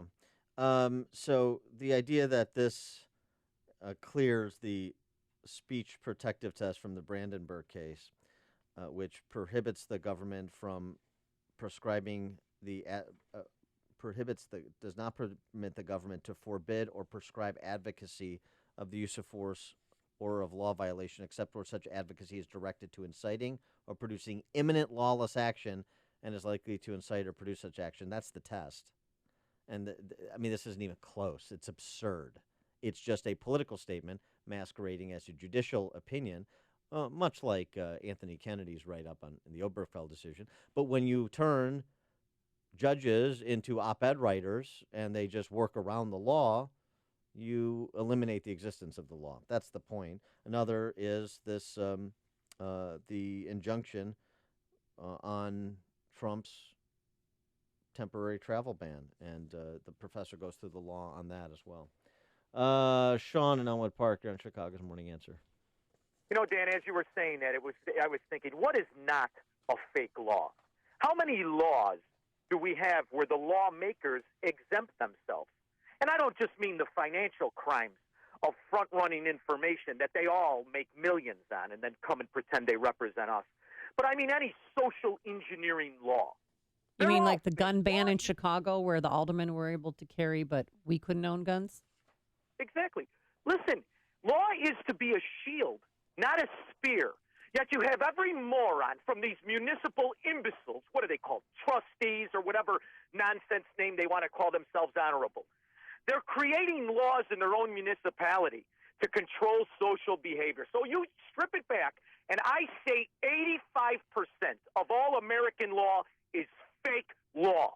That all you have to do is pay the right scumbag who wishes he was tough enough to be a gangster to get around. So it's kind of a fake. That's kind of a fake statistic in furtherance of your argument against fake law. Let's get them out there. You read them off, and I'll say fake, not fake. Yeah. Fake, not all right, fake. let me get the Federal Register, and we'll go through all 90,000 pages.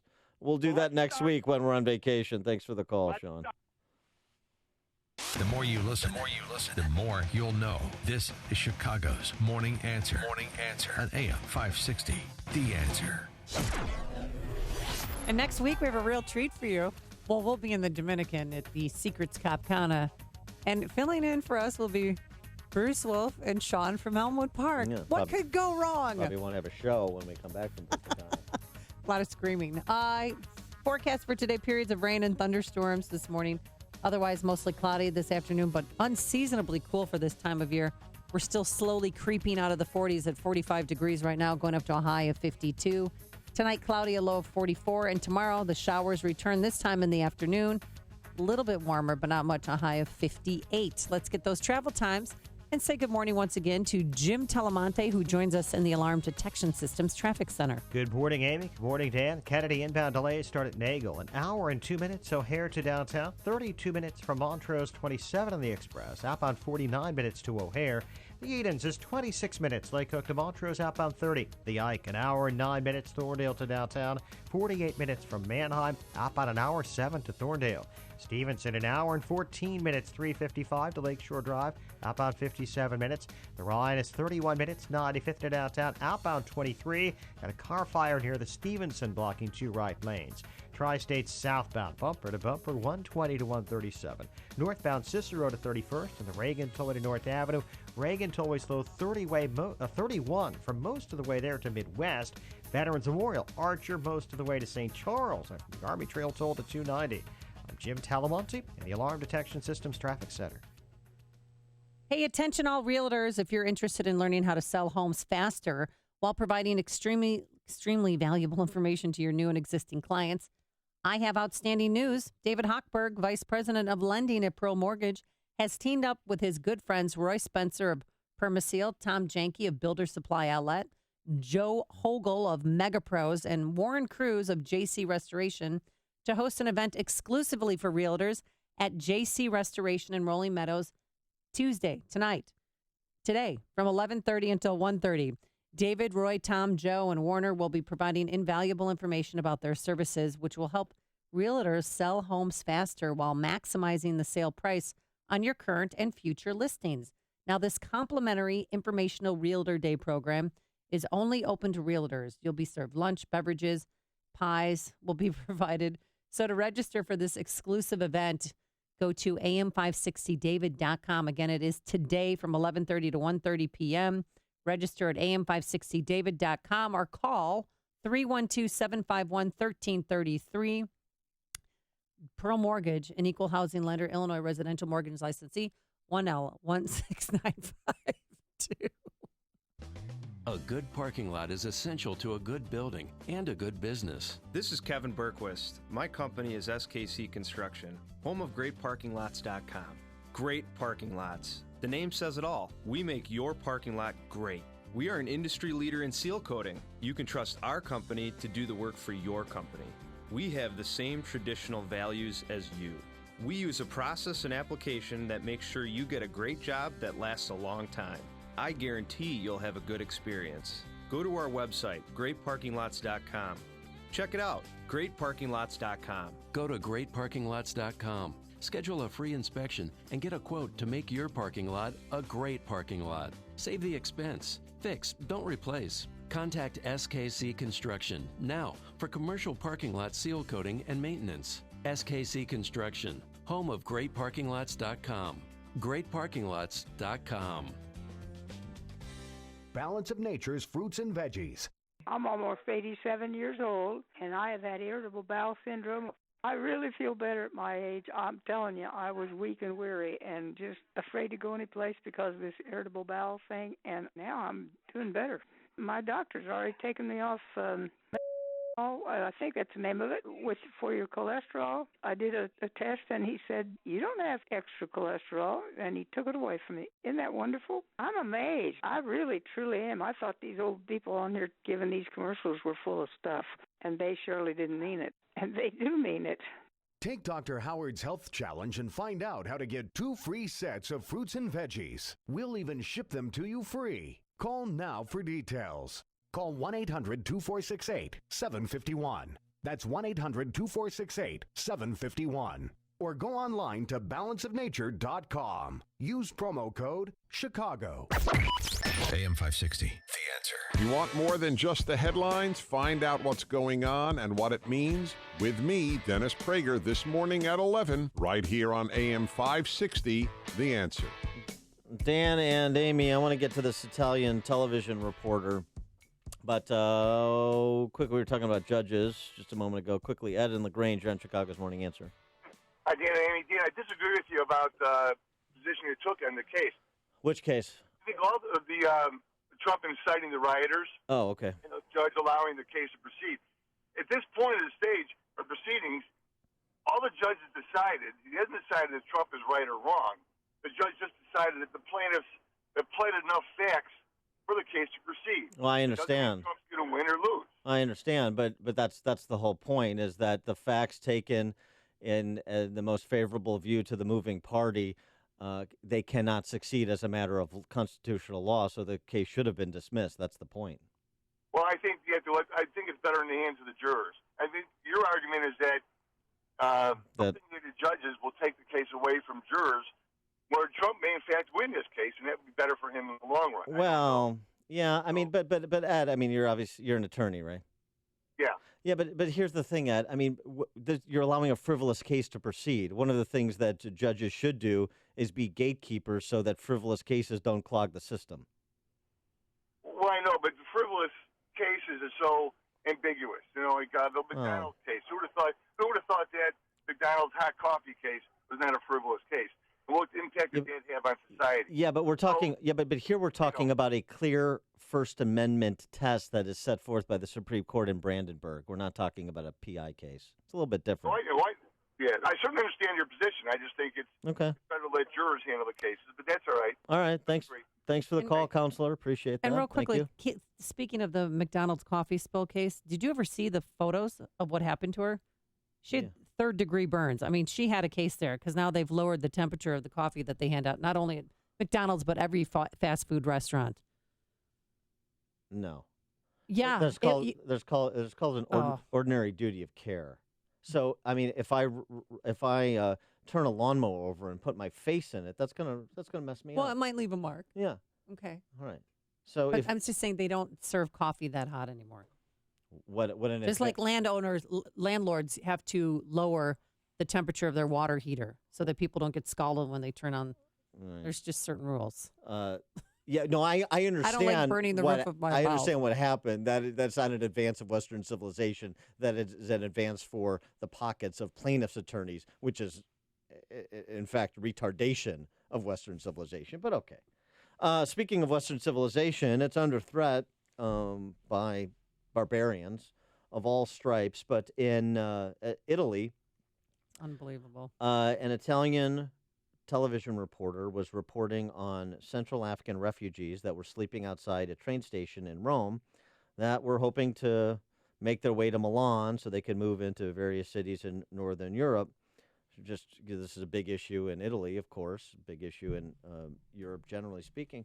So she's on scene reporting on the case, and reporting on the story, I should say, and here's what happens to her. Siamo stati aggrediti. Che succede, Francesca? Francesca? Ci hanno aggrediti, Nicola. Beh, ma tu vattene via, non te ne Nicola, preoccupare. Non so se mi senti, ci hanno aggrediti. Francesca? Ma cosa vuoi? Ma cosa vuoi?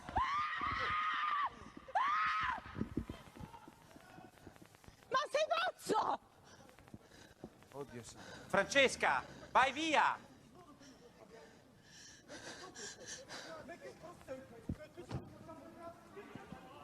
Beh, direi subito alla produzione di chiamare, invece di stare qua a fare... Chiamate la polizia immediatamente!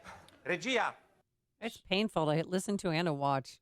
I mean, the scream It's is so barbaric. blood-curdling. So here's what happened, just to translate. She's obviously in remote in front of this train station. The host is saying, she's doing a report, then the host saying what's happening. She's saying they assaulted us, Nicola, who's the host, Niccolo, and then she says, when she starts to get attacked, she's, what do you want? What do you want? You're crazy. Then she screams. Then the host says, oh, God, Francesca, get out of there. Then she's, running. You hear her breathing. And fortunately for her and her photographer, there's a taxi that's not far from them. Hears the screams, backs up, and they are able to seek refuge in the taxi so they're not hurt. And then at the end of it, you hear the host saying to his producer, call the police, call the police. I mean, it is just chilling, but it's so sick that these people who are coming to different countries don't want to follow the rules of the country, and they don't like women, especially women that are not covered up the way that they want them covered up. And they'll go to great lengths to let them know that they're the boss. Well, it's going to come here, and when it comes here, you men need to protect the women. Well, maybe well, you do. Maybe this speaks to the issue of the importance of vetting who's coming into your country. But they're lying. If you look at this photo, I mean, there's hundreds of people just sleeping on the streets of Rome. It's disgusting. It's a sanitary issue, and it's a safety issue now because they want to rape or kill women who aren't like them. They do not respect women. Look what's in Stockholm, Sweden. They're the rape capital of the world right now. Why? Because they have all these no-go zones. And people that live in the no-go zones go out of their happy places when there's certain concerts in town. And when they're at these concerts, they surround certain women, rip off their clothes, do whatever they want to them. It's so bad that Mumford & Sons refuses to play at any Swedish venues because they want to protect their fans, because police can't do it all. This calls to mind the attack at the train station in Cologne a couple of New Year's days ago with Syrian refugees. And again, this is not casting a wide net and sort of saying all refugees are like this, but you have this problem. It is a real problem. And if you don't think so, just remember that reporter's scream. It is about proper vetting of people coming into your country so you can separate those genuinely seeking asylum and fleeing repression from those who mean to do other people harm. It's not that difficult a proposition, really. I remember Laura Logan, from CBS, and during the Arab Spring, she was gang raped. In Egypt, right? In Egypt. It was awful. That's right. Ralph and Rantoul, you're on Chicago's Morning Answer. Yeah, good morning. And Dan, by the way, my childhood pediatrician did indeed cut off all 4 fingers on one hand with a lawnmower. Well, that's why lawnmowers should be banned. I know. We called him after that, Dr. Lawn Boy. But Too soon, Ralph. No, it's a long time ago. As far as Italy goes, I was there with my family a few years ago, and there was a guy roughing up an old man in the subway. And I don't know any Italian anymore. I just knew a few words, things like please and thank you. But I did know a lot of Italian music terms because I'm a lapsed musician.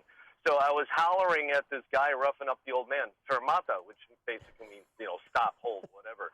And I was not the ruffian wasn't really having a good time because he liked to do this without any resistance.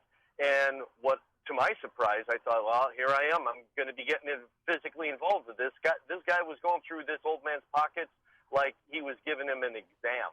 And out of nowhere, I don't know where these guys came from, two uniformed Italian policemen grabbed this punk who was roughing up this old man and hustled him off just very quickly. And I thought, still to this day, I don't know where those cops came from, but, stopping an attack. And the Italian subway, first of all, is cruddy, and it's decrepit, and it's horrible, and it's just bad. But now it's going to be even more violent. And these folks milling around these big world towns like Rome and other places like that, it's only going to get worse because these stooges in Europe are not monitoring who's coming into their country. It's getting worse out there, people. Thanks for the call, Ralph.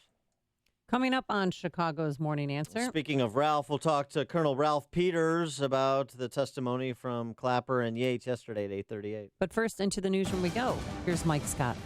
Amy and Dan, 43 and rain showers in the Nissan of St. Charles newsroom. It's Nissan of St. Charles that makes the difference. President Trump says Senate testimony by former acting Attorney General Sally Yates is nothing but old news, making the comment yesterday following Yates' testimony on Capitol Hill. It was clear from the vice president and others that they were repeating what General Flynn had told them, and that this was a problem. Not only did we believe that the Russians knew this, but that they likely had proof.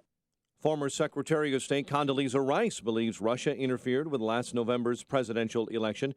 Speaking on Morning Joe today, Rice called Russian President Vladimir Putin an eye for an eye kind of person. Hillary Clinton questioned the legitimacy of his election in 2012. Now he's going to show us that he can question or he can throw doubt about the legitimacy of our elections. Rice says Putin is getting tremendous satisfaction from watching Americans tear apart our own system. 8 more former members of a Penn State fraternity are being arraigned today in the death of a 19-year-old pledge. Authorities allege no one called for help for 12 hours after Timothy Piazza was forced to get drunk and then fell down a flight of stairs. 10 others have also already been arraigned following a grand jury probe. We're watching 2 developing stories this morning. 3 have already died after an avalanche strikes an alpine ski resort in France and in South Korea. Exit polls of voters in the presidential election there see a win for the Liberal in that election. Official results are just a few hours away. Last night's contest between the Cubs and Rockies hailed out at Coors Field. It may be able to be made up as a doubleheader today, but rain and storms are in the forecast again. White Sox open up a 3-game set with the Twins tonight. The News is a service of Staples. When it comes to technology, go to Staples. Staples has the latest HP and Dell PCs at low prices every day. Plus, when you buy a new PC or printer at Staples, you will get 30 days of tech support. Free. See store or staples.com/tech services for details. Staples, it's pro time. 8:33 and a check of traffic and weather on the way next on AM 560. Now on sale through May 17th. The best pre-workouts, proteins, vitamins, and fish oil are buy 2, get 1 free, and mix and match. Change begins at GNC. Gatto Industrial Platers, Inc. is the specialist in zinc and zinc nickel plating. Gatto is big, they're good, and they're easy to work with. Their high-production rack plating line has up to a 15-foot capacity to handle any zinc plating requirement. Gatto's 210,000 square foot facility can process 300 tons per day and offers complete custom packaging with available pickup and delivery in the Chicago metro area by Gatto's own fleet of trucks. All of Gatto's products are inspected and certified to ensure that each customer is receiving the best and most cost-effective plating protection. Gatto is home to King Kong, the largest zinc plating line in North America that can zinc plate parts up to 27 feet long and weighing up to 8,000 pounds. For a quote and fast 24 to 48-hour service, call George Gatto Jr. or George Gatto Sr. at 1-800-290-1223. That's 1-800-290-1223. 1-800-290-1223. Finding great candidates to hire can be, well, like trying to find a needle in a haystack. Sure, you can post your job to some job board, but then all you can do is hope the right person comes along, which is why you should try ZipRecruiter. ZipRecruiter is different. It doesn't depend on candidates finding you. It finds them. With its powerful technology, ZipRecruiter distributes your job everywhere it needs to be to find the right candidates.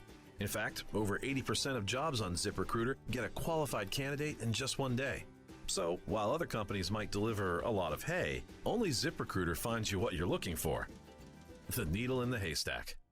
Used by businesses of all sizes, ZipRecruiter offers the most qualified job candidates with immediate results. And right now you can try ZipRecruiter free. That's right, free. Just go to ZipRecruiter.com/work. That's ZipRecruiter.com/work for your free trial. ZipRecruiter.com/work. 8:35, check of the roads in the Alarm Detection Systems Traffic Center with Jim. Thanks, Mike. The inbound Kennedy has delays between Austin and the Burn Circle. It is an hour and 10 minutes, O'Hare to downtown. 44 minutes from Montrose, 35 on the Express. Outbound, 37 minutes to Montrose, 57 to the airport. Edens, 22 minutes. Lake Cook to Montrose, outbound 37. The Eisenhower's an hour and 7 minutes, Thorndale to downtown. 46 minutes from Manheim. Outbound is an hour and 5 minutes to Thorndale. Stevenson, an hour and 14 minutes, 3:55 to the drive. Outbound 57 minutes. The Ryan, 28 minutes, 95th to downtown. Outbound 25 after a car fire near the Stevenson. Southbound Lakeshore Drive jammed Hollywood to North Avenue and 18th to the Stevenson. Northbound Oakwood to Jackson. Southbound Tri-State stop and go 120 to 176. Northbound Cicero to 31st. And from Reagan Toll to North Avenue. Veterans Memorial very heavy from I-55 most of the way to St. Charles and from the Army Trail Toll to 290. Traffic answers when you need them most. I'm Jim Talamonte, AM 560, The Answer. Chicago's Morning Answer continues next. Your official Chicagoland weather forecast from the AirComfort.com Weather Center, providing the right climate for business since 1935. Rain and a thunderstorm this morning, cloudy and cool through the afternoon. High near 52, 44 overnight, then a high of 58 tomorrow. 44 and rain showers at O'Hare. Next news at 9. And Chicago's Morning Answer with Dan and Amy continues next on AM 560, The Answer. This hourly segment is brought to you by In the Know with Wealth Management Group, hosted by Craig Bolanos. Heard Sunday mornings at 10. The Joe Walsh Show tonight, reports out that Trump may be looking to send more American troops to fight the Taliban in Afghanistan. We'll talk about it when Freedom returns at 5. Good morning, Dan and Amy. So we had former DNI director James Clap on, Clap off, Clapper, and Sally Yates. Too fast. Yeah, I did it. Sorry. Why is it getting old? Yeah, it is. And you know what? So is his testimony before Congress. Hey-oh! I gotta tell you. Well, we didn't learn nothing. We didn't learn nothing. We didn't do no learning. So a couple things. Ain't got nothing to tell you. I fell asleep. I was watching it. I tried, and I woke up and then fell back asleep. Even before these Great Ambien. scintillating exchanges between Clapper and Lindsey Graham took place, you had this story of Obama leaking the nature of part of the nature of the meeting with Trump. The Obama people leaking it that Obama warned Trump not to hire Flynn, warned Trump about Flynn, doesn't like Flynn. And this is something that's being played up by the D.C. press corps, supposedly, to characterize Trump as not heeding the warning of the one. Well, Sean Spicer responded to that yesterday, and I thought fairly effectively. But it's true that President Obama made it known that he wasn't exactly a fan of General Flynn's, which is frankly shouldn't come as a surprise to anyone, that given that General Flynn had worked for President Obama, was an outspoken critic of President Obama's shortcomings, specifically as it related to his lack of strategy confronting ISIS and other threats around. And yeah, even Bill Kristol over at the Weekly Standard, obviously no Trump fan, a never Trumper, even he said this about the Obama's warning that was so whipped up by the D.C. press corps. I mean, President Obama's entitled to recommend to President-elect Trump that, General Flynn didn't have the temperament or whatever. Obviously, Obama had fired him and didn't agree with him. Flynn had been a vociferous critic of President Obama's foreign policy. So it just seems to me, I mean, I'm not critical of Obama for saying it. The idea that they would leak it out this morning, though, in conjunction with the Yates testimony to somehow show that Trump ignored Obama's warning. There's no evidence, and no one's saying that President Obama warned him that that Flynn had illegitimate contacts, presumably with the Russians or whatever.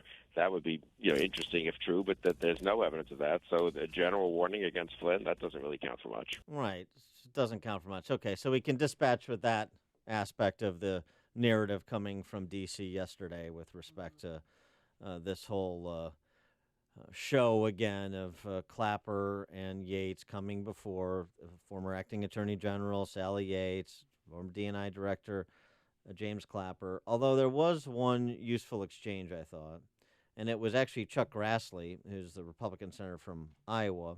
And as much as you wanted to talk about Flynn and you want to talk about Russian collusion, well, there's some Republicans that want to talk about political surveillance by the administration, the unmasking for reasons that are not legitimate. And so he put these questions in order to both Clapper and Yates, did Grassley. I want to discuss unmasking. Mr. Clapper and Ms. Yates, did either of you ever request the unmasking of Mr. Trump, his associates, or any member of Congress? Yes. In one case I did. I can specifically recall, but I can't discuss it any further than that. You can't? So if I ask you for details, you said you can't discuss that? Is that what you said? Not here. Okay. Ms. Yates, can you answer that question? Did you ever request unmasking of Mr. Trump, his associates, or any member of Congress? No. All right, so that's the request, and then the question about the review.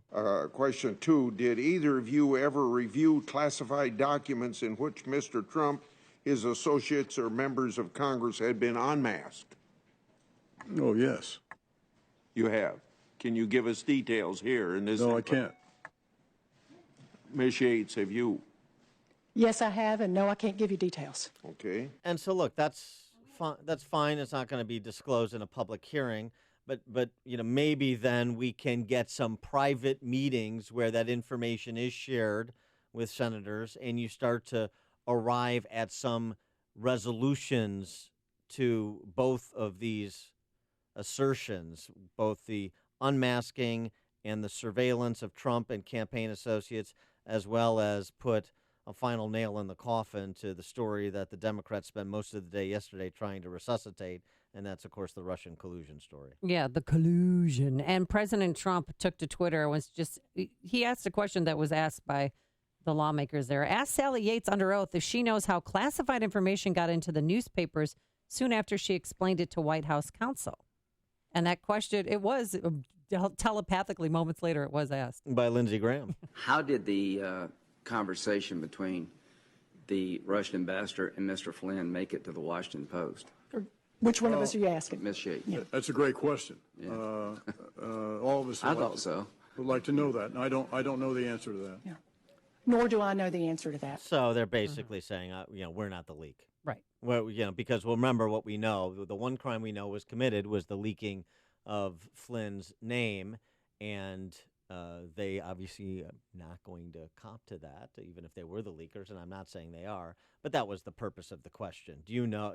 You're not, and do you know somebody who might be? And then they went through this tortured back and forth, Graham and Yates and Clapper on when you make a request for unmasking, is there a record of it? Yes, there is. So can't we obtain the name of the person who made the request and then talk to that person to see if we can get information from that person about who may have leaked it to the Washington Post?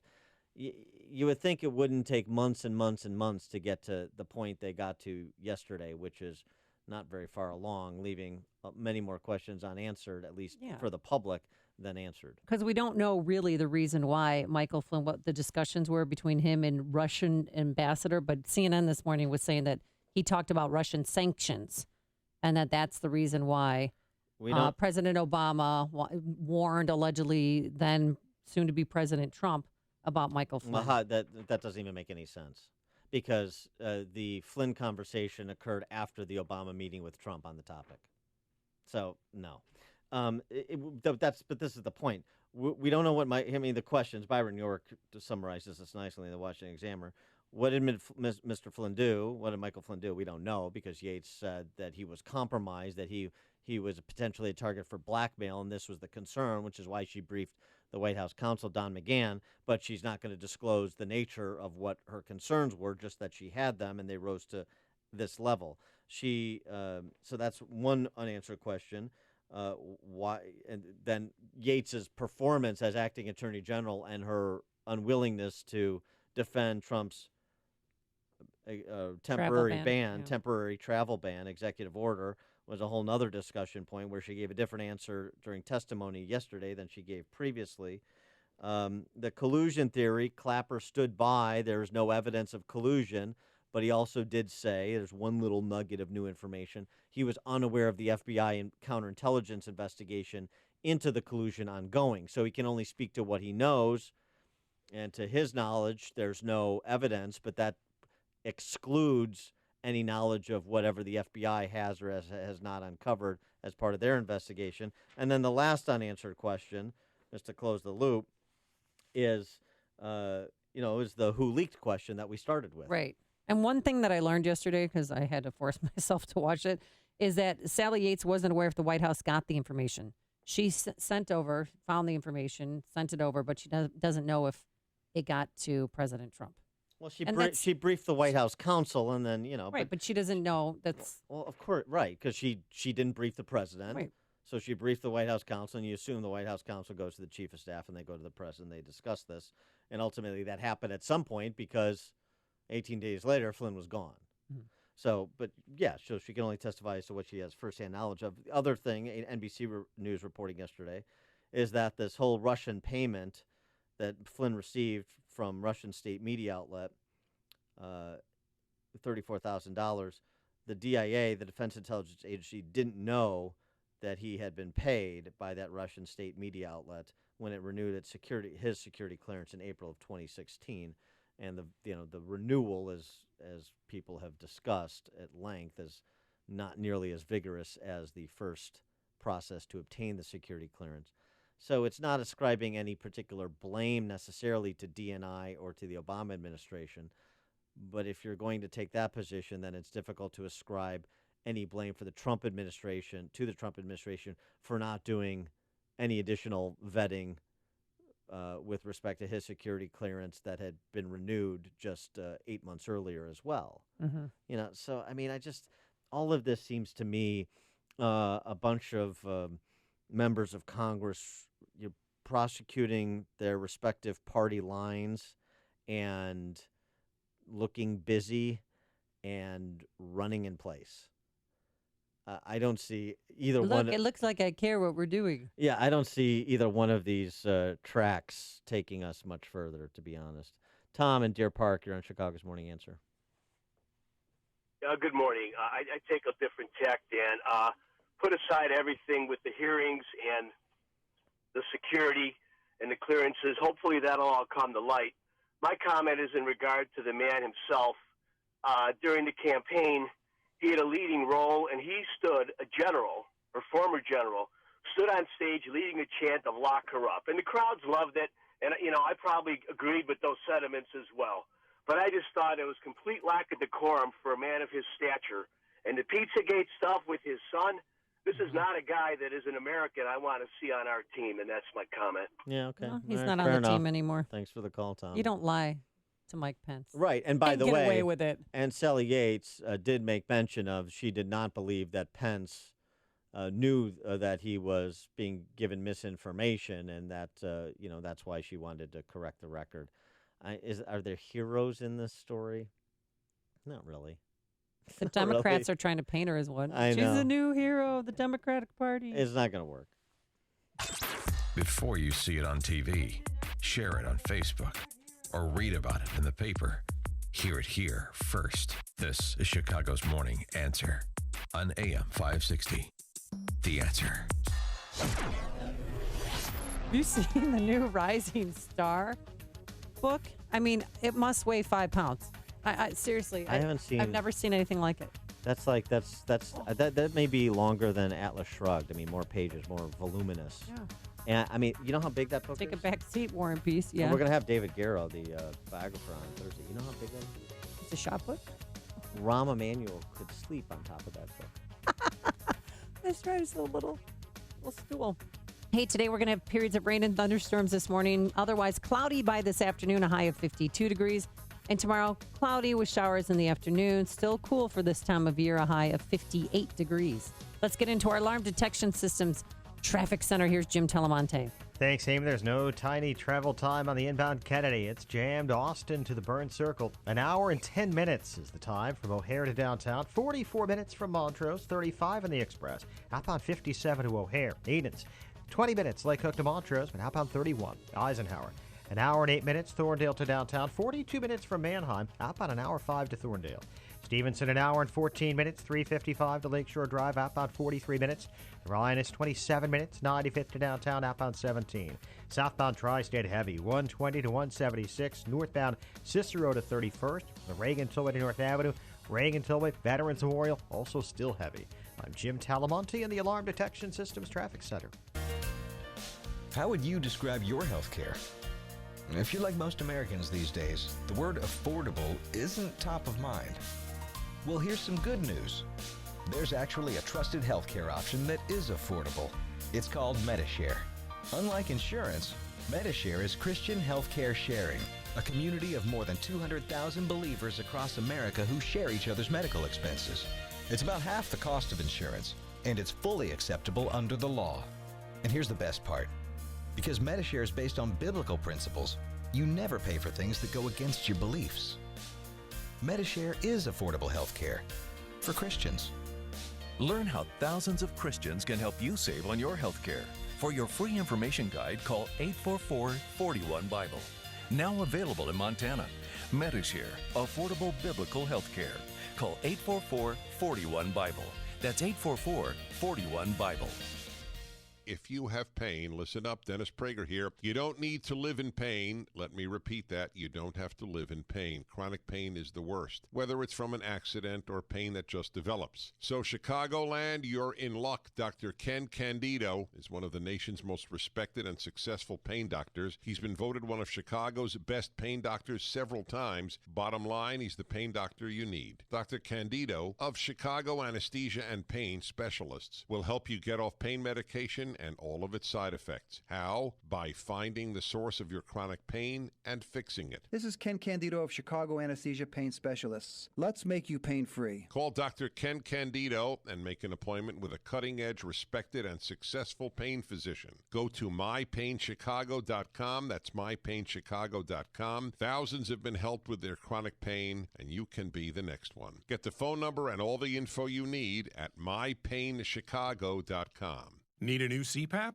Then we need you. We're CPAP.com, and we recently overstocked the world's best CPAP machines. Top-of-the-line devices from brands like ResMed and Philips Respironics. Call now and get one of these overstocked CPAPs for a fraction of the price. We'll even give you free next-day air shipping. Call 1-800-500-5671. The best part? No insurance needed. We're giving out these CPAPs at prices so low, they'll cost less than your copay and deductible through insurance. CPAP.com has shipped over 1 million orders and has the world's largest selection of CPAPs and accessories. With no retail overhead or costly middlemen, we're the best way to get comfortable, effective sleep apnea equipment at incredibly low prices. Again, CPAP.com has overstocked premium CPAPs. Call now to get a ResMed or Philips Respironics machine for a fraction of the price with free next-day air shipping. Call 1-800-500-5671. Hurry. When these overstocked CPAPs are gone, they're really gone. That's 1-800-500-5671. I'm James Furr.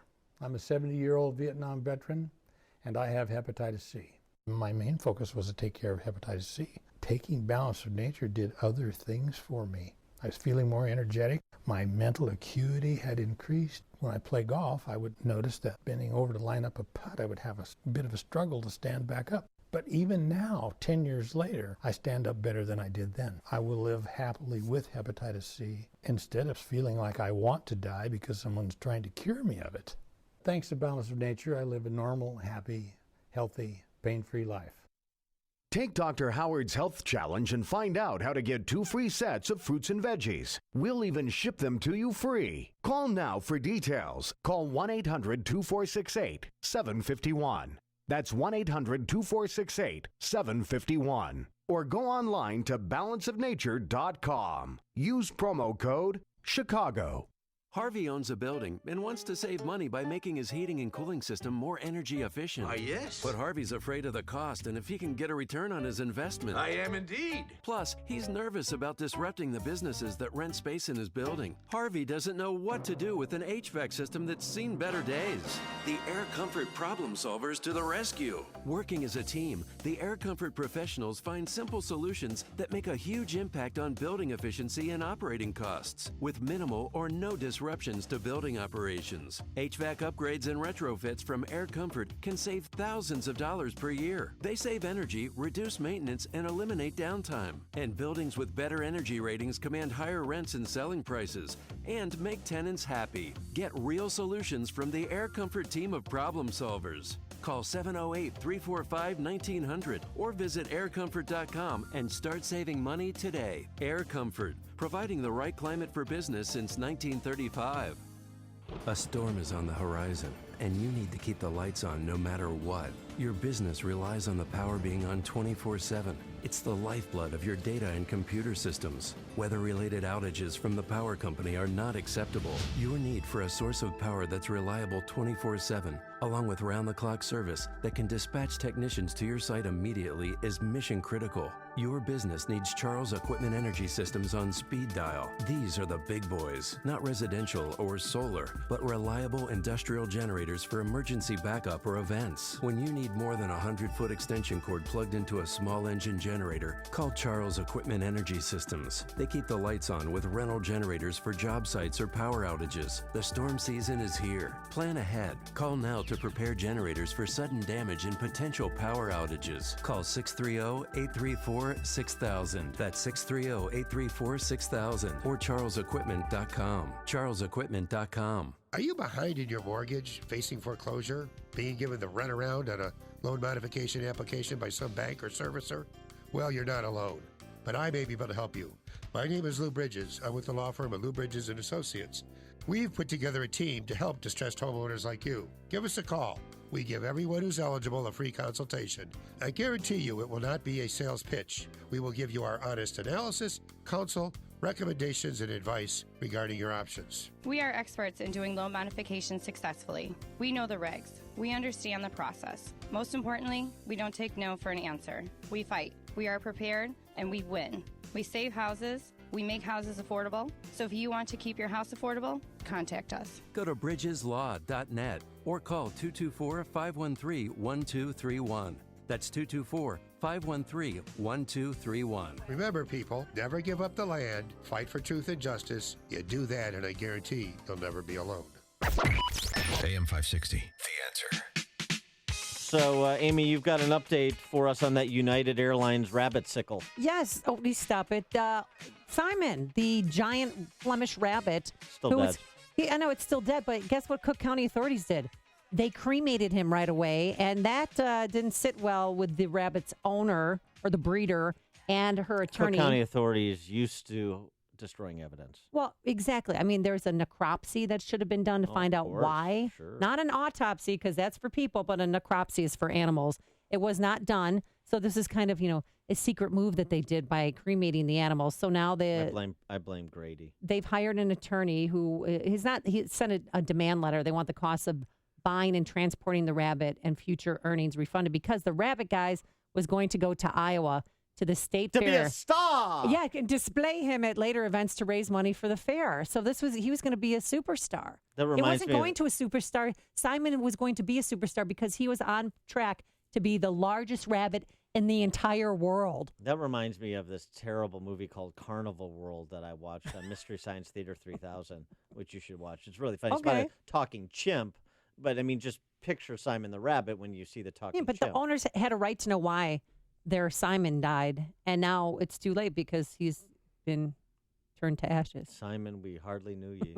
Cut down in the prime of his career. Thanks so much for making us part of your morning. Thanks to Mr. Kosick. Oh, yeah, that's what we're calling him. Our technical director, and Keith Conrad, our executive producer. We're back here tomorrow morning, 5 a.m. Now, here is Mike Scott. Amy and Dan, here are the stories we're following at this hour. Chicago police on high alert. Extra security for a Chicago alderman. Republican leaders are wary of a Madigan budget group, and the Cubs were washing out in Colorado. WIND Chicago News Time is